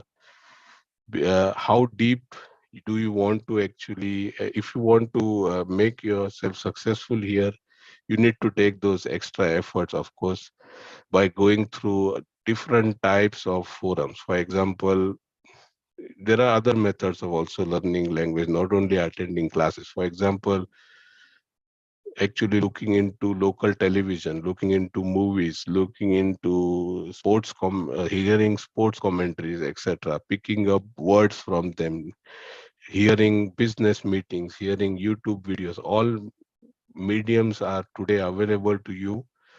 You can, if you decide to come to one of these countries, you should make the extra effort, not only attending the classes, but also looking into the other material which is available across the internet nowadays, of course. So that's one important aspect of it, that language is important. And now I think when it comes to languages, of course, I can suggest when it comes to Germany, of course, Goethe Institute is there in India. When it comes to France, Alliance Française is there, of course, across every state, I think, in India nowadays. So also they offer online classes. There are online platforms and YouTube channel who also teach you languages, which you can also get on. And then, of course, there are also forums, basically, and groups which also encourage expats to talk these languages. You can also, of course, enroll yourself into them. These are, of course, key things which you need to have in your mind when you're looking for, of course, opportunities across. Then another thing important is that where, in terms of, I will start towards how when you make your application for education. If you want to do higher education here, of course, that's one of the route, of course, to come here. If you don't have a professional degree like CS, CW, ACS, you need to have some additional education, which I mentioned, like either you do MBA or do masters in one of your topics. When you make the application, you will, of course, they will ask you GMAT, TOEFL scores, but they will also ask you for your work experience, if you have worked in India, of course, and then also ask you for a motivation letter or application. And this is, of course, key because they are looking for concrete answers. Why do you want to come outside? Why do you want to go outside your company? That answer should be there. And then you should also, in your motivation letter, answer a couple of more questions. What do you exactly want to do after you finish your education? And where do you see yourself after 5 years of finishing your education? If you can answer these 2-3 questions in your motivation letter, of course, chances of you getting absorbed in a good European university increases. So this is quite important to have concrete answers. And what, I mean, I'll not say it's a criticism, but we are taught basically sometimes to write essay type answers and running around the trees, etc. And this is something which is usually not appreciated in European environment because they are always looking for crisp and concrete answers from you. Then once you have done with your education or you come as a professional here to Europe, there are various ways of coming here also for professionals, because for example, I can tell you about Germany or France. They have opened now or will open jobs. They have job seekers visas, of course, which are there where you can apply for a job seeker visa, come here for 6 months, search a job, and if you get a job, you can stay on. You get a blue card. It's not similar to the green card from the US, but blue card allows you basically to stay here for 4 years maximum. If you have a job and a degree, which is there, if you actually get through the 4 years, they give you a permanent residence and then you can stay here forever. And now also they are actually opening this in Europe much more, reducing the salary limits for obtaining such things, opening it to much more professions. Of course, professions like doctors, IT professionals, etc. are in demand, but now due to COVID, of course, finance professionals are also in quite in demand here. Due to the current situation of COVID, as well as the war which between Russia and Ukraine, of course, the flow of people from Eastern Europe to Central and Western Europe is not that much, and hence this gives people from, especially finance professionals from India, are much more in demand now than they were in 2-3 years back, actually. So hence, and now the governments here, of course, are taking much more, because there is a lot of demand here and open vacancies. They are opening much more forums and much more opportunities, which will come now, are being announced or will come in the next 2-3 months, which you need to wait for. Exactly. Then when it comes to applying for jobs here, important is differentiation from India or Asia Pacific environment. Here is the way you present yourself in terms of your resume, and as well as how you make your job application. Important is here that you have, in India, we actually focus on a one-pager CV, usually crisp and small and short, but here people want to know more. So you need to write more about what have you done in each and every job in detail, what kind of projects have you done, what kind of activities have you done, etc. So usually a page in a resume or CV in Europe goes, if you have 10 years of experience, goes around 5-6 pages easily. People want to see that, actually. So that is important for you to know. And important is again the motivational letter, actually, or the covering letter, which is called here in Europe, that you write this very nicely, explaining your educational background, your academic background, your professional experience, and then exactly answering the important question: why have you applied for this job, and what is the motivation of you applying this job? Especially not just saying that this company is a good company or a big brand, but what this job will bring to your professional career and how the company can benefit from your expertise. Basically, these are the questions which any recruiting professional here in Europe are looking for, which is a little bit different from our environment back in India or Asia Pacific. So that's quite important. And when it comes to job interviews, of course, here in Europe, they're quite formal usually. Again, there are questions which are specific questions they are asked in the interview on the topics. If you apply for accounting job or a FP&A job or whatever job, they might ask you specific questions which you might have to answer also specifically. Another difference is that usually people, before they recruit you, would like to see you. How do you approach problems? How do you uh, table solutions? How do you actually work? So they might actually give you case studies and then ask you to prepare those case studies and present also those case studies. And this is important that you actually prepare them properly, prepare a good PowerPoint presentation on the case study, prepare your answers, and also give the background properly, give your suggestion, give good elaboration explanation, and then give a good conclusion. Of course, that's expected. And of course, if you follow all this, of course, then you might land up at one time with the opportunity here with a good company in Europe, of course. So with this, of course, I will not extend my lecture as I promised more than 25 to 30 minutes. Of course, I will stop here. I hope you all, and also especially the upcoming students of the college and of course upcoming professionals from the institute, of course, will benefit from this. And if you have any questions, I will stop here so that you can ask them directly to me. Thank you. I don't know, madam, Yes, any yes, sir. questions? Yes, sir. Thanks a lot. Yeah. Yeah.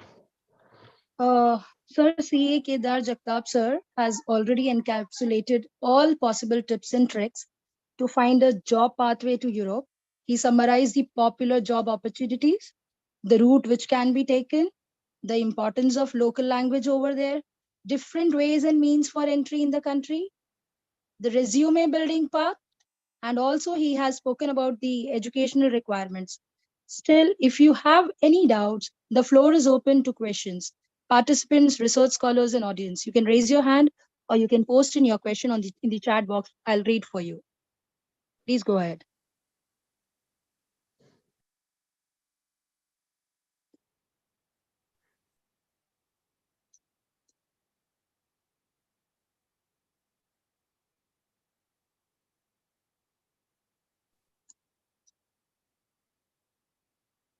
Participants, you can write the question in the chat box if you're not ready to ask the questions.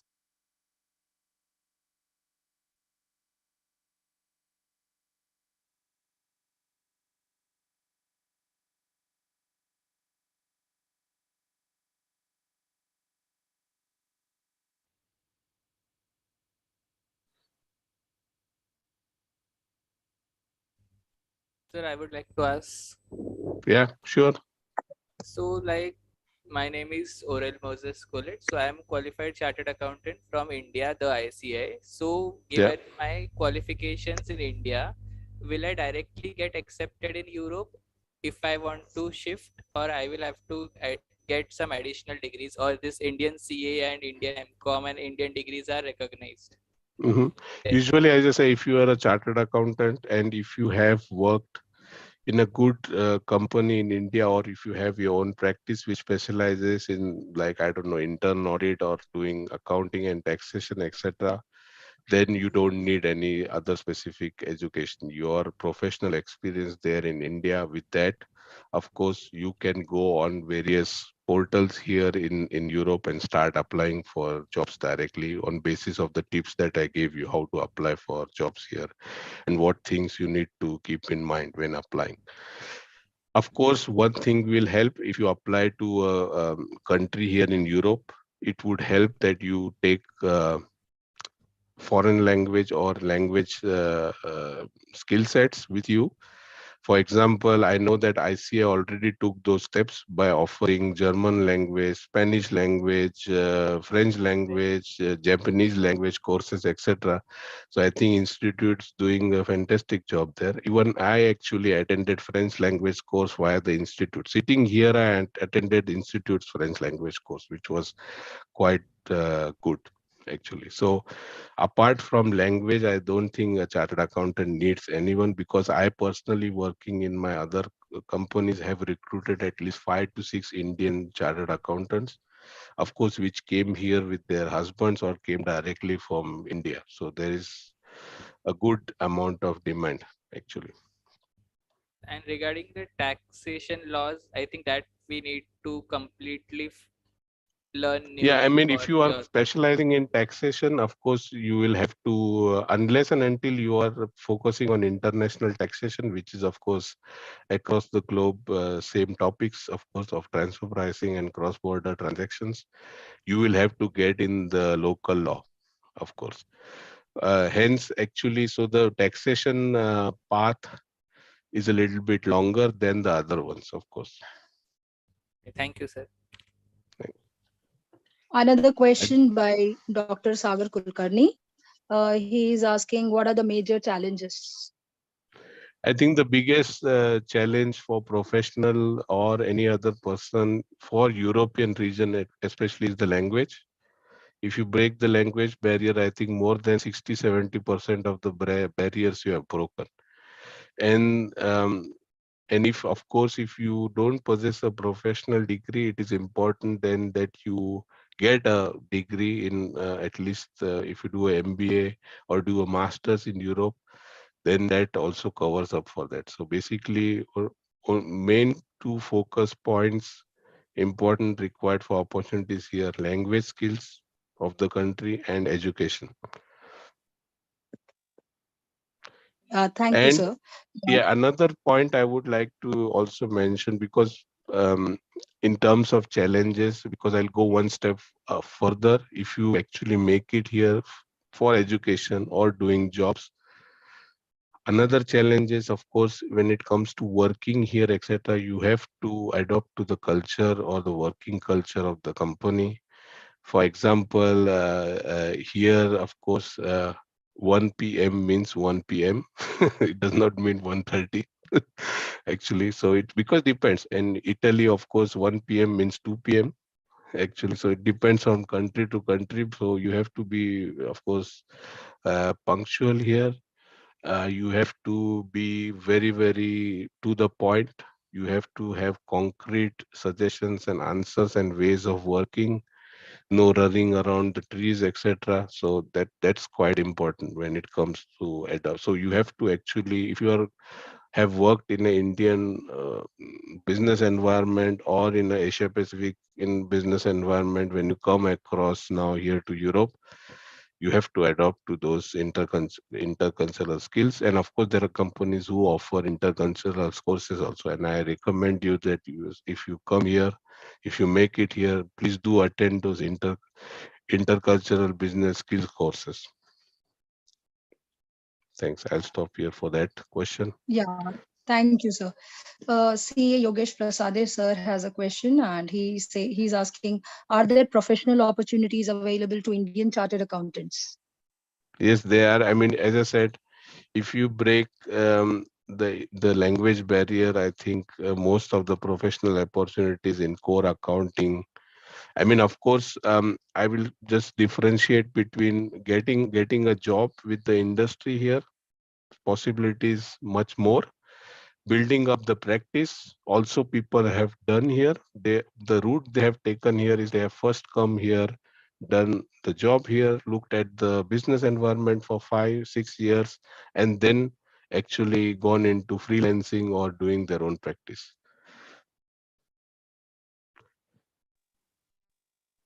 Yeah, thank you. Anyone else who wants to ask something? Thank you so much, Kedar. It was very nice. You're welcome. No problem, sir. Always. Of course, as I said, I'm really happy to share my knowledge, especially when it comes to, of course, educational institutes who focus on commerce and accountancy, and also when they partner with the Institute of Chartered Accountants of India, then I'm really happy to share my knowledge always. Thank you so much, sir. The root of all goodness lies in the soil of appreciation of goodness and scenario. Thank you, sir, very much. Over to you, Usha Madam and Deepak, sir. Thank you very much. Yes, sir. Thanks a lot for joining us. Have a Thank good you. day. Thank you.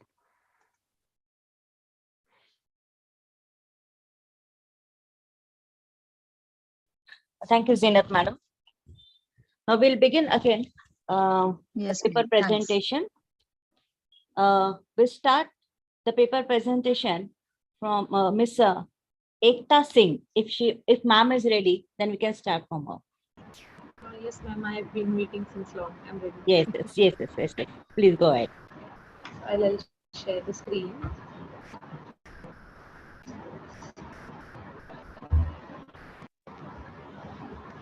Ekta madam, keep yourself unmute while sharing this.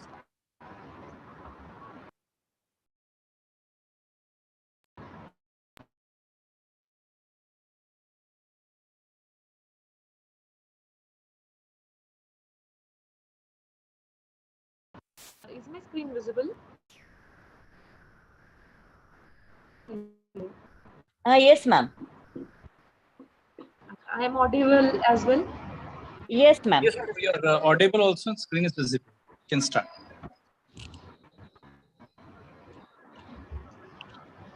Firstly, thank you, Moses sir. I don't know the exact name, Moral Moses sir, for the help so that we could rectify the problem. With not taking much of your time, I would like to start with my presentation. So today I'm here to give a presentation on my topic that I have researched for. That is a study on the evolution of subscription-based business model in the global economy. As we all know, the subscription business is something which is gaining a lot of importance in the current business scenario. Subscriptions have taken over our lives, and there is no turning back now. From Netflix to Spotify to Dollar Shave. So we see a lot of consumers who are shelling out monthly fees to access a wide range of product and services. People now want to shift to subscriptions rather than turning to ownership. So today's market is a very competitive business market, and the subscription businesses try to make or give the businesses a competitive edge over others. So generally, we are in a dilemmatic situation of whether to go for one-off payment or go for subscriptions. But a solution to all these problems was, yes, of course, subscription-based business idea is selling the product or service to receive a monthly or recurring subscription or revenue. So there are certain examples, but our focus here is on identifying the evolution. Though this business has gained a lot of importance now, to be very specific, we can classify into three broader categories, that is access based, curation based, and based on our daily requirement, that is replenishment based. So the evolution goes, what is the evolution of business? For every business to grow, the evolution means its origin, growth, and continuous development with expansion in various sectors that contribute to run the economies. So similarly, any business would definitely want to grow and get its footing in the market. Similarly, subscription business have also grown over the years. So the concept is not very new to us. We have been experiencing subscriptions since very the beginning of our things.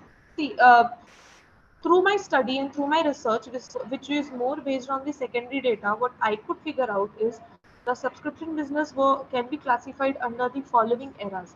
So 17th century, in the 17th century, it was introduced through fire insurance by King Charles, but though it was not a great success, but people derived a lot of ideas out of it, and later on, the subscription business gained importance or got the popularity through niche book clubs and education subscriptions. So this was the first step where subscription business got their roots.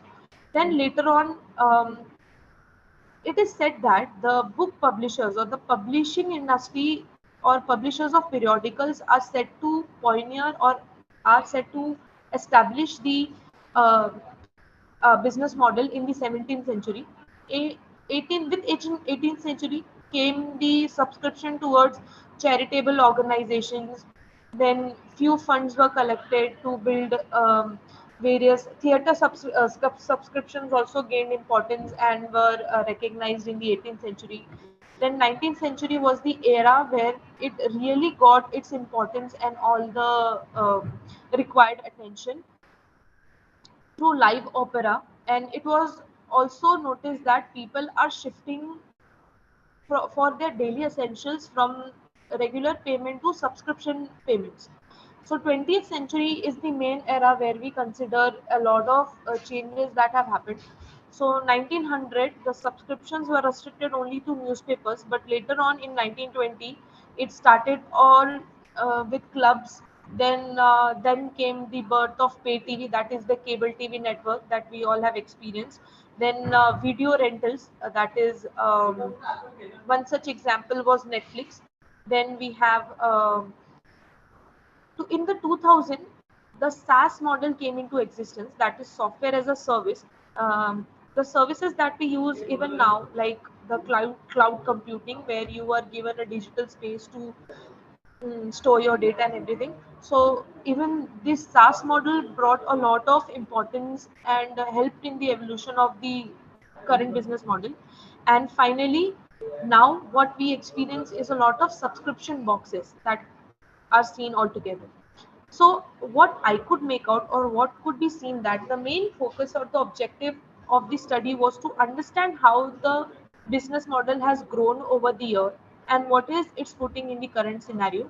The methodology used is, or the research is purely based on secondary data, which is collected from various websites and newspapers and periodicals and old articles.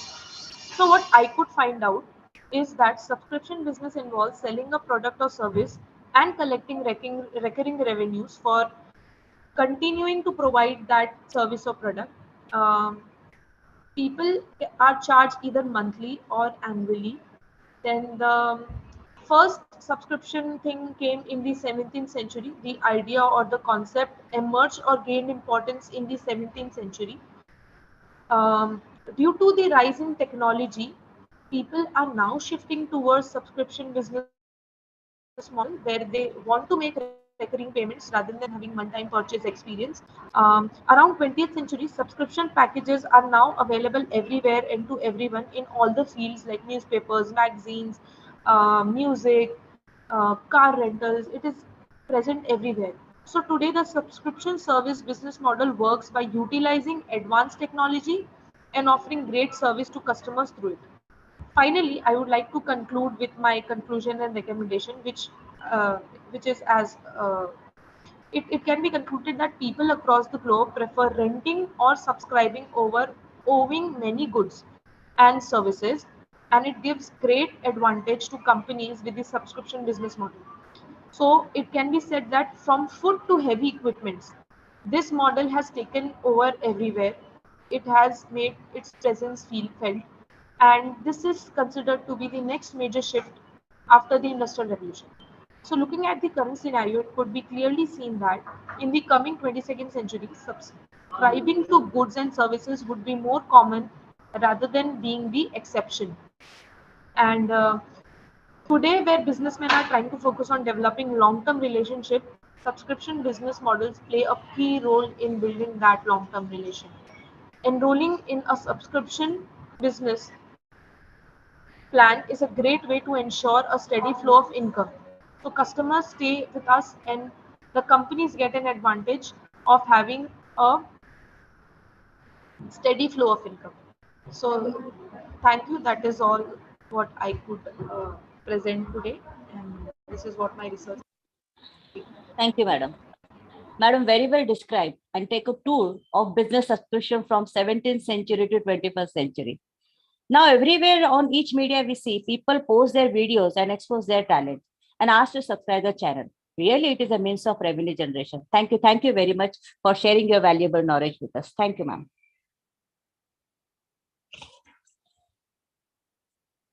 Now, I would like to call Dr. Sapna Sharma and Miss Aditi Anand from SK College. Hello, good afternoon, everyone. Hello. Hi, yes, good afternoon. Yes, You're yes. audible. Yes. Good afternoon, ma'am. So I hope I'm audible to all. Yes, ma'am.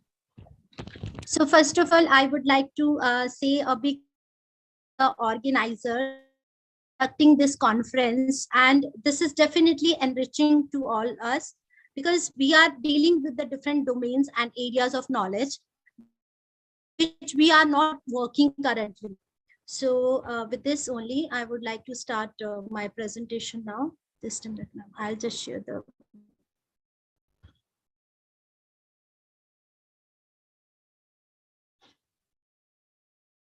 Okay.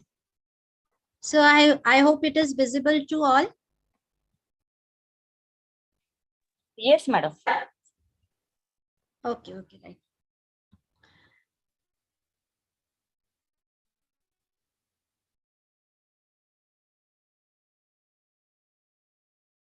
Without taking much of the time, I'm discussing impact of service sector on global business and economy during COVID-19 pandemic situation. I'm Dr. Sapna Sharma from SK College of Science and Commerce, Assistant Professor, along with my co-author, Ms. Aditi Anand. She is a student, FIBMS in Michibai College. So we have both gathered the data, worked on it, and come to certain conclusion and suggestion. So this topic is nothing new to everyone. Everyone is aware about the impact of service sector on the global business and economy. I'm going to cover the following content, that is the introduction part, objectives, research methodology, analysis and discussion, findings, and lastly the conclusion. We all are aware about that the service sector suffered the most because of the complete lockdown situation prevailing in India and globally. If we are talking about 2019 COVID situation, so production hampered, but it was the most sector which suffered a lot, that was the service sector. Government made mandatory norms for the safety and security of the people around the world. We know that only the essential services were operational, and non-essential services, that means the offline business, that suffered the most and negatively affected productivity and performance of these sector.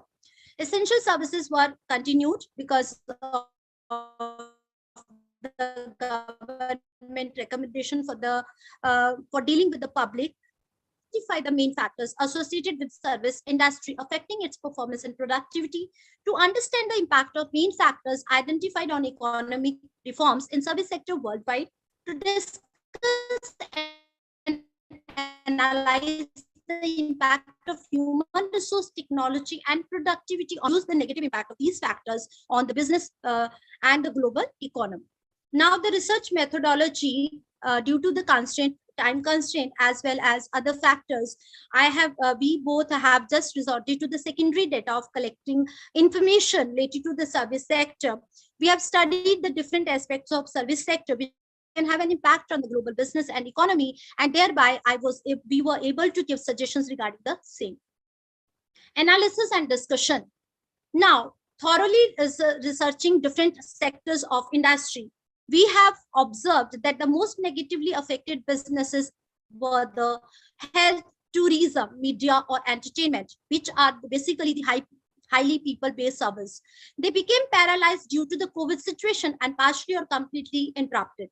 In all the three major highly people-based services, health, tourism, and entertainment, we have identified three major factors, that is basically human resource, technology, and productivity, which are basically responsible for performance and measuring the productivity of any country or economy. Now, the data collected through the secondary research revealed that the people element faced many challenges and issues in COVID situation globally than the other two factors, that was the productivity and technology. So it resulted in the global economic crisis in terms of loss of production, lower GDP, and loss of profits and sales volume. Now, the first area, that is the most impacted area, issues and impact. The people lost their job because of the transfer, retrenchment, layoff, and a job termination, because there was no work with the organization. There was a lot of fear and anxiety about the future related to the family, related to the job, and other aspects. Risk to the health, because this is a highly people-based service. Loss of income and financial instability, because people lost their job and reduced working hour were also there. Loss of social contact and social touch. This was the impact on the human, because business was unstable, economy was unstable. Now, the impact on human resource processes. The people lacked the mental peace and work pressure resulted in stress. We can see so many people health and mental issues, strained relationship with colleagues, subordinates, senior and management, work-life imbalance issues. People were not able to handle the job because most of the work they were doing online or the working hour were increased. Lack of teamwork and coordination, because through the virtual mode, when the people are working, it's very difficult to take care for who is working in a team, who is like coordinating the things, who is actually showing the output and the results. No clarity of job roles and has the role conflict. Now, what is the impact on technology? If we see that on the technology is not so much, in fact, technology has basically helped the service sector to keep up going and meet up their the expectations of the market and the economy. So here I want to focus on basically there are certain challenges, but there were certain opportunities as well. First was online shopping traffic. The pandemic forced people to shop online, not just for the branded luxury item, but also for the basic necessities, grocery, ration, medicine, everything was available online. Online traffic in various industries like tourism decreased drastically. We can see here in this picture. So this is the data which has been taken from the particular source. So here we can see that this there was online traffic which has increased to 161%. You can top supermarkets, media 80%, telecom 38%. These services 32. These services have basically grown up. But if we look at the tourism, the online traffic minus 57%, entertainment minus 57% again. So this data is showing that there was a drastic decrease in the tourism entertainment services, because this was the physical service, the service which the consumer can go and just take it. Work from home, this opportunity was also arises because offices were shut down. People had no choice but to work for the office online platform and in order to earn their livelihood. Various opportunities also arises, working from home anytime, anywhere. So you don't have to rush to the office, get ready on time, organizing and collaborating with a larger mass online, meeting holding, seminar, workshop. So many meetings, FDPs, conferences were conducted in this time, scheduling meetings and appointments a lot more flexibly. No travel time, has no stress from staying stuck for hours in traffic. Traffic is so much there in the metro city, especially the Mumbai, we can say, and we can say about the Bangalore. There was phenomenal rise in the usage of apps specifically. Microsoft Teams, which had 20 million users since 2019, has increased to 2,070 million users since 2022. We can see here the so much rise in the users. So this is the data which is provided from 2017 to 2022 in million users, right? So we can see there is a tremendous increase in the users who are using the software and other other automatic technology to work and complete the assignments. Now, the distance learning also, the education system basically continued their education with the online apps, Zoom application, and many others. So most of the population here, we are saying below than the 25 years age, education plays a very important role in the environment. Due to the advancement in technology, we could continue with the education to the larger population, which can create the higher employment opportunity later on and can impact the global economy as a whole. So not only it is beneficial for the young mind of the student learner, but also it expanded the market for online courses and classes. We can see so many like Baiju, we can see Vedantu, we can see Unacademy opened up. Even the Zoom application, they changed so many features and other also. So that was an opportunity in the technology area. Cashless payment. Due to the fear of virus, wire touch, payment via digital mode increased and people took advantage of that. This currently India clocks 40% of real-time digital payment, and this is the leading nation in this sector. Whereas we witnessed that India was fearing the digital transaction, but now it is the leading nation in it. So we should be proud as Indian. We are not, we are also ahead in digital payment and technology-wise from the other countries. Medical, due to the need of the art technology, substituting the tedious activities like administrative work on the part of the healthcare, providing expert guidance. Today, we have the better apps. Many platforms like MediBuddy are very well known, and they are taking the opportunity of this time. Now, I'm coming to the third part that is very important, which is contributing to the country's productivity and performance. That is the productivities issues and impact. Issues in productivity, loss of manners at the workplace for the employees. People remain absent and they remain, absent without information even, and they are taking leave and all. So labor absenteeism rate increased multifold. Labor turnover rate was also increased. Impact on productivity. Because of these loss of man hours, because of absenteeism, turnover, termination, and other things, or cutting down on the employee part.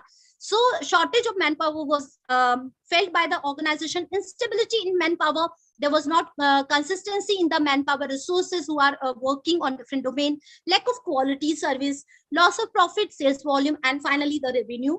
So now here I can show one figure here. Global GDP, how it the share of travel and tourism, how it dropped from 2000 to 2019. So here we can very well see in this figure the worldwide the contribution of travel and tourism industry, that is showing the total as well as the direct investment here. So this is a data which has taken from Statista 2028. Here I would like to represent monthly hotel occupancy rate from Jan 2018 to May 2020. The impact of COVID we can see in the hotel occupancy rate. The result shows that hotel occupancy has been dropped significantly due to the travel restrictions, stay home, and other norms of the government. It has declined. Europe, we can see 2.3% in May. Indonesia has faced the highest decline to this arrival than other Asia Pacific countries. Here we can see the data, how much tremendous loss is there from January 18 if we compare till May 20. So there was a drastically decrease in the hotel occupancy rates as per this data. Now, one caselet I would like to present here. This is a very interesting case. Activision Blizzard is a company based in Santa Monica, right? It has moved 99% of its 10,000 employees. That was just to provide the different kind of working environment. They provided a kind of flexibility so that the company had never proposed to its workers before. But when they saw this lockdown situation, which was introduced in March 19, so what happened? This flexibility they into the workplace turned out to be a positive for them, and most of their workers, most of their employees got adjusted to the new norm of working online, work from home. But they took it just to change the work aspect, work design. Not they were not have done this looking into the future. Future they could see any such emergency like COVID-19 situation, and the people have to sit at home and work remote workly, ready for sudden emergency arises. Automating the work processes to see, we have to definitely rely on the technology, adapting remote working and flexi working hours. Still in Indian system, now we are offline business, we are going to the offices, but I think we should introduce remote working and flexi working hours so people are used to it, rather than facing the many challenges how to use the technology when they have to sit at home and work remotely. Increasing contractual employment, part-time jobs,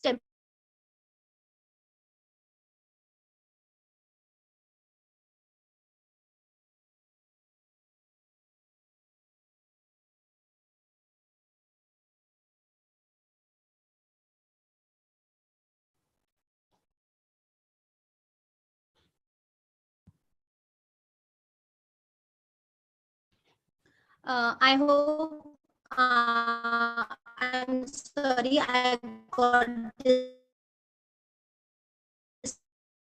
disconnected.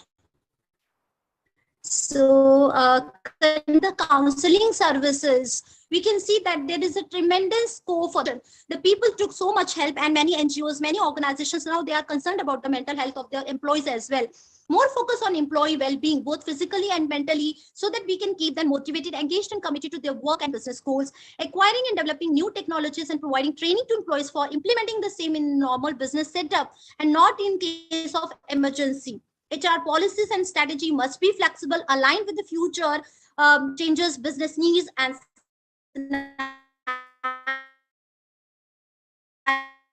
scenarios, to allocate a certain percentage of finance both from management and employee side to create an emergency fund and financially support the people and business as well.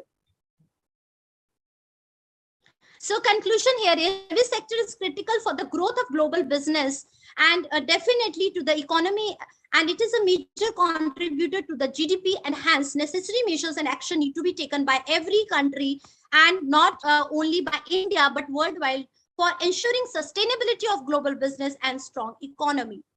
So with this, these are the few references. With this, I have concluded my topic. Thank you so much everyone for patiently listening. Thank you, madam. Very nicely presented the impact on human resources, technology, and productivity.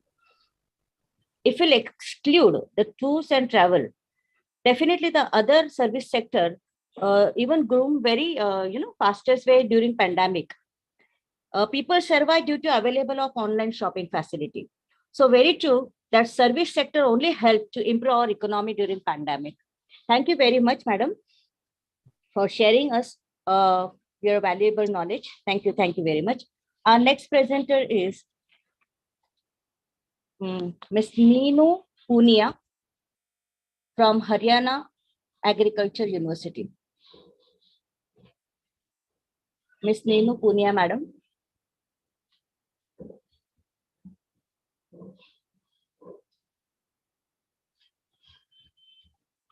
Deepak sir, madam is there? No, I'm not able to see her. Can I go ahead then? We'll move to the next presenter. Okay. Our next presenter is Mr. Kishore Tribhuvan and Dr. Mahesh Gaikwad, sir.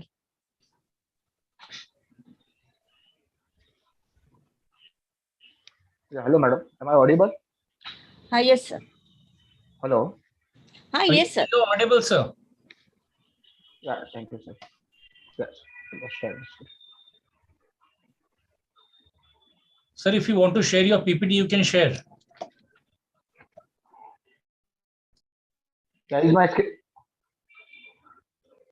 Yes, sir. Is my screen visible, sir? I've shared the screen. Yes, sir. You have shared. Yeah. The screen is visible. You're Okay. audible. Sir, go ahead, sir. Okay. Should I start, sir? Yes, sir. All the best, sir. Oh, okay, sir. Yeah, thank you, sir. Thank you. Good afternoon to all respected dignitaries. I, Assistant Professor Kishore Chauhan from JV Mehta Degree College, Airoli, and Dr. Mahesh Shankar Gaikwad from GS Science, Arts and Commerce College, Khamgaon, have conducted a research on the topic of post-impact of COVID-19 on pharmaceutical industry in digital marketing in India. I am going to give the presentation on the same.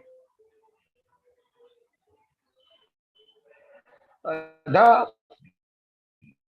COVID-19 pandemic was caused by new virus known as coronavirus. It was first noticed in Wuhan, China in December 2019.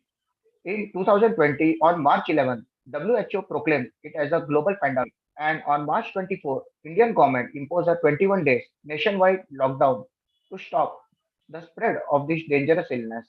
Lockdown had brought various restrictions on transportation, imposed curfew, and also it had imposed the system like stay home restriction on public gathering, education institution, entertainment, amusement places to ensure citizens' basic needs are met and only essential goods and medical services were made available.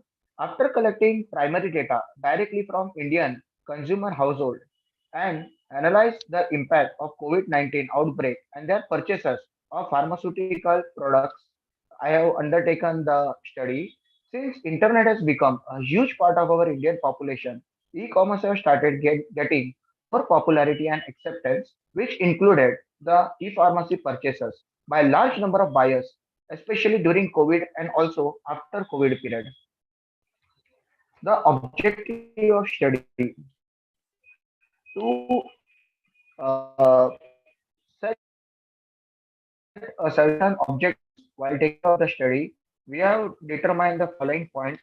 First is to understand underlying factors which influence the people to buy pharmaceutical products from online stores, to study the various risks which are related with buying pharmaceutical products online, to study the pharmaceutical products from e-commerce during pandemic to understand buying of online pharmaceutical products, also post-COVID-19 pandemic to draw meaningful inferences from the study and give some suggestions to e-commerce companies selling pharmaceutical products. Uh, for undertaking the research, the following research methodology has been followed. We had framed a set of structured questionnaires and circulated through Google Form.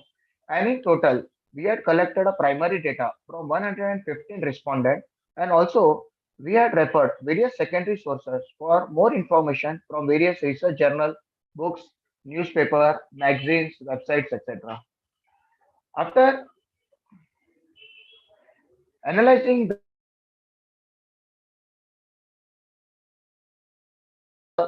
information, primary data, and other additional information, we had the following findings purchased during the COVID period.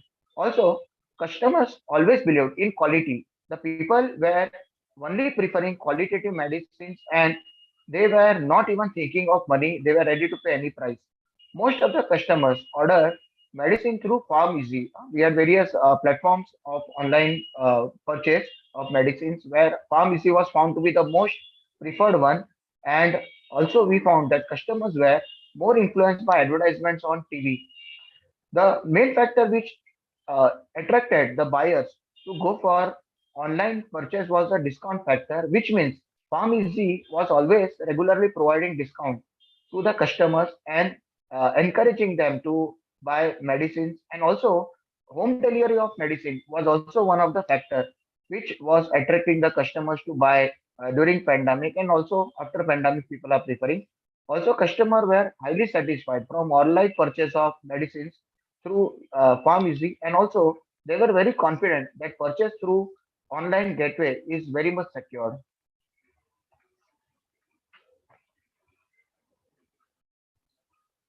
Uh, After undertaking the analysis, these are some inferences suggestions which have been drawn, which can bring some sort of improvement. There is a need to take care of the genuine medicines when it is being purchased from online platform, because validity has to be taken care. Secondly, there is lot of competition which is increasing. So there is a risk related to unfair means which may be adopted by the companies. So the care has to be taken over there. Thirdly, the advertisements and websites may also mislead the customers. So we need to also ensure that proper advertisement and correct information is shared on the websites. And also, government needs to take special care since many transactions of such organization have been on cash basis, where we need to take special care over there. And also, government should promote such organizations as it is a need of time, because many people are not able to go out of the home to purchase the medicines, and thereby home delivery will be feasible for them, especially senior citizen or some patients who are staying alone and cannot go out. For them, it will be highly suitable. These are the list of references which have been referred while taking up the research work. Thank you for giving me the opportunity to KB College, to all the thank you.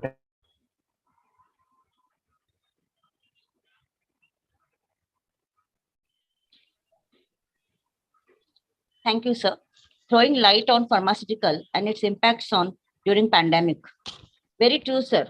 There should be in-depth knowledge about recognized pharmaceutical company. Otherwise, people may get cheated. So, very nicely presented your paper, sir. Thank you very much.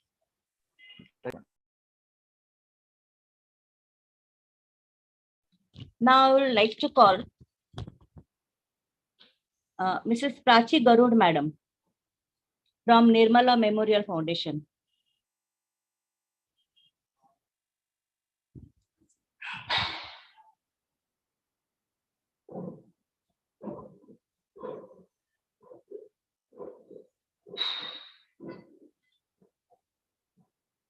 Prachi ma'am, are you there?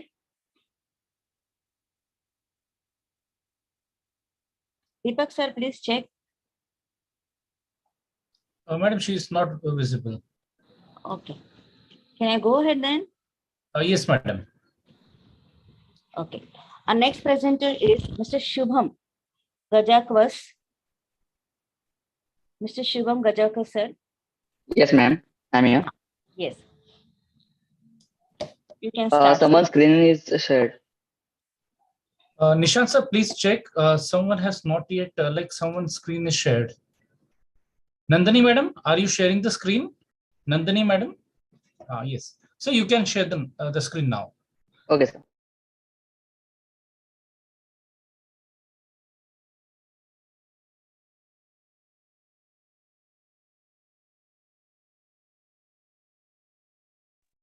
Is it visible, sir?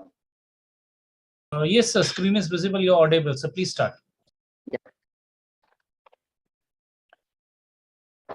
So very good afternoon to everyone present here. Firstly, I will introduce myself. My name is Shubham Gajakas from KV Pendarkar College of Arts, Commerce and Science from TY BMS HR department. I will firstly thank KB College to give us golden opportunity to present the paper. So I will start with my paper with your permission. My topic is about how to study the work-life balance of married working women among Kalyan Dombivli region. My main aim to study this research was to study various factors about how women balance their work life even after getting married and the conflicts arises through this. Nowadays, women are getting highly motivated and taking initiative for their work, whether it's household work or office or organization work. They are increasingly encouraged to seek self-fulfillment in demanding careers. They also face increased pressure to make sacrifices for their children by providing intensive parenting, high involvement, parenting, and child development. Other challenges faced by employed women are those related to finding adequate and affordable children. Work-family conflict has been defined as the type of conflict between roles where some responsibilities from work and family are not compatible and have a negative effect on the employee's work situation. Family work conflict is also type of work role conflict with family and work responsibilities. Are balance between work life. For married female employees, they are not compatible. Uh, Getting everyone perspective from work, family, and family work, these types of conflicts reflects the degree of incompatibility of the roles of responsibility from the work and family areas. Work stress due to workload. This is usually understood as workload due to immense of workload or work pressure. Working women with children living at home differ from women about children and from their own working spouses or partners in several ways. Working mothers reports more work stress because of so many challenges on the path of paid work or responsibilities at homes. Nowadays, it is no longer acceptable to fight or to run from the situation. This can also lead to mental health damage or mental pressure. So analysis, the aim of the study is to investigate factors affecting married female employee working in various environments. Analysts found that women with preschool children experience different types of conflicts and conducted that self-role. So results, we can move to results. So I took the survey on the following topic. I got 50 individual responses among Kalyan Dombivli region. So here are the majorly asked question framed here. Please have a look. So my first question was how they feel after doing household works as well as office works. So 56% of data shows that they were agree that they feel exhausted and 42% was feeling somewhat they feels mental pressure. So one of the question from this research was, what do you expect from a family having such a work life? Health, motivation, or other? So we can see the data mentioned here.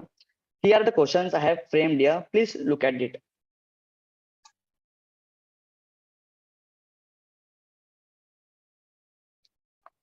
Moving towards conclusion, my conclusion of the paper is about, in this following research study, we just learned how working women balance their work life or workload, even getting married.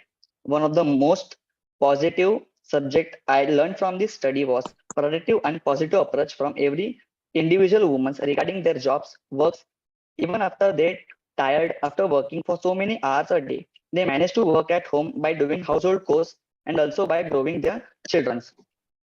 Even our professors, principal present here can also relate to my topic. Thanking you, I wish to conclude here.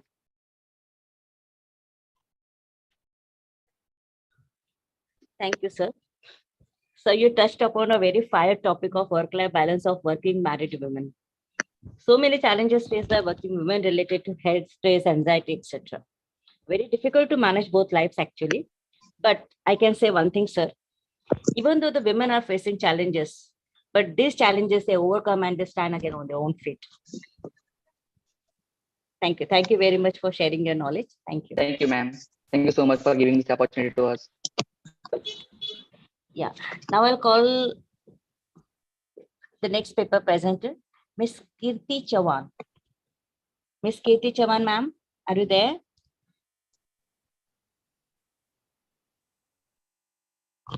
Kirti Chavan, ma'am, are you there? Sir, please check.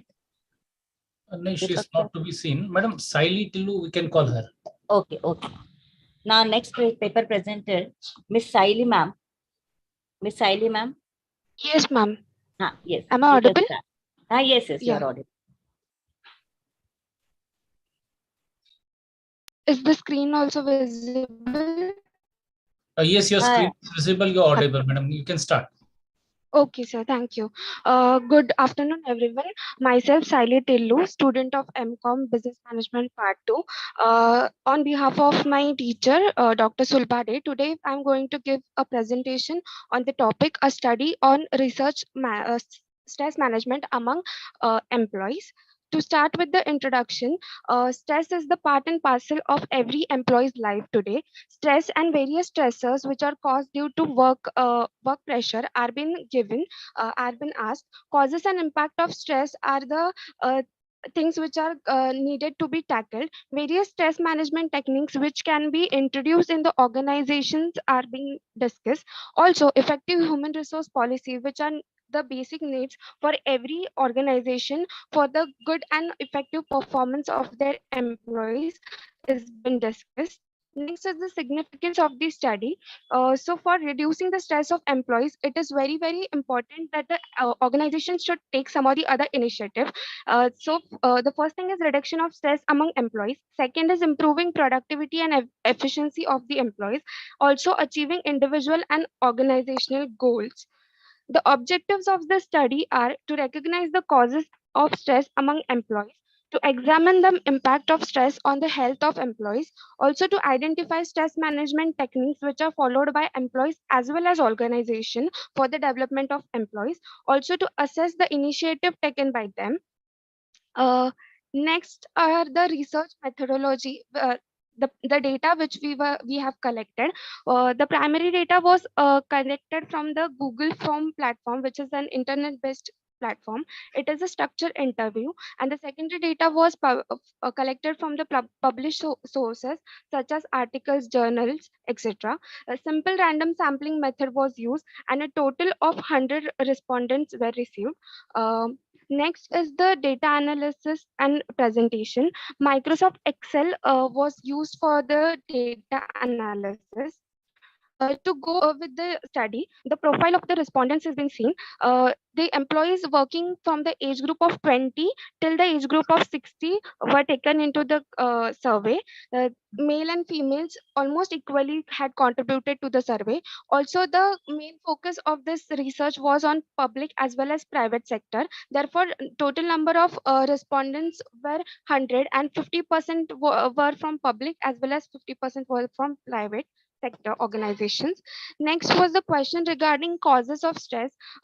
It is seen that when the respondents were asked about the causes of stress which they face in their organization, they said that 60% of them said that work pressure was main problem. Next was family problems as well as social life. The next question was impact of stress on physical and mental health. So there were various symptoms listed down below, from which they had to select about what exactly they feel mentally as well as physically when they go through stress or stressors. So they feel nervous is what we can see. Also panic attacks were very less, but anxious feeling, nervousness, they feel excited are some of the reasons or some of the symptoms which they are being.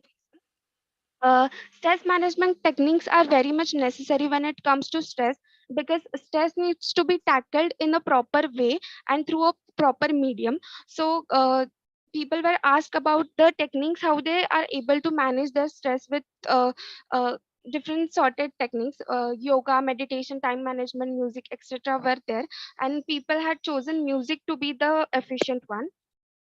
Next was the initiative taken by human resource, because not only employees can help to manage the work life balance, but also the human resource or the organizations should take some of the other initiative. So according to the respondents, the workforce coordination was one of the most efficient thing which the human resource management did for them. Few of the limitations of the study were, the study was constrained to the employees working in organizations in Mumbai only. Also, it was restricted to 100 respondents and variables, selected variables only. Few recommendations and conclusions from our study is paying attention and resolving stress related problems of employees. Next is introduction of effective measures of stress management by the organization. The most important part is flexibility for female employees and also allowing leaves for employees for re-energizing. Proper allocation of duties and responsibilities, so there is not much overload on a single person. Next is stress management seminars and workshops which can be frequently conducted for the stable and proper life of an employee. Also, the human resource management and the organization initiative is very much necessary. Future scope of our study is it can be collected from other cities, regions, as well as from national background. Also, it can be conducted on a specific sector base. These are few references which are been given. Uh, that's it. Thank you so much. Thank you, madam. It is said that success of the organization depend upon quality workforce. But to retain this quality workforce, the organization must take care of the employees. It is a big task in front of the head of the organization. Organization should create stress-free environment at the workplace. If organization want to progress, they should take enough care for the employee stress and also to take a corrective measure to reduce it. Thank you. Thank you very much, madam, to share your knowledge with us. Thank you very much. Now I would like to call Madam, our next paper presenter, Sukanya Tambe. Sukanya Tambe, madam. Yes, yes, ma'am. I will share my screen. Yes, madam, you can share the screen. Yeah. इसको ऐसा पूरा बोलना है last में बोलना है ending speech vote of thanks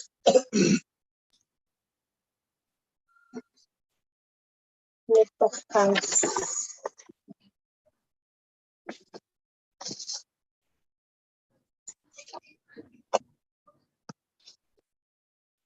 Is my screen visible? Yes, madam, screen is visible, you're audible. Please start, madam. Okay, thank you. Good afternoon, everyone.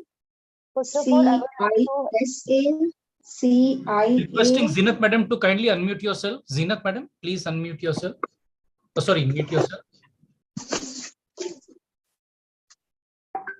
Yes, continue. Madam, you can continue. Sukanya madam, please continue. Okay. Yes, sir. Good afternoon, everyone. First of all, I would like to extend a very warm welcome to all of you. My name is Sukanya Tambe. Today, I'll be presenting on impact of workplace stress on HR. My topic is a bit different than other research paper, which mainly focuses on employees and their well-being. I'll be mainly focusing on HR. So I will start. So according to a comprehensive study, it has been identified that HR practitioners are the most stressed professionals. Being the backbone of the company, HR has to manage various tasks and responsibilities. The purpose of the research paper is to present a review on HR and how workplace can cause immense stress on HR and the ways in which it can be reduced. According to CIPD, which is Chartered Institute of Personnel and Development, HR perform multiple tasks, often discuss negative issues with their employees. So it is not surprising when HR is at a risk of experiencing a higher level of workplace stress. Here, in this research paper, there are two hypotheses given. The first one is that there is a significant amount of stress as they have a complicated job. HR career is not recommended for nice people, and the other hypothesis is that there is a no significant amount of stress on HR as they have an easy job. They put work in workforce and recruit with care. The research methodology used while collecting the data is that it is opted for the study which is exploratory in nature. Research was conducted to understand the HR challenges. Research was conducted which showed that the challenges faced by an HR and how stressful their routine is planned. Next, we'll move to data analysis and data interpretation. Following is a pie diagram given in which it concludes that HR department being lack of recognized by 31% of the people, 59% of HR professionals are stressed out along with the feeling of under recognition, up to 10% according to the survey given. Next, we'll see a bar chart, which is a bar chart or a bar diagram, which is given, which mention in which the top challenges which are faced by HR currently in 2020 is given, which concludes that the top challenges faced by the HR is work-life balance handling and employee morale and are not satisfied with their workplace. A graph mentioned here, I would like to highlight the survey done, which are a result of workplace stress. HR don't feel productive in their workplace by 43%, have dissatisfaction with their financial pay and rewards. According to survey, 28% don't feel appreciated. They felt overwhelmed due to the lack of respondents' flexibility, and because of poor work-life balance, they are dreaded with work. Others doesn't seem to fit in their work culture. The responsibility because of which their stress is given, like the high level of stress for HR professionals can cost organization millions of dollars. The factors here are given are improving morale, managing in workplace, fitting into the workplace culture, boosting the well-being and improving the mental health. Next, we'll move to the findings of the research paper. In findings, an example is given of how a routine for a day in a life of HR looks like. What are the general responsibilities, which conclude that they have to do both strategic and operational tasks in a day-to-day life. There, each and every task is important, whether it would be recruitment or selection or issues related to pay. Each and every activity is equally important. If not looked into immediately, things could get escalated. Next, we'll move forward to the stress management tips and how it helps HR in workplace is mentioned in the recommendations. Setting priorities, trying wellness program, consulting with the counselor are a few stress management tips. Then I would like to conclude that the pinpoint stressors and encourage the design and interpretations of stress management system to ensure an organization climate conducive to employee personal development and achievement. There should be a cycle of studies, group discussion and survey if possible. And thank you so much for everyone for listening to me. Yes, Sukanya madam, it was a very nice presentation done by you. In the present scenario that is post-COVID, it is one of the most important segment to be taken care by everyone's stress management. It has become part and parcel of our day-to-day society, and you gave lots of in-depth idea about it. Very nicely presented paper, madam. Yes, our next presenter is Mr. Sagar Kulkarni from SRTMU. Sagar, sir? Yes, sir. I hope I am audible. Yes, sir, you're audible. Sir, you can share the screen. Sir, I have not my PPT. I just okay, no issues, sir. yes. So you can present your piece.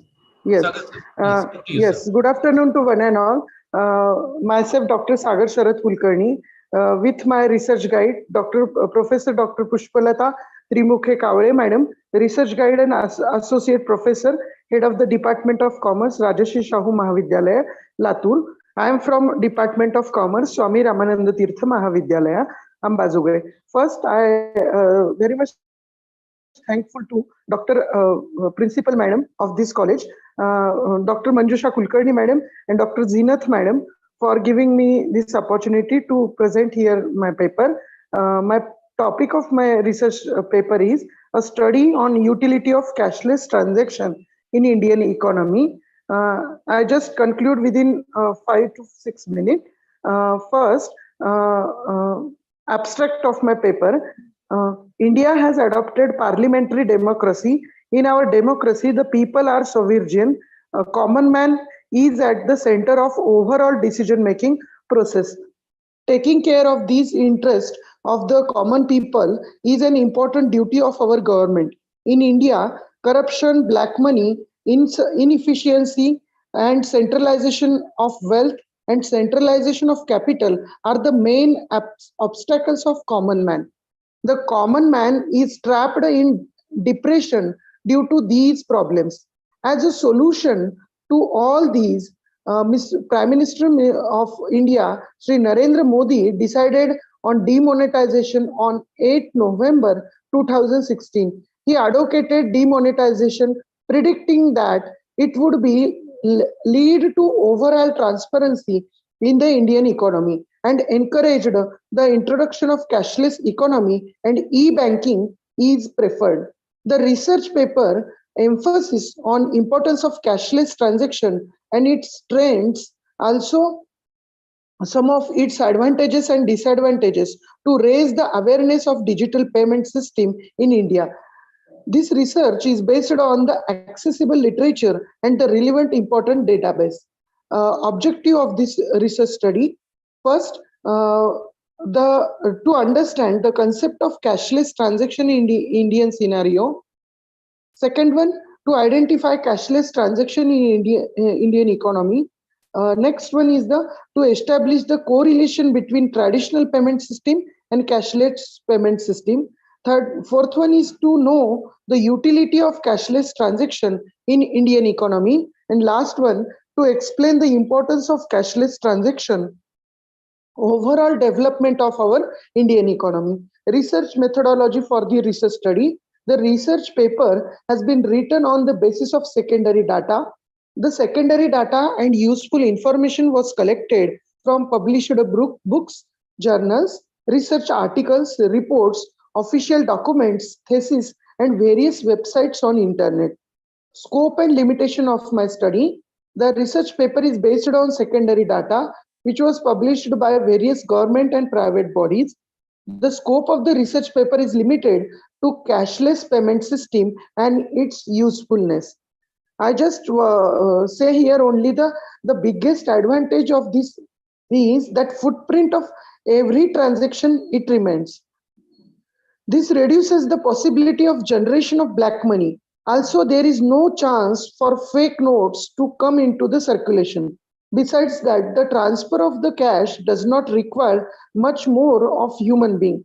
Since these transactions can be verified, it helps to bring transparency in our Indian economy. Due to this, it would not be wrong to say that we are moving toward a cash-free economy. I have just conclude here. We see many benefits of cashless transaction. We can free from fake notes. Many dangerous such as theft, robbery, loss of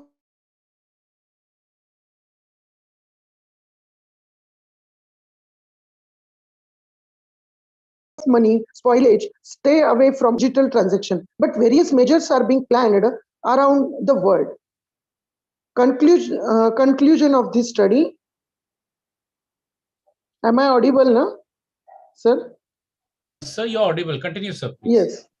Conclusion.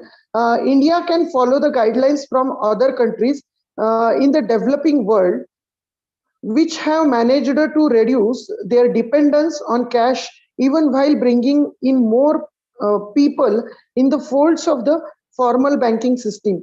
All cash transactions are properly recorded and are also available on the respective website for viewing at any time. Hence, this digital payment system is very useful in terms of financial literacy, financial empowerment, self-sufficiency, and financial discipline. Printing of notes, distributing them, using manpower for their distribution. Many expenses are incurred along with the existence of these notes. Most of these costs will be reduced or eliminated in digital money or transaction, and saving money on the system is definitely helpful for the nation's development. Cashless transactions are very easy. It is essential to make using cashless tools easy, reliable, secure, and profitable. For this, infrastructure is also being created in banks. A cashless economy will benefit everyone from the low income group.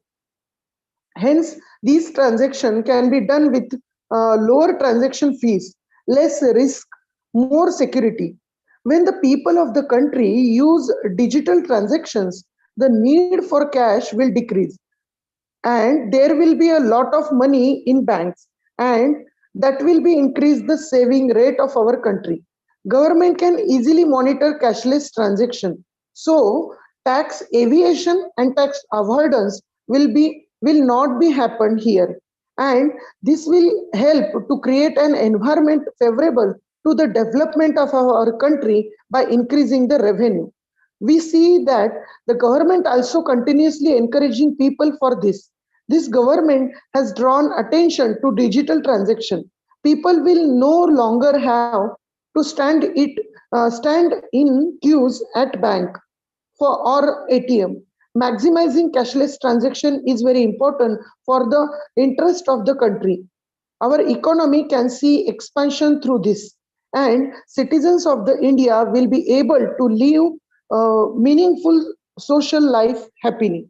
Thank you for giving me this opportunity.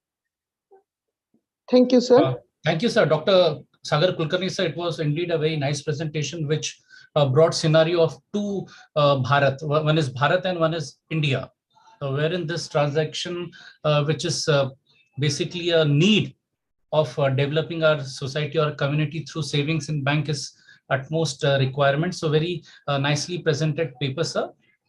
Thank you, sir. Next presenter is Kirti Dhawan, madam. Kirti Dhawan, madam, are you present? Yes, sir. Yes, sir. Yes, madam, you can start your presentation. Madam, you can share the screen. Yes, yes.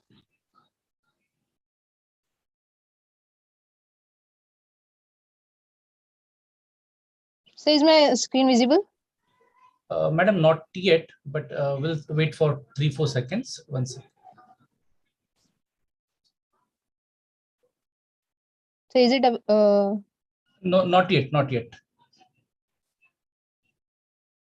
Maybe network issue would be there, so it may take a bit, 3-4 more seconds. okay, sir. So or else I will explain my paper. Sure, no issues, madam.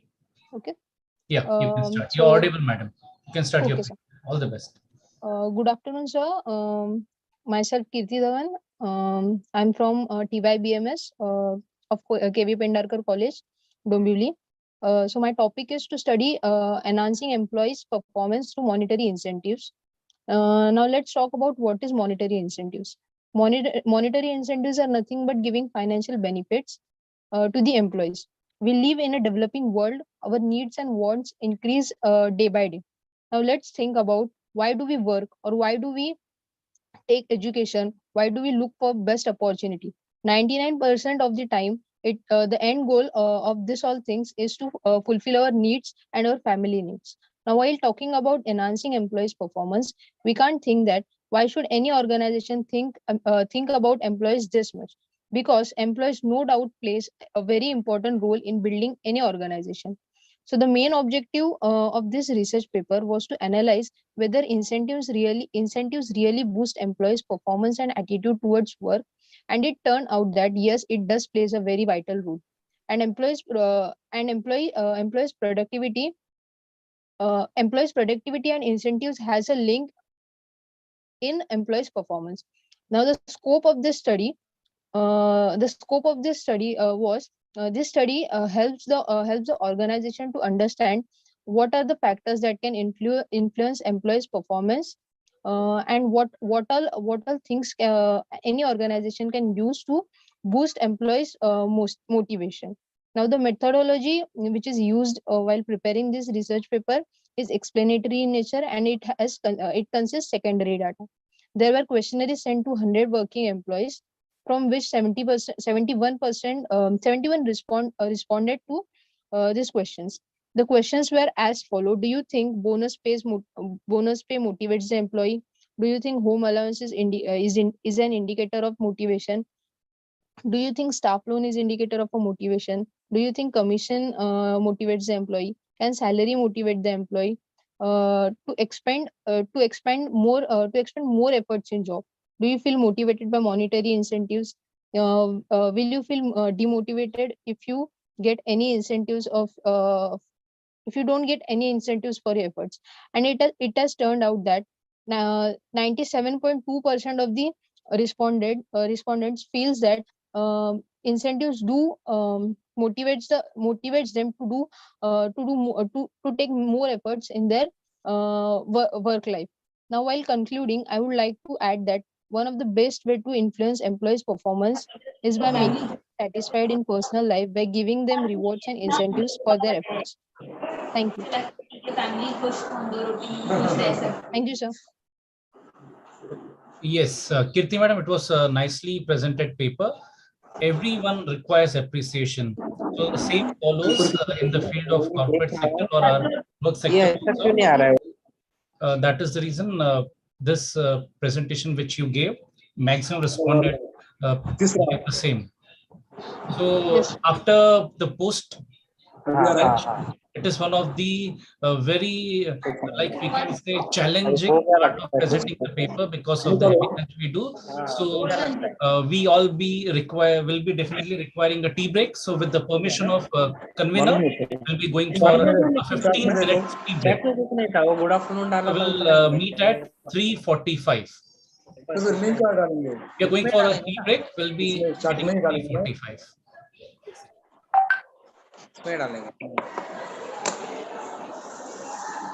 इनके उल्लासनगर का ना madam आपके उल्लासनगर मेरा अभी registration हुआ ना, अभी fees भरना है नेक्स्ट मंथ में जाके 6,000 चालू काम फटाफट फटाफट फटाफट।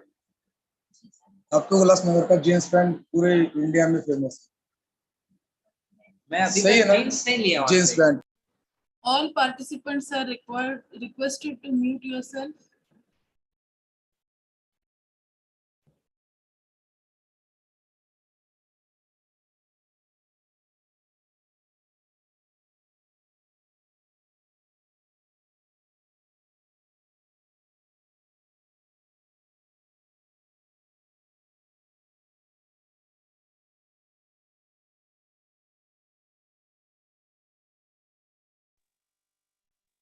आया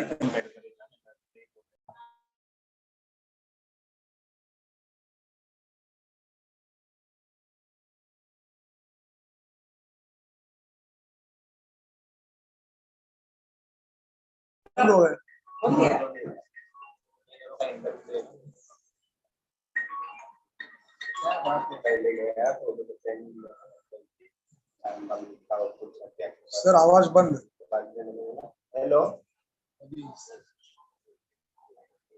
हाँ ठीक है अपना आवाज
Madam, we'll start with the session. Manjusha, madam. So we'll start with the post-tea break. And I'm sure that everyone is energetic and ready to go with the presentation. Yes, sir. The next presenter is Miss Nandita Iyengar from Doshi College. Hello, am I audible? Yes, madam, you're audible. Okay.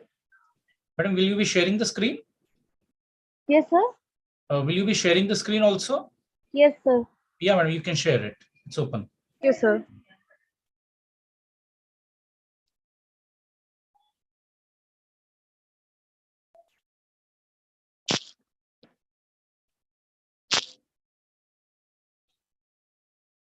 Just a minute.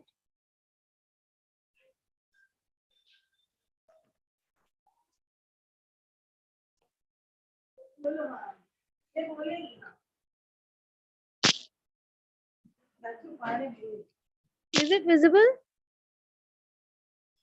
Hello, sir. Am I audible? No, madam, it is not yet visible. Maybe it might take a few seconds. We'll wait.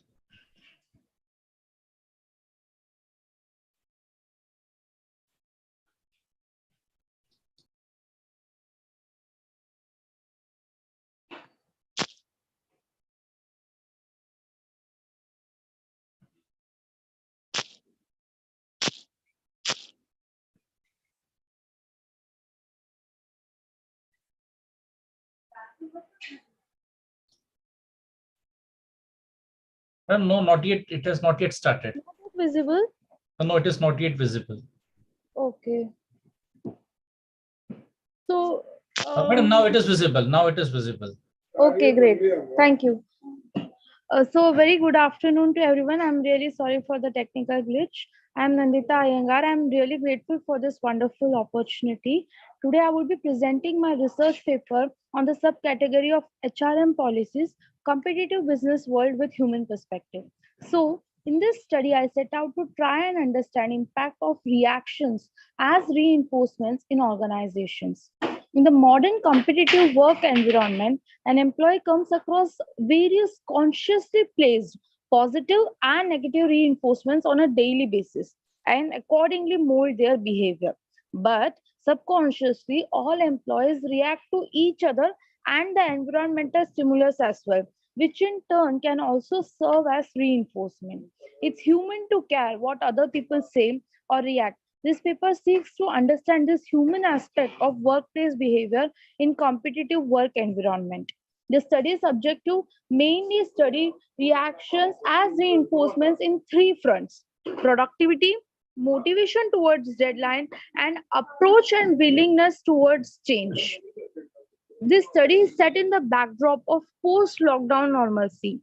It's focused on study of perception of respondents regarding impact of reactions of colleagues and seniors, both positive as well as negative, in behavior modification.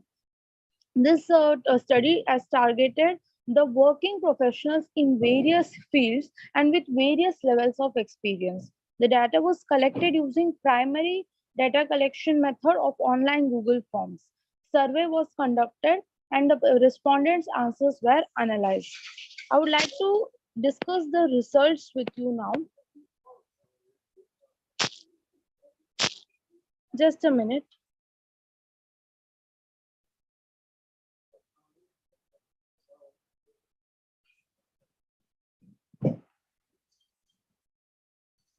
So, for instance, when the respondents were asked of how, do they fear the negative reactions of their seniors or colleagues, for example, if they fail to meet their deadline, 11 respondents, that is 25 over 25% respondents responded that yes, they did actually fear the same, and another 47% respondents reacted that they would fear it sometimes. So over 75% of respondents feared the reaction of their colleagues.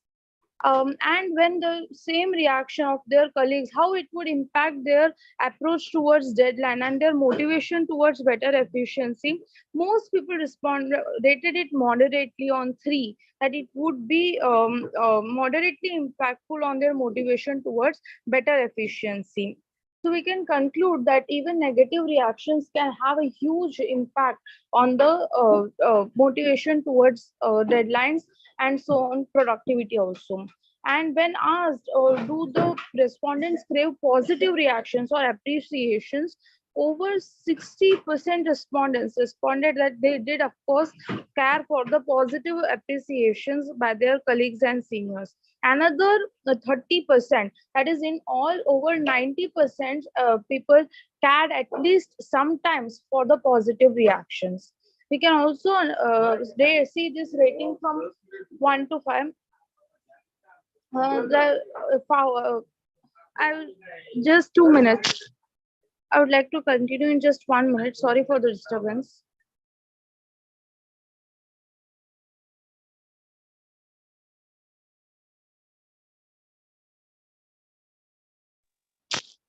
I'm sorry. So from 1 to 5, when the respondents were asked to react, how this positive reaction motivates them towards greater productivity. As you can see, most people responded positively towards the same, rated high of 4 and 5.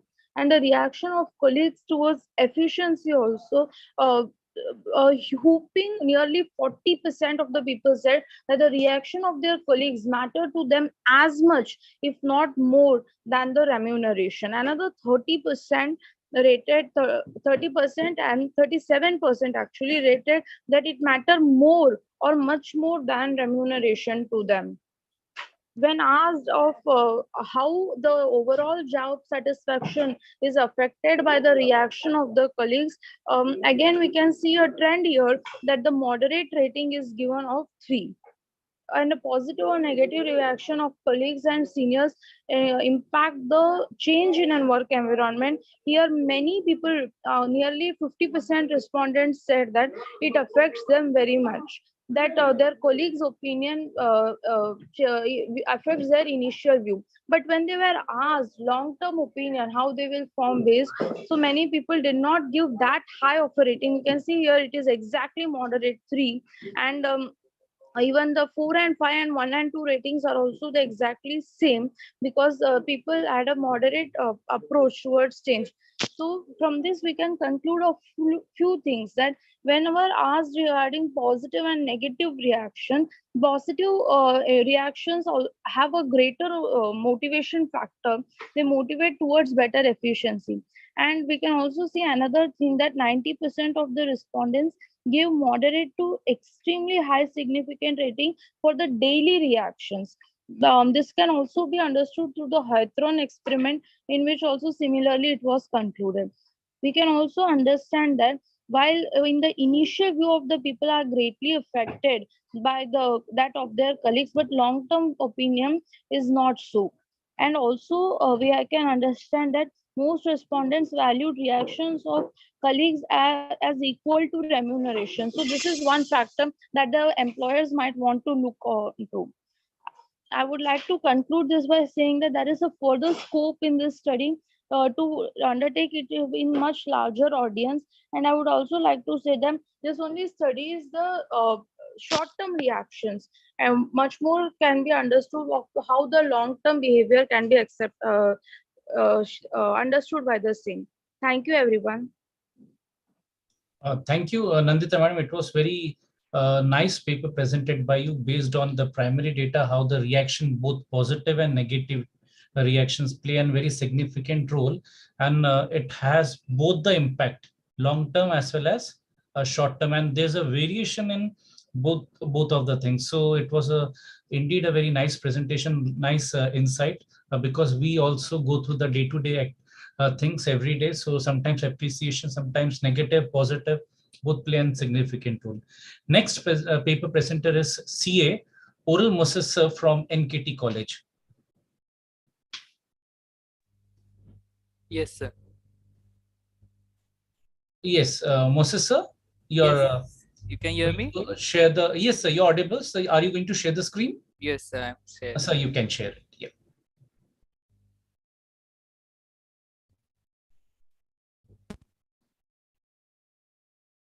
Yes, sir. Screen is visible. You can start the presentation, sir.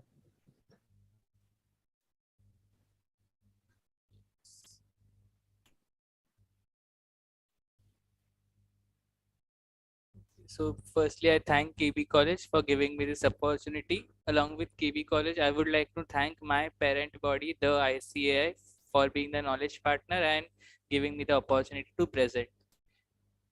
I am presenting this paper. I am a PhD registered student under guidance of Dr. Farad Sheikh, so my PhD guide. So she has given me inputs and guidance for this paper presentation and guided me how to write, as this is my first paper presentation as a PhD student.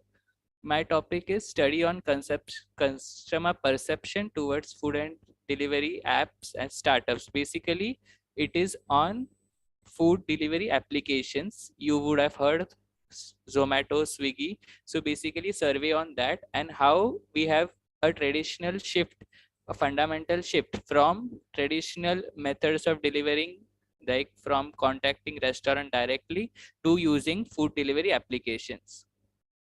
So basically it's a startup. So what do you mean by a startup? Startups are young company having unique and innovative product or services. So in my case, I am focusing on a service. Earlier we used to focus on restaurant, directly contacting restaurant, collecting 10-20 menu cards of different restaurants, but nobody thought of aggregating all the restaurants in one app. So this is a startup application. In one app, say Swiggy or Zomato, we are able to find all the nearby restaurants. So no need to track individual restaurant. We can get all the restaurant at one place.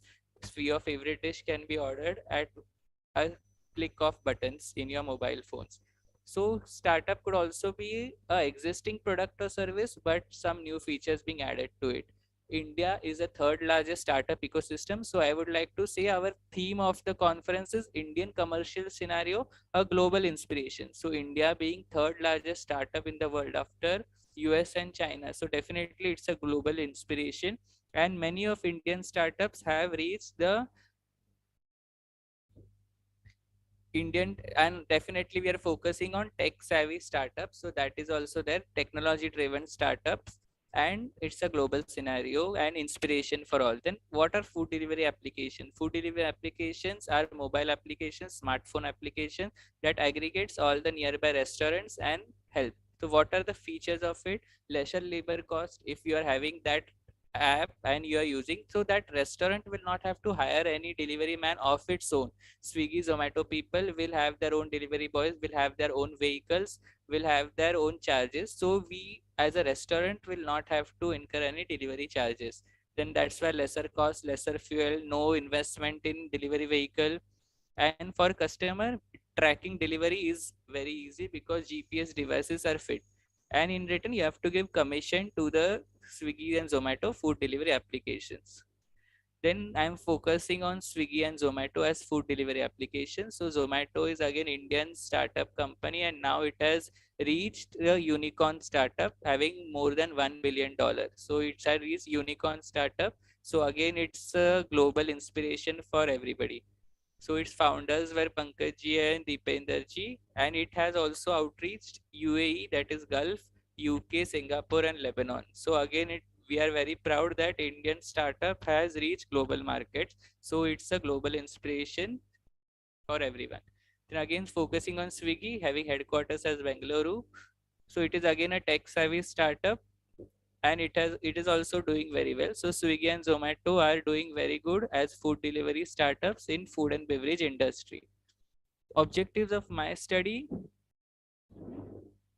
is to analyze the online food delivery application comparing traditional and modern methods. So traditional methods, I mean that you are directly contacting a restaurant. Modern method means you are using the app. And then analyze what factors influence the people to use this online app instead of contacting the restaurants directly. And then what is the satisfaction level of people who are using the apps. The hypothesis I've considered, there is no significant difference in the criteria of ordering food. So by this I mean that people, there is no significant difference means people are okay whether you are using an app or whether you are directly contacting a restaurant.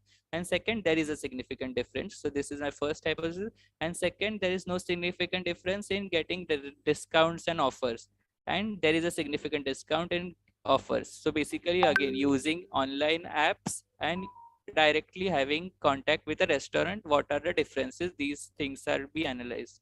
So customer preference, as per my survey, I have collected 163 respondents from Thane city and also used SPSS, so statistical application for social sciences. I have used that software for data analysis. So 63% people are now more interested into online applications for food delivery rather than directly contacting restaurants. So I have collected few questionnaires. So who prefer online? So out of my 163 applicants, 122, that is almost 75% people prefer online applications. Again, 71% people are saying that they are better getting discounts, offer complimentary food on online applications rather than restaurants. So there is going to be a fundamental shift in the method of delivering food, because people are more comfortable with online apps because they can order food from anywhere and they can also track and get food in a better manner. So again, time barriers. So online food apps also have restriction on delivery. So you did not follow up again, you get the food delivered in time, because it is the duty of third party and not the restaurant to deliver the food. And which methods of food is fastest? So again, for fastest delivery, the online applications are fastest, having 61% voting that they prefer online.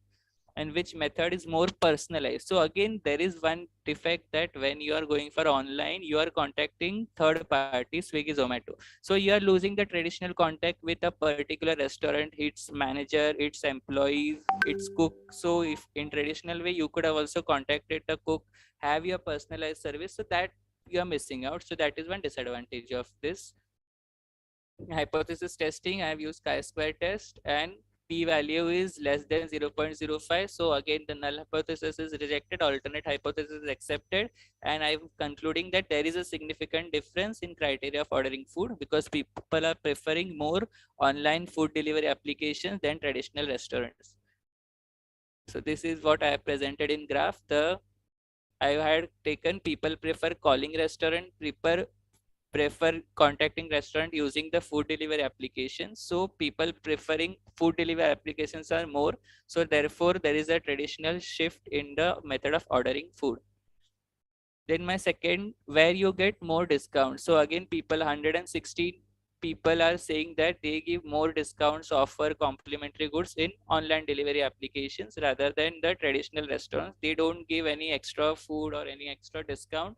But online, there are many vouchers also which you earn, and you can apply those vouchers in this online application. So again, encouraging e-commerce, encouraging tech savvy India, and again having global inspiration for everyone, because these are Indian startups and we have reached the world market. So they are global inspiration for the world. And in all, India is the third largest startup. So again, it's a global. Then in conclusion, I would like to say again, this food delivery application. So trend, earlier we are contacting restaurants, now we are contacting through food delivery application. So there is a trend in the method of ordering food. There is a shift in the trend from restaurant traditional method to the modern methods of online delivery. Then India having tech savvy applications. So basically food delivery apps, nothing but application made by tech savvy people. So we are using technology in a constructive manner. Then there are definitely Startup India scheme introduced by our Honorable Prime Minister Narendra Modi ji in 2016 to give government incentive for startups, then to encourage startups, many incentive schemes, many tax holidays for startups, tax benefits, support for startup. There is mentorship program for startup website. So basically, startup is encouraging, it's giving us employment opportunities, it is mentorship, entrepreneurship, so everything, and overall development of India and contribution to the world. So that is why we are proud, we should be proud that Indian commercial scenario is a global inspiration. Then startup finance and support. So many banks like MSEB, now there is a special startup banks. Like last month, SBI started one startup only for startup finance branch. So in that manner, even today, beginning of the session, we heard that the Institute of Chartered Accountants of India are also working for startups. how they can develop startups and increase their opportunities. Then that is encouragement, employment, entrepreneurship, and mentorship program is also there for startups. It's very interested. Startup India scheme, and also on the website startups mentorship is available. Then unicorn startups. So many of Indian companies have reached the unicorn startups, that is $1 billion economy, and therefore India is now the third largest startup, and it's a global inspiration for everybody. So thank you. I would like to conclude myself. Yes, Moses, it was a very nice presentation done wherein you showed all the both the scenarios, that is traditional restaurant as well as the online.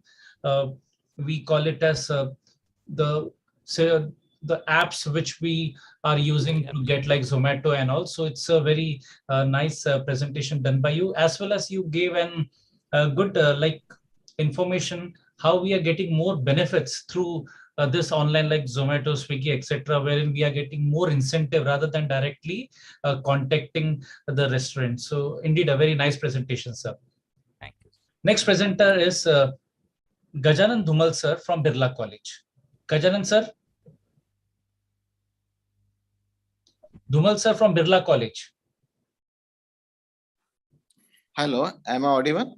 Yes, sir, you're audible, sir. You can share the screen if you want, sir. Yes. Just a minute.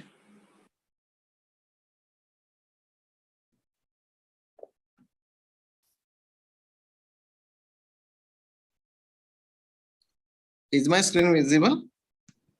Yes, sir, it is visible.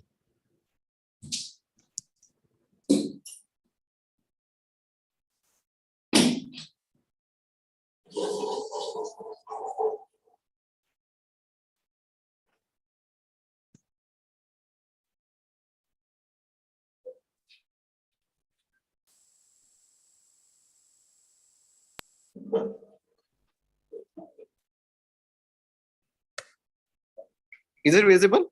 Yes, sir. Yes, sir. Screen is visible. You're audible, so you can start with your presentation. Okay. So I am Gajan Dhumal from BK Birla College, Kalyan. My topic of presentation is e-commerce in India, challenges and their solutions. So introduction. So everyone knows about now e-commerce. E-commerce means the process of buying or selling product on the internet. E-commerce is nowadays growing very rapidly in India. Nowadays, it has become an integral part of life. There are many challenges faced by e-commerce. This is an attempt to study challenges faced by e-commerce and find their solution. So these are the challenges. The first challenge is customer satisfaction. So this is a very important challenge faced by e-commerce. If the customer is happy, then only if the customer is satisfied, then only he will buy the product. So what is the solution? In order to make your customer satisfied, companies should sell those products which are excellent in quality. Customer feedback should be reviewed, and accordingly, their issues should be solved. The next challenge is delivery of the product. Most people prefer the faster delivery of the product. Whenever people search for any product on different e-commerce websites, they first check delivery of the. If the delivery of the product is within 1 or 2 days, then people immediately buy the product. So what is the solution for this? Companies should select the right delivery partner which will deliver the product on time. Update delivery of the product with the customer on regular basis till it reaches to the customer. Use of GPS system will help to track the product. Then the next challenge is selection of the product, selection of the right product. If you want to sell any product online, you have to choose the right product. You also need to check demand of the market, and accordingly, you have to make the product available for the customer. So the solution is you should first know the customer demand to choose the product to sell online. When customers search for any product on a website, check which product is searched frequently. Accordingly, try to make the same product available for the customer. Next challenge, that is a gaining profit. It's not so easy to gain profit for every product which is sold. There are many charges levied for product like packaging, handling, shipping. After calculating all these charges, the company has to sell product with marginal profit to survive in the market. Then what is solution? The solution is in any business, profit depends on the product sold. In order to sell more product, keep a watch on market demands. Use of excellent product description, good photos of the product, a review of the product, offering discounts on product, sale on festive season will help seller to sell more product. The next challenge faced by e-commerce, that is the product stock in warehouse. E-commerce companies have to maintain enough stock of product in warehouse in order to fulfill the order of customers. When customers see any product out of stock, they move to another seller. The solution is use an inventory management system such as Vault to manage stock in warehouse. You can forecast the sale of item by analyzing sale history, current quantity, order, and hand-on quantities. Make good relation with your supply to keep enough stock in the warehouse. The next challenge, that is return and refund policy. Some buyers deliberately buy product and return. There are some genuine returns, but some are fake too. After the return of the product by customer, there is no guarantee that the product will be in good condition. The solution is first check which product is being returned frequently. Increase the time to return the product, which will allow customer to think whether to return or not to return the product. Check quality of the product before it is shipped. Warranty and guarantee certificate should be sent with product wherever it is necessary. It will give more credibility to the product. The next challenge is conversion rate. Conversion is the act of purchasing for both your physical store and e-store. Number of customers visit online shopping website, but very few customers actually buy the product. Conversion rates are the number of people who purchase the product out of your total website visitor. The solution is you can give discount on product. You can make delivery of the product free. Do not ask customer to log in for the first visit. Increase the speed of the site. You can give some offer to the customer. Flipkart, Amazon, these companies are giving offers to their customers. The next challenge is identity verification. In online shopping, generally frauds happen during their payment transaction. Online shopping can be done with fake mobile numbers, addresses, and money transaction, which will lost. There will be a massive revenue lost. So a solution is for identity verification. One can use two-factor authentication in which customer need to enter code sent to the mobile or email. Identity verification software can be used for identity verification process. The next challenge, that is the cybersecurity. Cyber attacks infect your e-commerce website with viruses. Personal details of customer like mobile numbers, email ID can be made public, which will damage the reputation of your company and will turn away customer forever. The solution is e-commerce companies ensure that their customer create strong and unique password while registering on their platform. Customer ensure that their devices are protected with latest anti-malware software against cyber attack. The last one, that is advertisement. A digital advertisement has been more affordable form of advertisement than the traditional advertisement. But in recent years, digital advertisement have become more expensive. Rate of advertisement on social media has increased in the past few years. E-commerce has not yet reached people in the rural areas. So the solution is companies can advertise their product on social media such as Facebook, WhatsApp, which is free of cost. Companies can also choose offline advertisement to make people aware about their products, such as distributing pamphlets, installing banners, etc. The conclusion is, in order to grow e-commerce in India, concrete steps should be taken by e-commerce companies to face any challenge.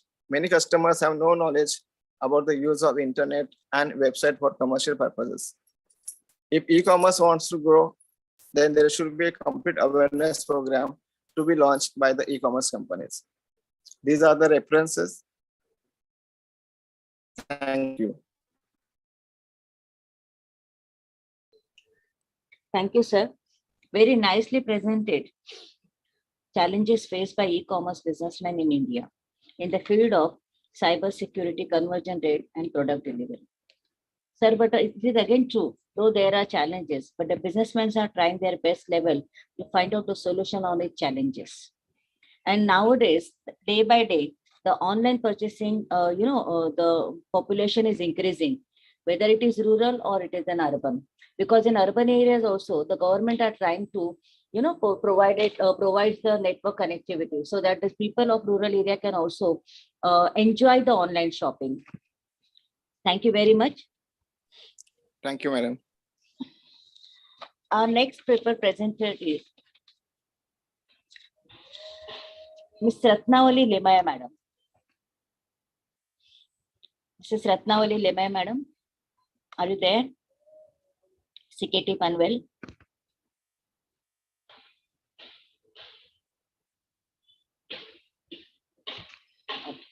We'll go ahead. I would like to call Mrs. Harshada Rajapure, madam. Harshada Rajapure, madam.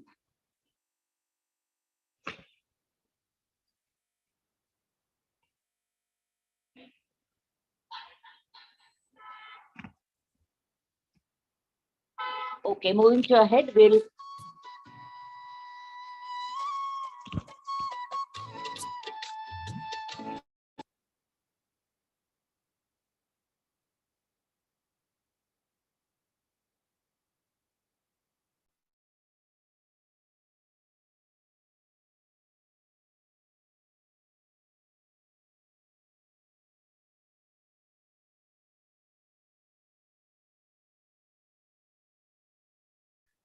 okay.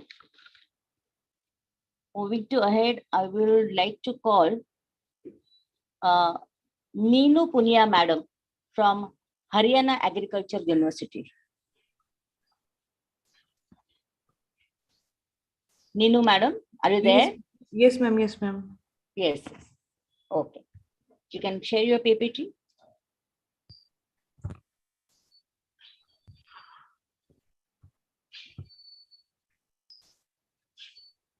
Are you sharing your PPT, ma'am? Yeah, ma'am. Okay, okay.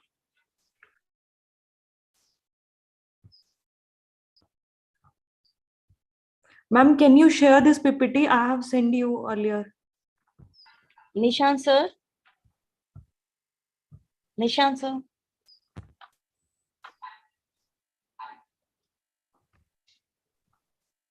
Yes, ma'am. Huh.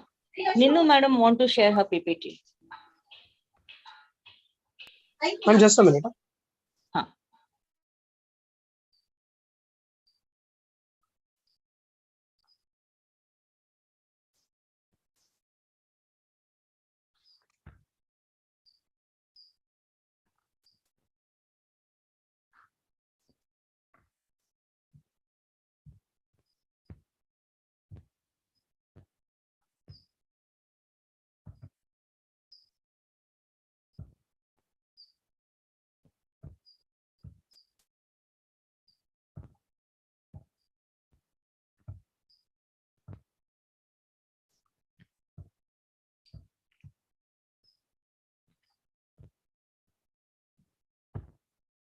Ma'am, is it visible now?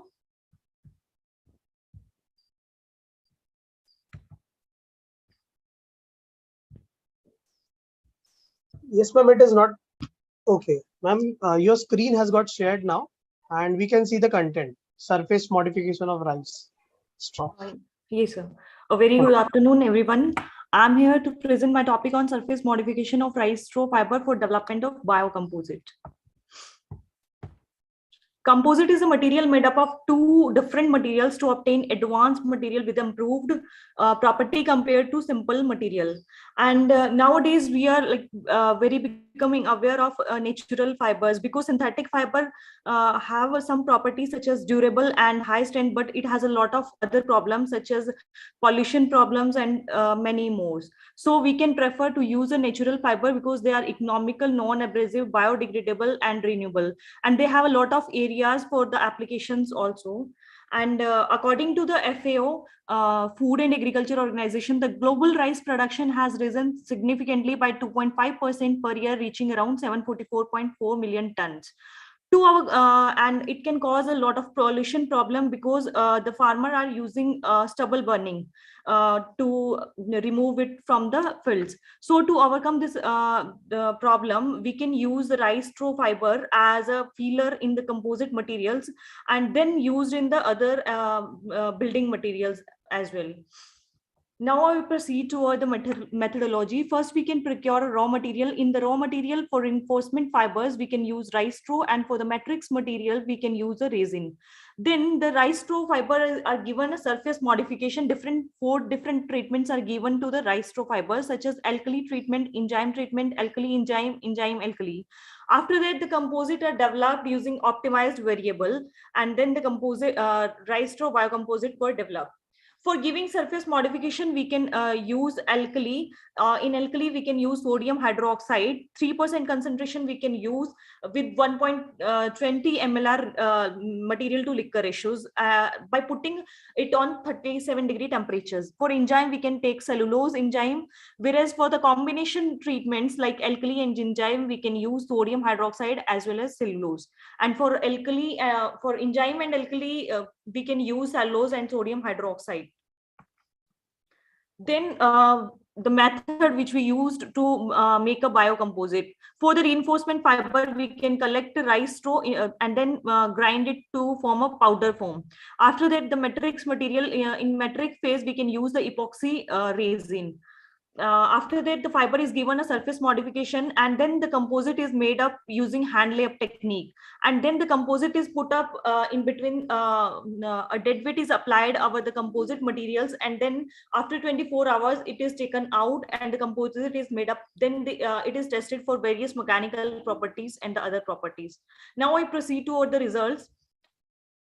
These are the properties such as length, diameter, aspect ratio, areal density, elongation at break, bundle strength, moisture content, moisture regains of different fiber. After giving a treatment, these properties are to be tested.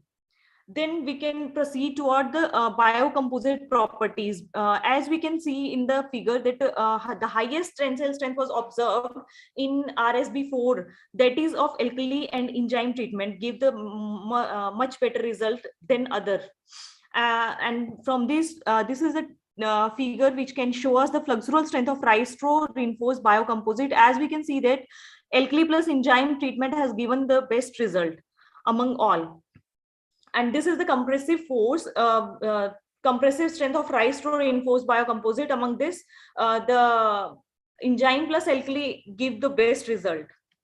And this is the table in which we can see that the impact strength of alkali plus enzyme has the maximum best results. And now I conclude it.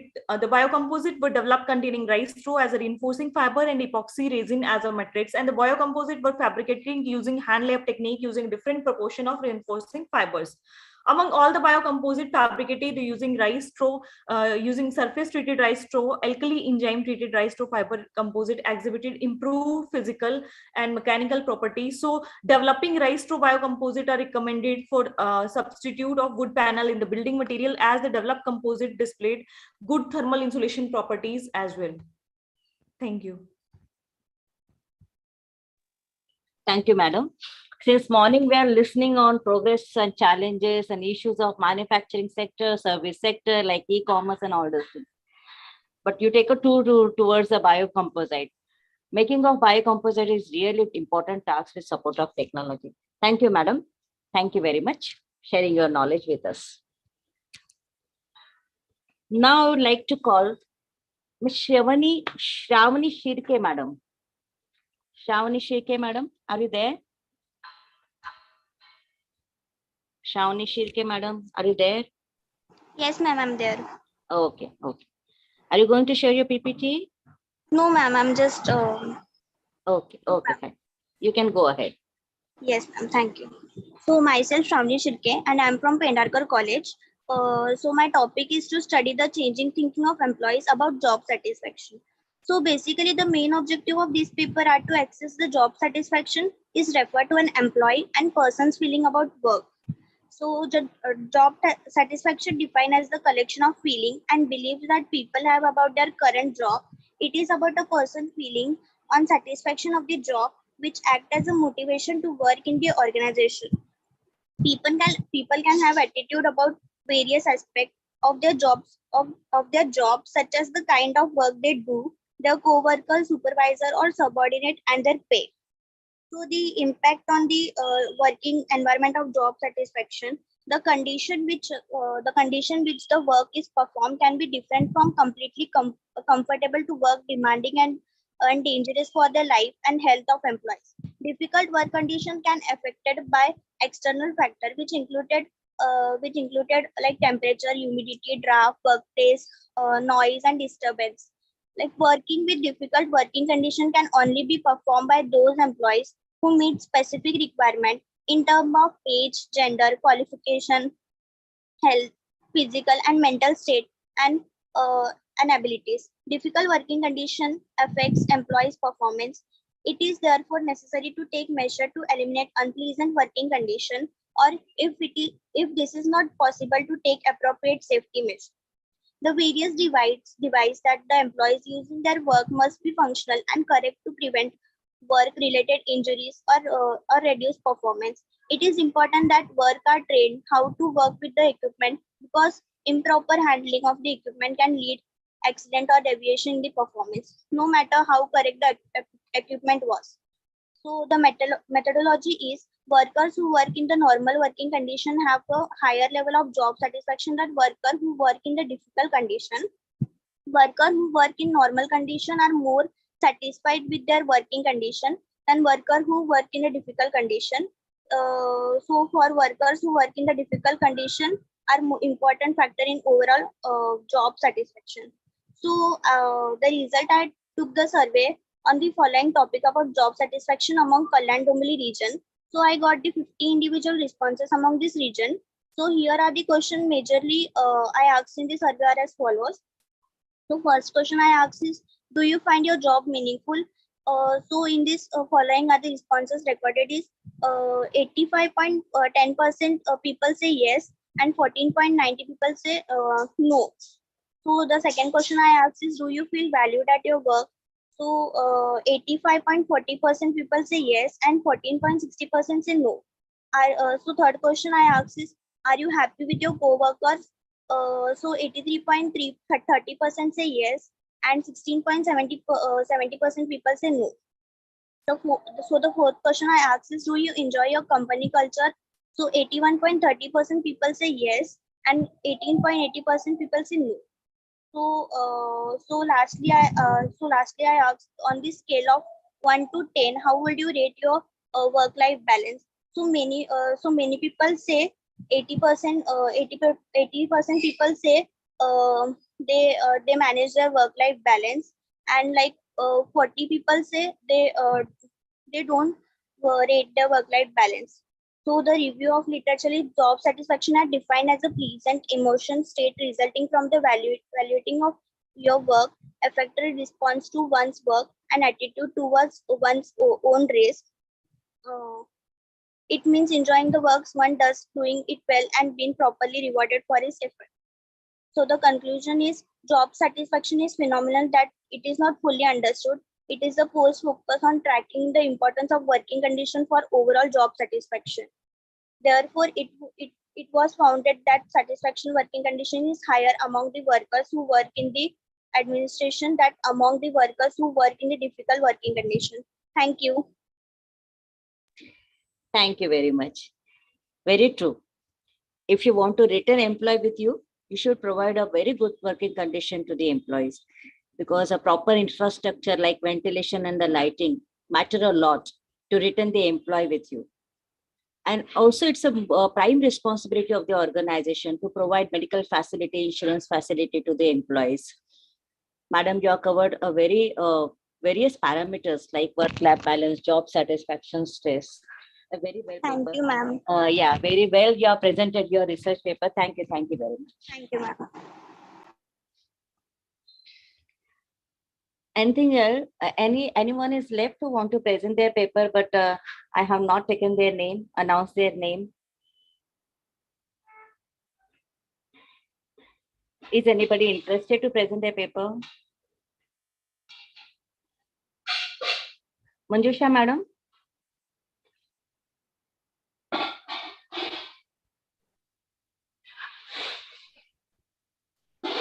Yes, madam. Thank you, Shani.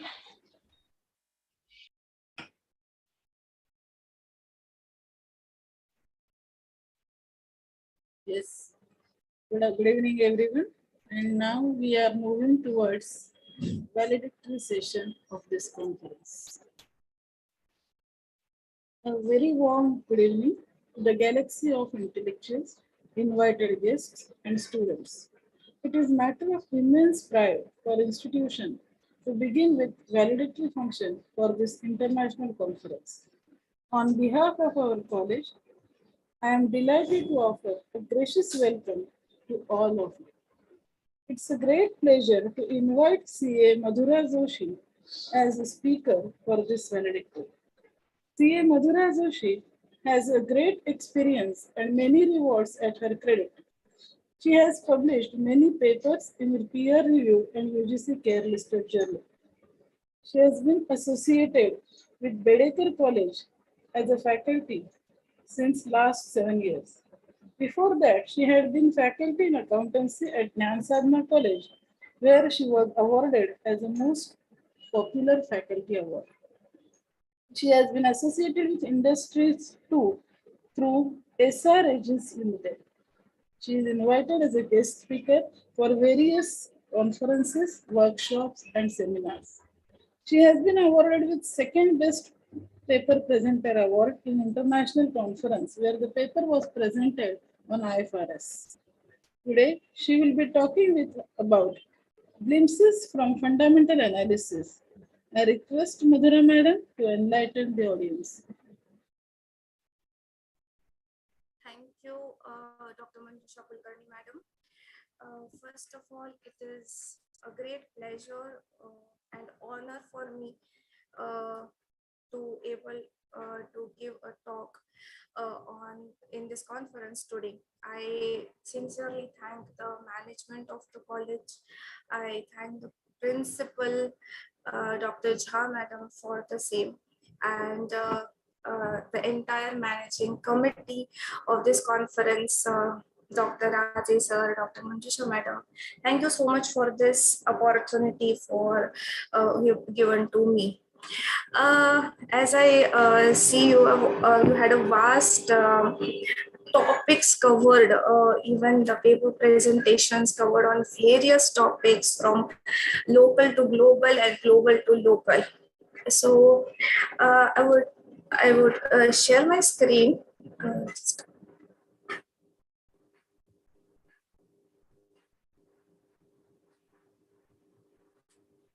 Yes.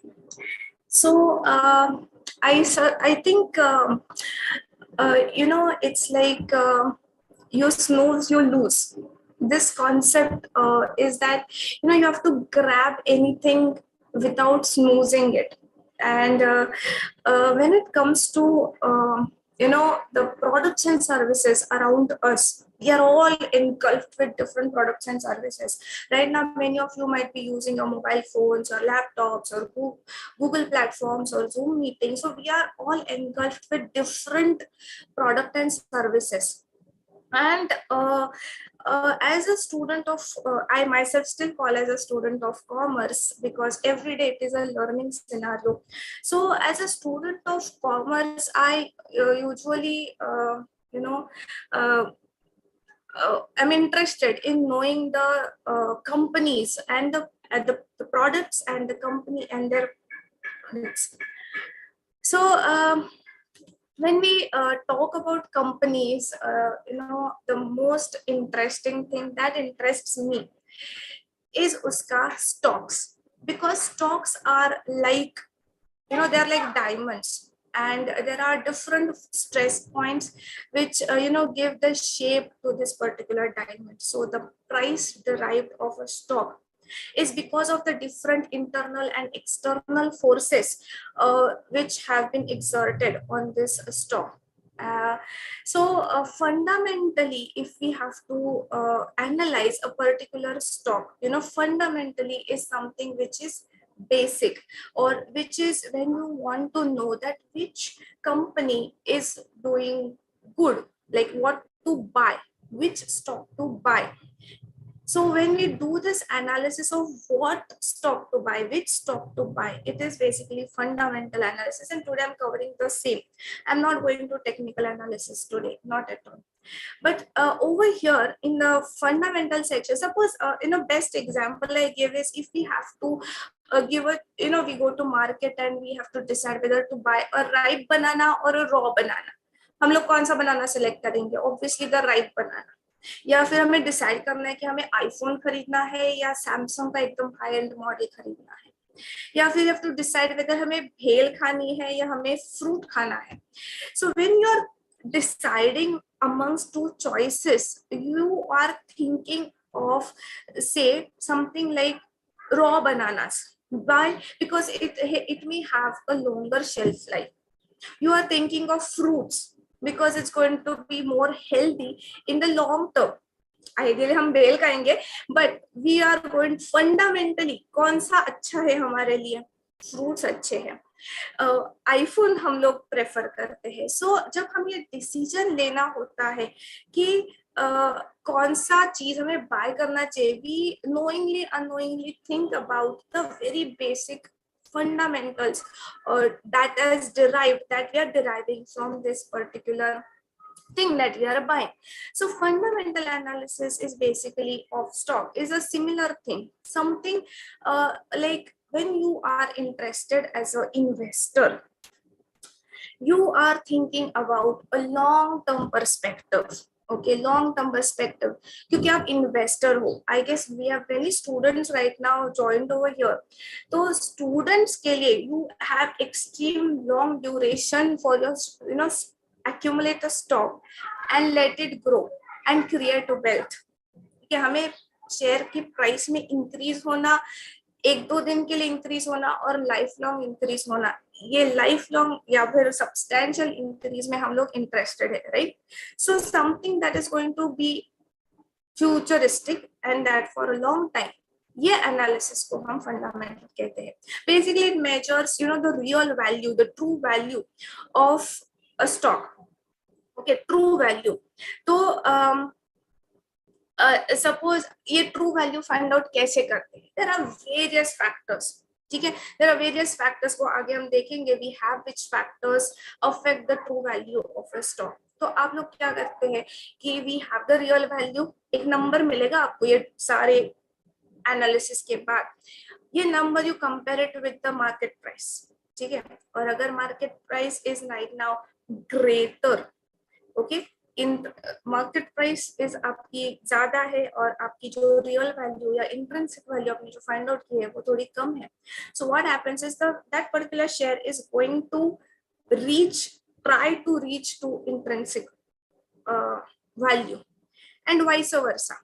अगर किसी value, intrinsic value are able to find out and compare it market price थोड़ी low है, तो you're trying, the stock will try to reach to its true value, the real value. So यहाँ पे एक हमें indication मिलता है that where and which stock shall we be interested in. So a small disclaimer, I may take names of few companies over here, but that doesn't mean I'm giving any suggestions. No, it's just for academic purposes and like examples that I'll be talking. So intrinsic value find out करना ये fundamental analysis का main goal है. End goal क्या है? एक ऐसी value determine करना that the investor can compare it with the stock's current market price and check if it is undervalued or overvalued. That is the end result of this analysis. So these steps are very widely used. Like it's a top-down approach where fundamentally एक company कौन से economy में है, like एक developing economy है, developed economy है, And economy का जब analysis हम करते हैं, there are two parts. One is the global impact and the other is the domestic impact.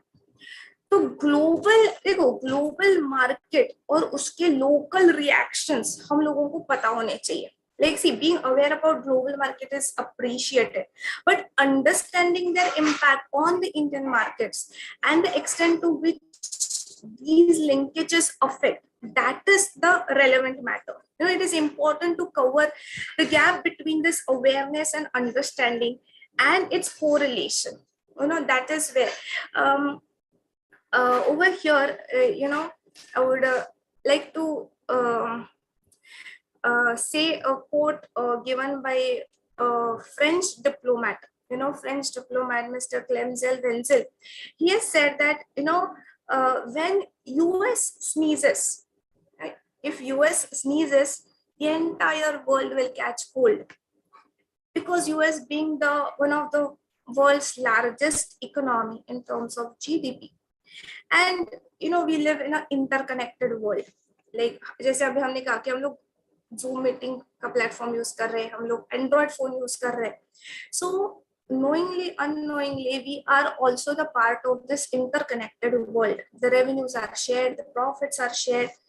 So you know, no company is going to work in isolation. Neither वो local isolation होगा, domestic isolation होगा, वो globally जो भी चलेगा वो company पे impact होगा. And that is where I think the global picture, see, like modern global economy, it's a complex structure made up of businesses that no longer work in silos. Okay, like most companies have operations across multiple geographies and they cater to the customers across different time zones. So time zone ko catch karna, like that becomes you know, again one of the key areas in understanding the global impact. It is said that Indian market, the two major markets, financial capital markets of India, are affected by Hong Kong market, which opens at you know, 3 hours, 2 hours, 3 hours earlier than Indian market. So time and you know, that plays a key role. So understanding कि उसका effect हमारे market पे कैसे हो रहा है, क्योंकि वहां से ना हमें क्लूज मिलते हैं कि आज का मार्केट कैसे होगा. So that understanding that concept may become important. So you know, I think this modern global economy, it's a complex structure made up of businesses, and they don't work in silos. मतलब individual capacity में काम नहीं करते. जैसे कि interconnected है ना. After 2 years of this global pandemic, या बहुत सारे geopolitical events अभी तक we have faced it. So Indian stock market has continued to stay resilient, you know, and face this global macroeconomic instabilities. ठीक है, हम लोगों में भी affect हुए हैं, लेकिन we have faced it. Resilient market है. So the strong, see, कोई भी strongest of market also won't you know, stand tall. सबको झुकना ही पड़ेगा. And COVID-19 का example is the best example in the recent, क्योंकि हम लोगों ने वो देखा है. 92 में भी एक क्राइसिस हुआ था, 2007 में भी डिप्रेशन के वजह से अफेक्ट हुआ था. Maybe some of us were too young at that time to understand the global impact of all these situations on our market. But I think COVID-19 is the most recent, Russia-Ukraine war is the most recent example where we see that you know, how these pressures and stress points affect our market. You know, with speaking about the Russia and Ukraine war, you know, we know that the crude oil prices, I've covered this in the next slide as well.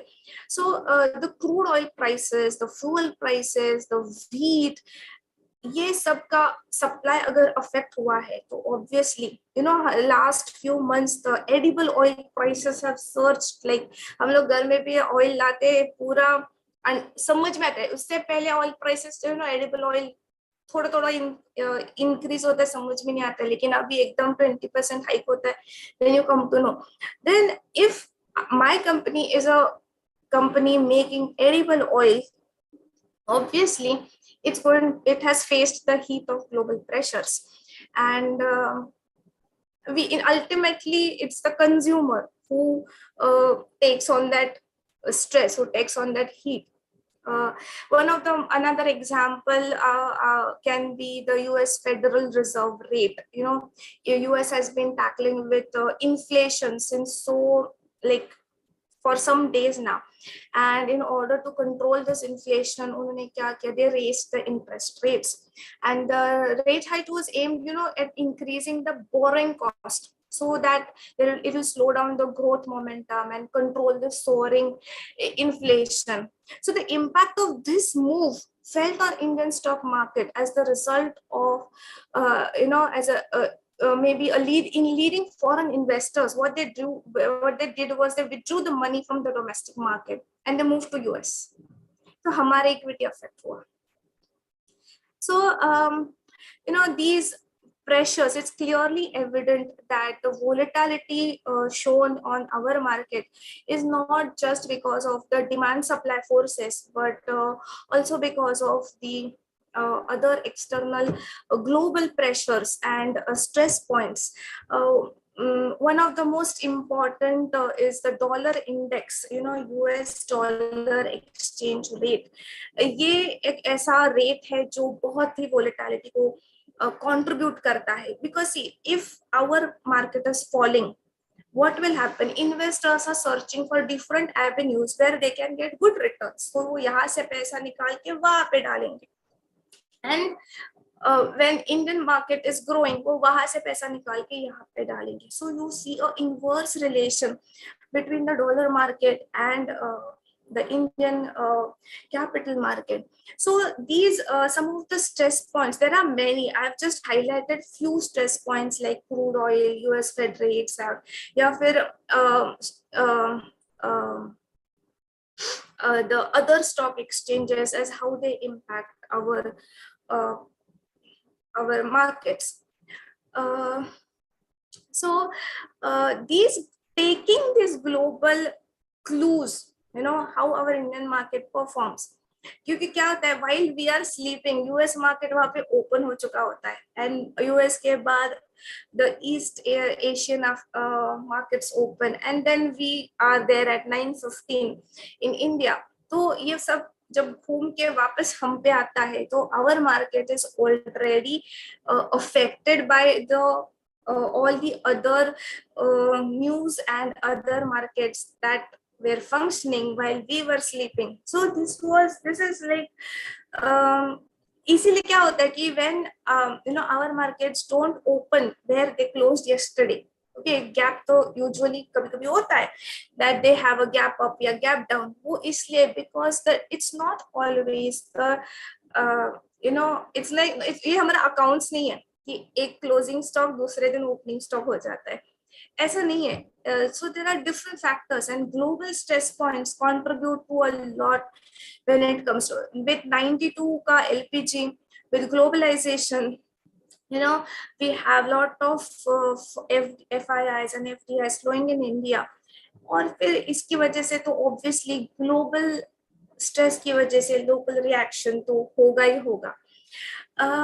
So domestic economy का analysis भी एक part होता है. So let's not focus over there. We are talking about the global things. So as I said कि यहाँ से analysis of economy के बाद आपका sector analysis आता है, और उसके बाद financial analysis like balance sheet को लेके, P&L को लेके, you play with the numbers given in the balance sheet and P&L, ratio analysis, ये वो बहुत सारी चीजें हैं जो balance sheet P&L से हम dig out करते हैं. So it's like a top-down approach when it comes to studying a stock fundamentally. Okay, and ultimately, जैसे हमने first discuss किया, what is our goal? Our goal is to find out a valuation. Okay, a small a number, an intrinsic value, a real value.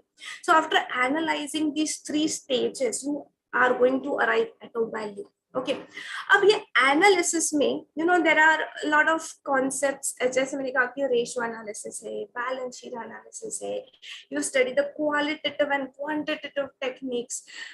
इससे भी आगे there is one thing जो mister Warren buffet ने बोला है, और हम लोग ना when I learn this concept I was actually like, this is what I'm looking for as an investor in the long run from a company.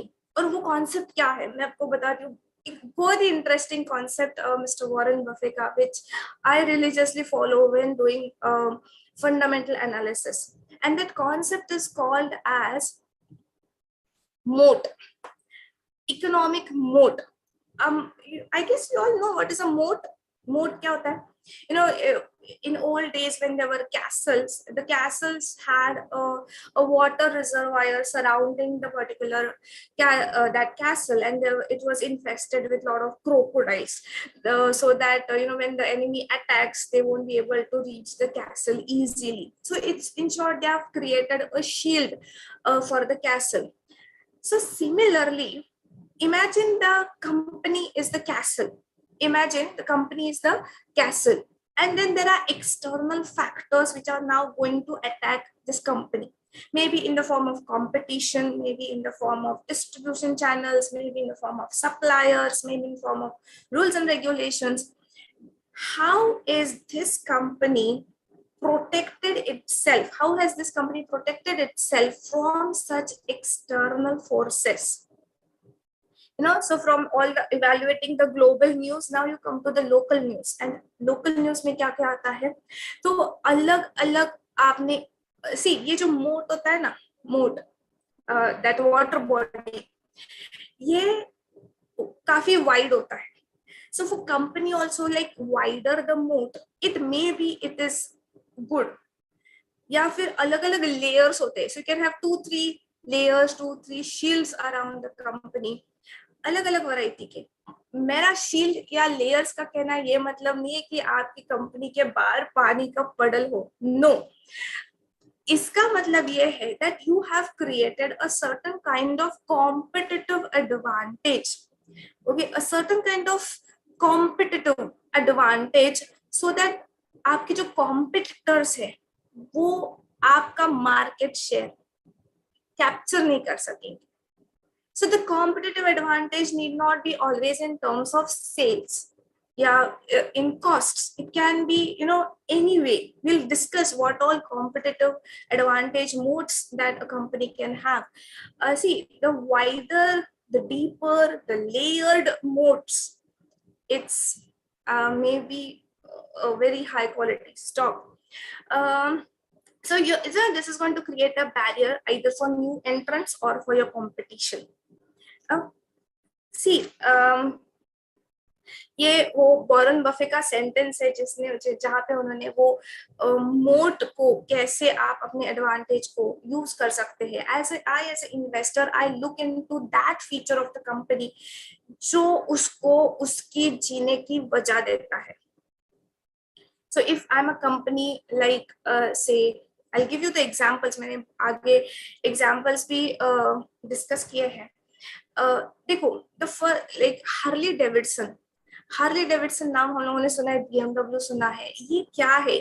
इन लोगों के कंपनी के प्रोडक्ट्स जो है बहुत एक्सपेंसिव है, लेकिन एक्सपेंसिव होने के बावजूद भी many people are like, we aspire to have these cars या this bike, क्योंकि इसका प्राइसिंग पावर है. ये लाइफस्टाइल प्रोडक्ट है, and that pricing power becomes their competitive edge. या फिर ब्रांड का मोट हो सकता है. ब्रांड का मोट, like when I say Dettol, I always think about the Dettol का product.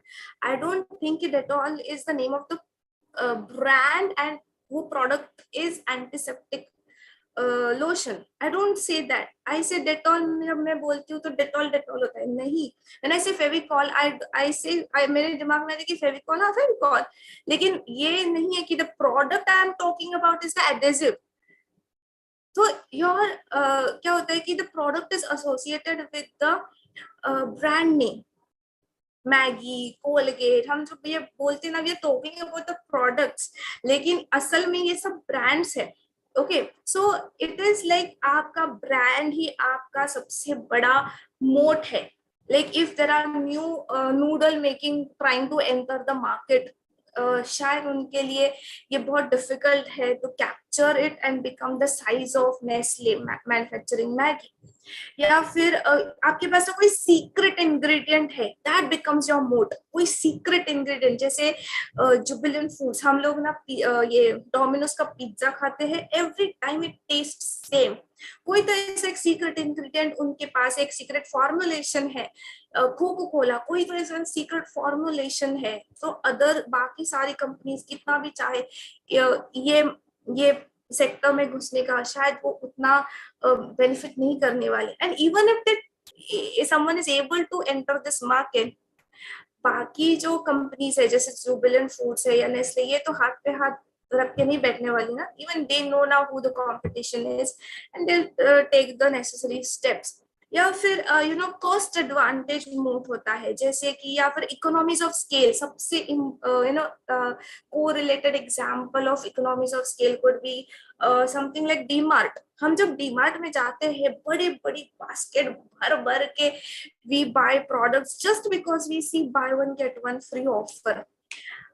ये उन लोगों को क्यों इतना मतलब why what makes am I a family of 3 and I still end up buying इतने बड़े बड़े 2 पैकेट्स जस्ट बिकॉज इट्स, क्योंकि उन लोगों को ऐसा इकोनॉमी ऑफ स्केल उन्होंने अचीव किया है जो शायद कोई और न्यू एंट्रेंट या कॉम्पिटिटर सोच भी ना सके।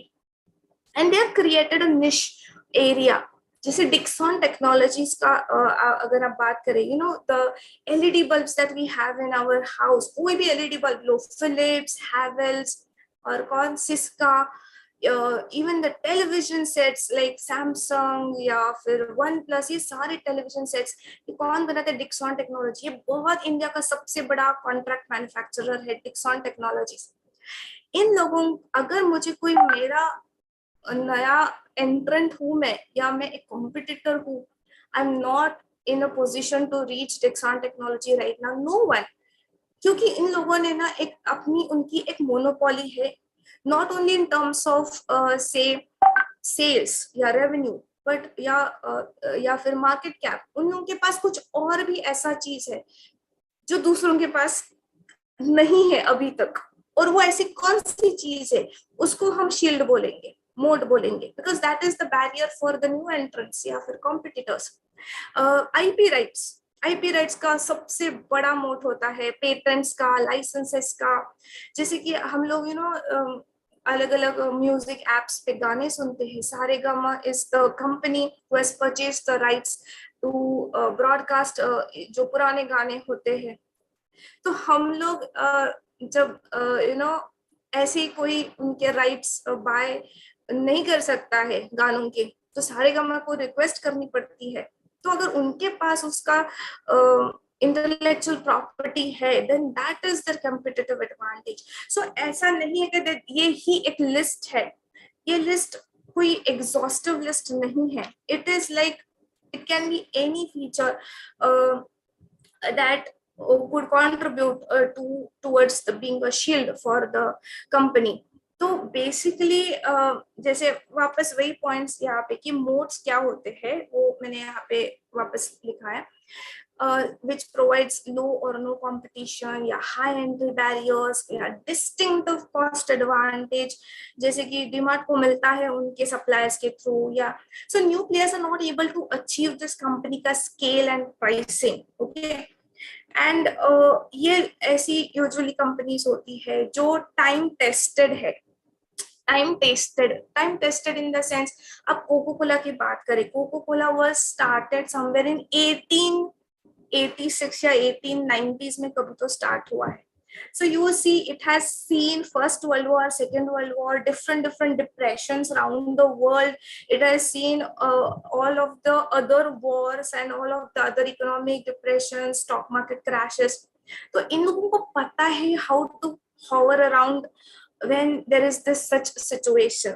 Okay, तो ये track record होता है उन लोगों का, and that becomes your one important part for fundamental analysis। fundamental में ना हम लोग बहुत बार क्या क्या बोलते हैं, जैसे इंटरेस्ट रेट, डोमेस्टिक, ये सब तो है, they are there, but I think more than that it is the basic वो एक ऐसी चीज हर एक कंपनी में जो उसको उसके एग्जिस्टेंस का पर्पस देती है, that is your fundamental existence देती है, then that is your I think most valued share, at least for I would say it that way.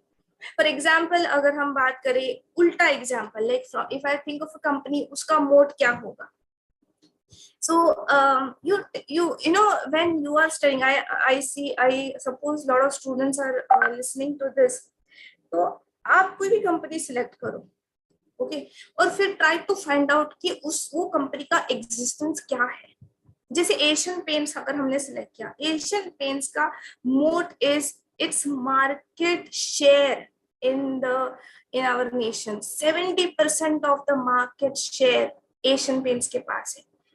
That 70% figure मतलब कोई भी और नया पेंट वाला आ जाए या कोई उसका कॉम्पिटिटर है, वो ये 70% को खींच नहीं सकेगा. I mean, खींच भी सकेगा तो भी कितना होगा? Hardly 1-2%, 3%, not more than that. इसीलिए इसका सबसे एशियन पेंट्स का price, if you see stock price, ये काफी स्टेडी है और वो इंक्रीज भी काफी स्टडीली होता है. छोटे मोटे डिमांड सप्लाई फोर्सेस की वजह से ऊपर नीचे होता है, लेकिन फंडामेंटली ये काफी स्ट्रॉन्ग शेयर है.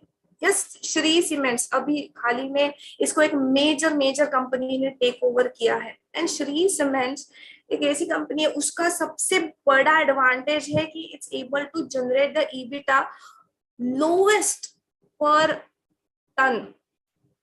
मतलब उसका ईबिटा अगर आप देखें, ईबिटा इज नेट प्रॉफिट, ठीक है, net profit before interest, depreciation, taxes. मतलब वो जो प्रॉफिट कमा रहा है ना, वो प्रॉफिट पर टन देखिए, जो वो टन्स वो प्रोड्यूस कर रहा है, तो सबसे लो सबसे हाईएस्ट है. कॉस्ट इज सबसे lowest and the profits are सबसे हाईएस्ट. दैट इज उसका main point. You know, Avenue supermarkets की हमने बात की. Titan, you know, when we say about say like a wrist watch या फिर टाइटन के जो स्पेक्स है एंड परफ्यूम है, ये सारे यू नो लाइफस्टाइल प्रोडक्ट्स है, and customers are ready to pay that premium price for these products if it's a Titan ka brand. So that brand, that lifestyle concept becomes the moat for this particular company. So there are, you know, Pidilite hai, Bajaj Finance. I've just tried to list down, you know, few of them. Lot of companies have their own respective moats. तो इसमें आप क्या देख रहे हो? ये companies ऐसी है जो already for some years अभी in market में है. That's my point is, क्योंकि इन कंपनीज को टाइम ने टेस्ट किया है. टाइम ने, दे हैव सीन लाइक 91 का हमारा डिप्रेशन, फिर मे बी द वॉर्स, या मे बी 2007 का इकोनॉमिक डिप्रेशन, या फिर कोविड का सिचुएशन.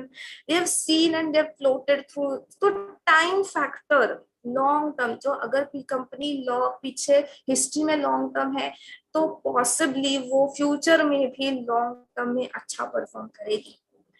जो नई कंपनीज है, उन लोगों का ना ये कॉम्पिटिटिव एडवांटेज फाइंड आउट करना काफी डिफिकल्ट होता है. And for analysing these companies fundamentally, मैं आपको एग्जांपल देती हूँ. कंपनी वो रेस्टोरेंट कंपनी बारबेक्यू नेशन, 2 साल पहले उसका लिस्टिंग हुआ, आई थिंक 1.5 years बैक, या जोमेटो का लिस्टिंग हुआ some I think 1 year back. I am not able to know कि ये फंडामेंटली कितनी स्ट्रॉन्ग कंपनीज है. ये कंपनी तो पहले से है, लेकिन उसका लिस्टिंग के बाद उनका परफॉर्मेंस चेक करने के लिए, ट्रैक करने के लिए, फंडामेंटल्स कितने स्ट्रॉन्ग है, वीक है, ये चेक करने के लिए I don't have that time factor. And may be I do invest in short companies which are newly formed, but somehow I would go for trading in these companies rather than investing. I hope you all know the difference between trading and investing. So you know, my closing thoughts on this session would be, you know, again I'm repeating the same thing, the basic thing which gives its companies the cause for its existence, वो आपको पता होना चाहिए. That becomes the moat. yeah, high quality companies with wide moats, layered moats, broader moats, ये हम लोगों को चाहिए. Okay, now see, this is going to require further research. Okay, it's not like कि इस पे कोई research नहीं है. There are research papers, there are research which tells that moat may not be that strong indicator. There are certain researches which show that moats are very strong, but ultimately it is our choice as which type of analysis we would like to perform on a particular stock in shortlisting these while investing in them. So those were my views from global perspective, and then narrowing down to some companies using moat technique. Like there are other numerous techniques, and yes, you should give a holistic approach to your analysis. But I thought like this technique is not that widely discussed or shared. So I thought like why not cover more. So that's it from my side, and thank you so much for this opportunity. Over to you, Dr. Manjusha madam. Thank you, Madhura madam, for throwing light on stock market analysis. The fundamental analysis of stock market is a complex analysis, but you have analyzed it in a very interesting manner with very apt day-to-day examples.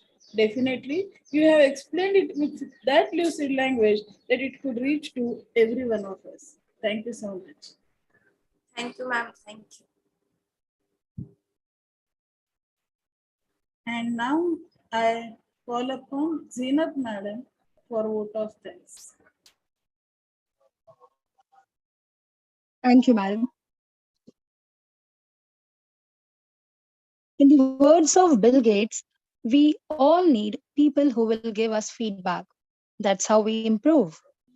It would be a pleasure to hear from this partaking and intellectual audience who have been online with us since this morning. Actually, it wasn't just one day, it was since the day the brochure was shared. So anyone who would like to give an feedback, they are welcome. Yes, ma'am. Shall I speak? I would like to give some feedback. Sure. Yeah, please do.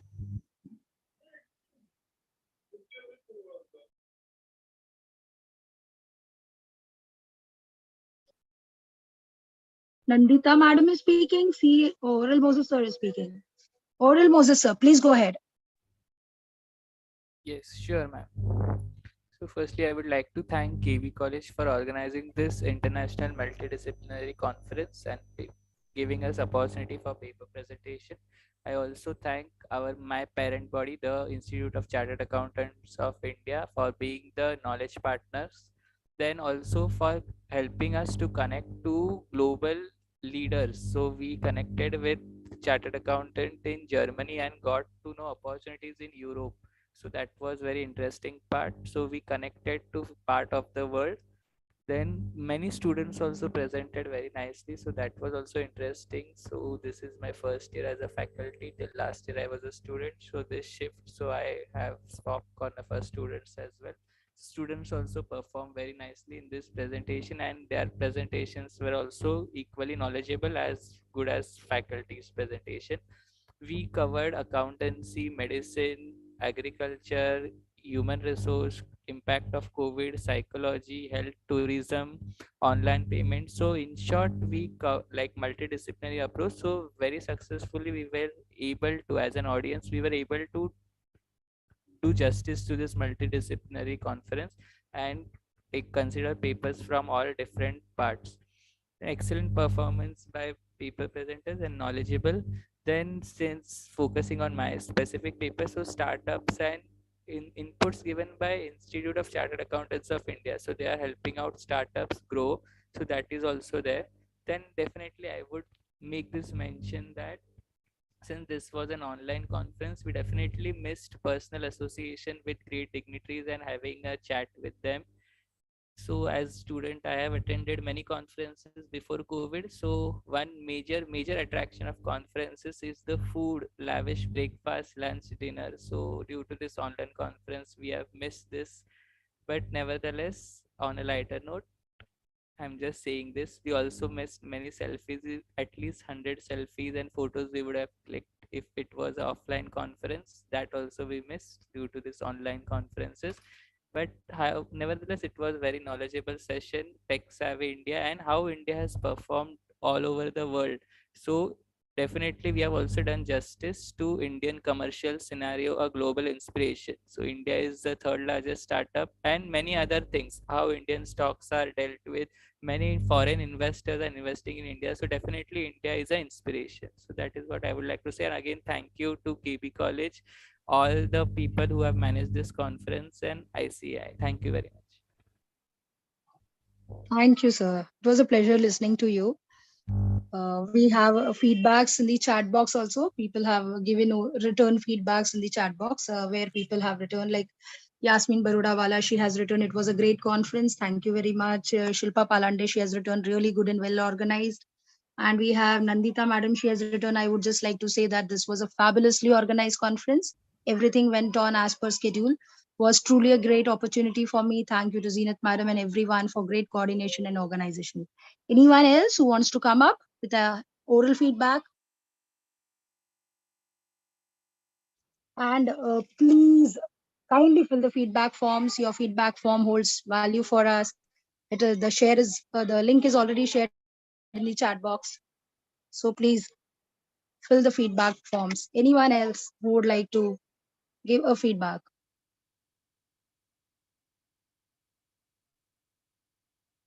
Yeah, thank you. Thanks a lot.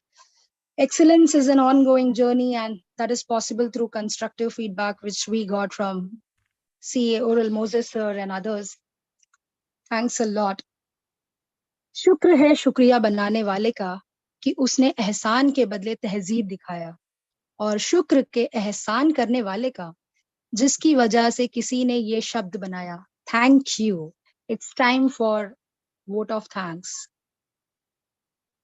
I take this opportunity on behalf of the international conference team to thank the chief guest, Dr. Sanjay Jagtap, Joint Director of Konkan Region, the knowledge partner speakers, CA Atharva Apte, Chairperson Vikasa, the speakers CA Swapnil Kolte, Chairperson Thane Branch WIRC ICAI, the keynote speaker CA Nihar Jambusaria, former president of ICAI and senior vice president Reliance Industries Limited. Special thanks to our very own Professor CA Yogesh Prasade sir, ex-chairman Thane branch of WIRC ICAI and professor of Joshi Bedekar College. Heartfelt thanks to CA Sangeeta Pradhan Madam, CFO, Oil and Natural Gas Sector, Reliance Industries Limited.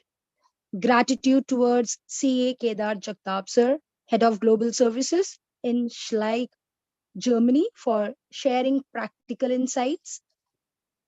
Thanks a lot, CA Madhura Joshi Madam. We appreciate and are grateful for your warm valedictory address. We extend our sincere thanks to the management of Excelsior Education Society, Chairperson Dr. Harsh Khanna Madam, Managing Director Dr. Sai Kiran Khanna Sir, Director Pushpa Narang Madam, Director Dr. Renu Trivedi Madam, COO Dr. Pooja Rai Pradhan Madam. This conference is a great success because of the amazing participation of our delegates, research scholars, paper presenters, and students. Thanks to all for throwing light on various aspects. Like feeling grateful and not expressing it is like wrapping a gift and not giving it. So it's not done. We have to give the gift to you. I'm immensely thankful to Principal Dr. Seema Jha for being our catalyst. Thankful to the convener, Dr. Manjusha Kulkarni, co-convener, Dr. Darshana Kadwadkar, HOD Commerce and Accountancy, Dr. Vinayak Raje, and other members from the Commerce and Accountancy Department. The co-host, Sunanda Basagre Madam, Dr. Deepak Bansod, and Dr. Usha Madam, I really appreciate your timely support. Thank you, Nishant Sir, Swarna Madam, Pradnya Ma'am, Kavita ma'am, and knowledge partner ICAI and Vikasa Thane branch for technical support. Thanks to all teaching, non-teaching staff, as well as students watching on YouTube. Dhanyavad. Have a great weekend. Concluding our international conference with national anthem, I request you all to stand in honor and join in, but please do fill the feedback forms. Your feedback holds value for us. Thank you. Please let's stand for national anthem.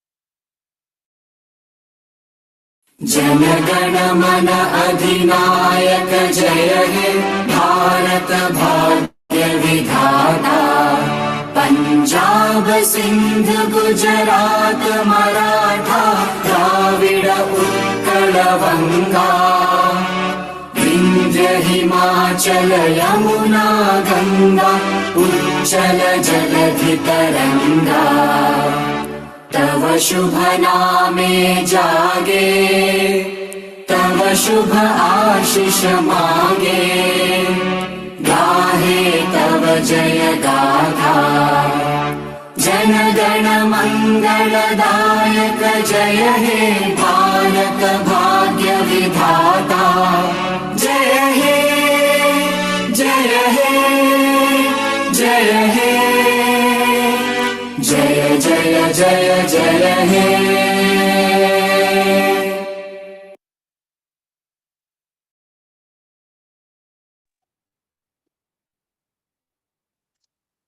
Thank you. Manjusha ma'am, over to you. We have to close it. Yes, yes. Rajesh sir, shall we close it? Congratulations, organizing team. Hearty congratulations. Thank you, madam. Beautifully, beautifully organized and timing भी एकदम perfect रहा.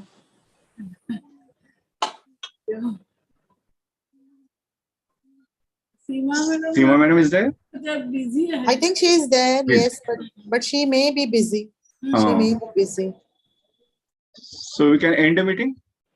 Yeah, actually Renu madam is also there, but नाही मी one बोलले second. त्यांच्याशी बोलले हा. Madam तर त्या म्हणाल्या नाही सध्या बिझी आहे मी काही बोलू शकत नाही असू दे हो हो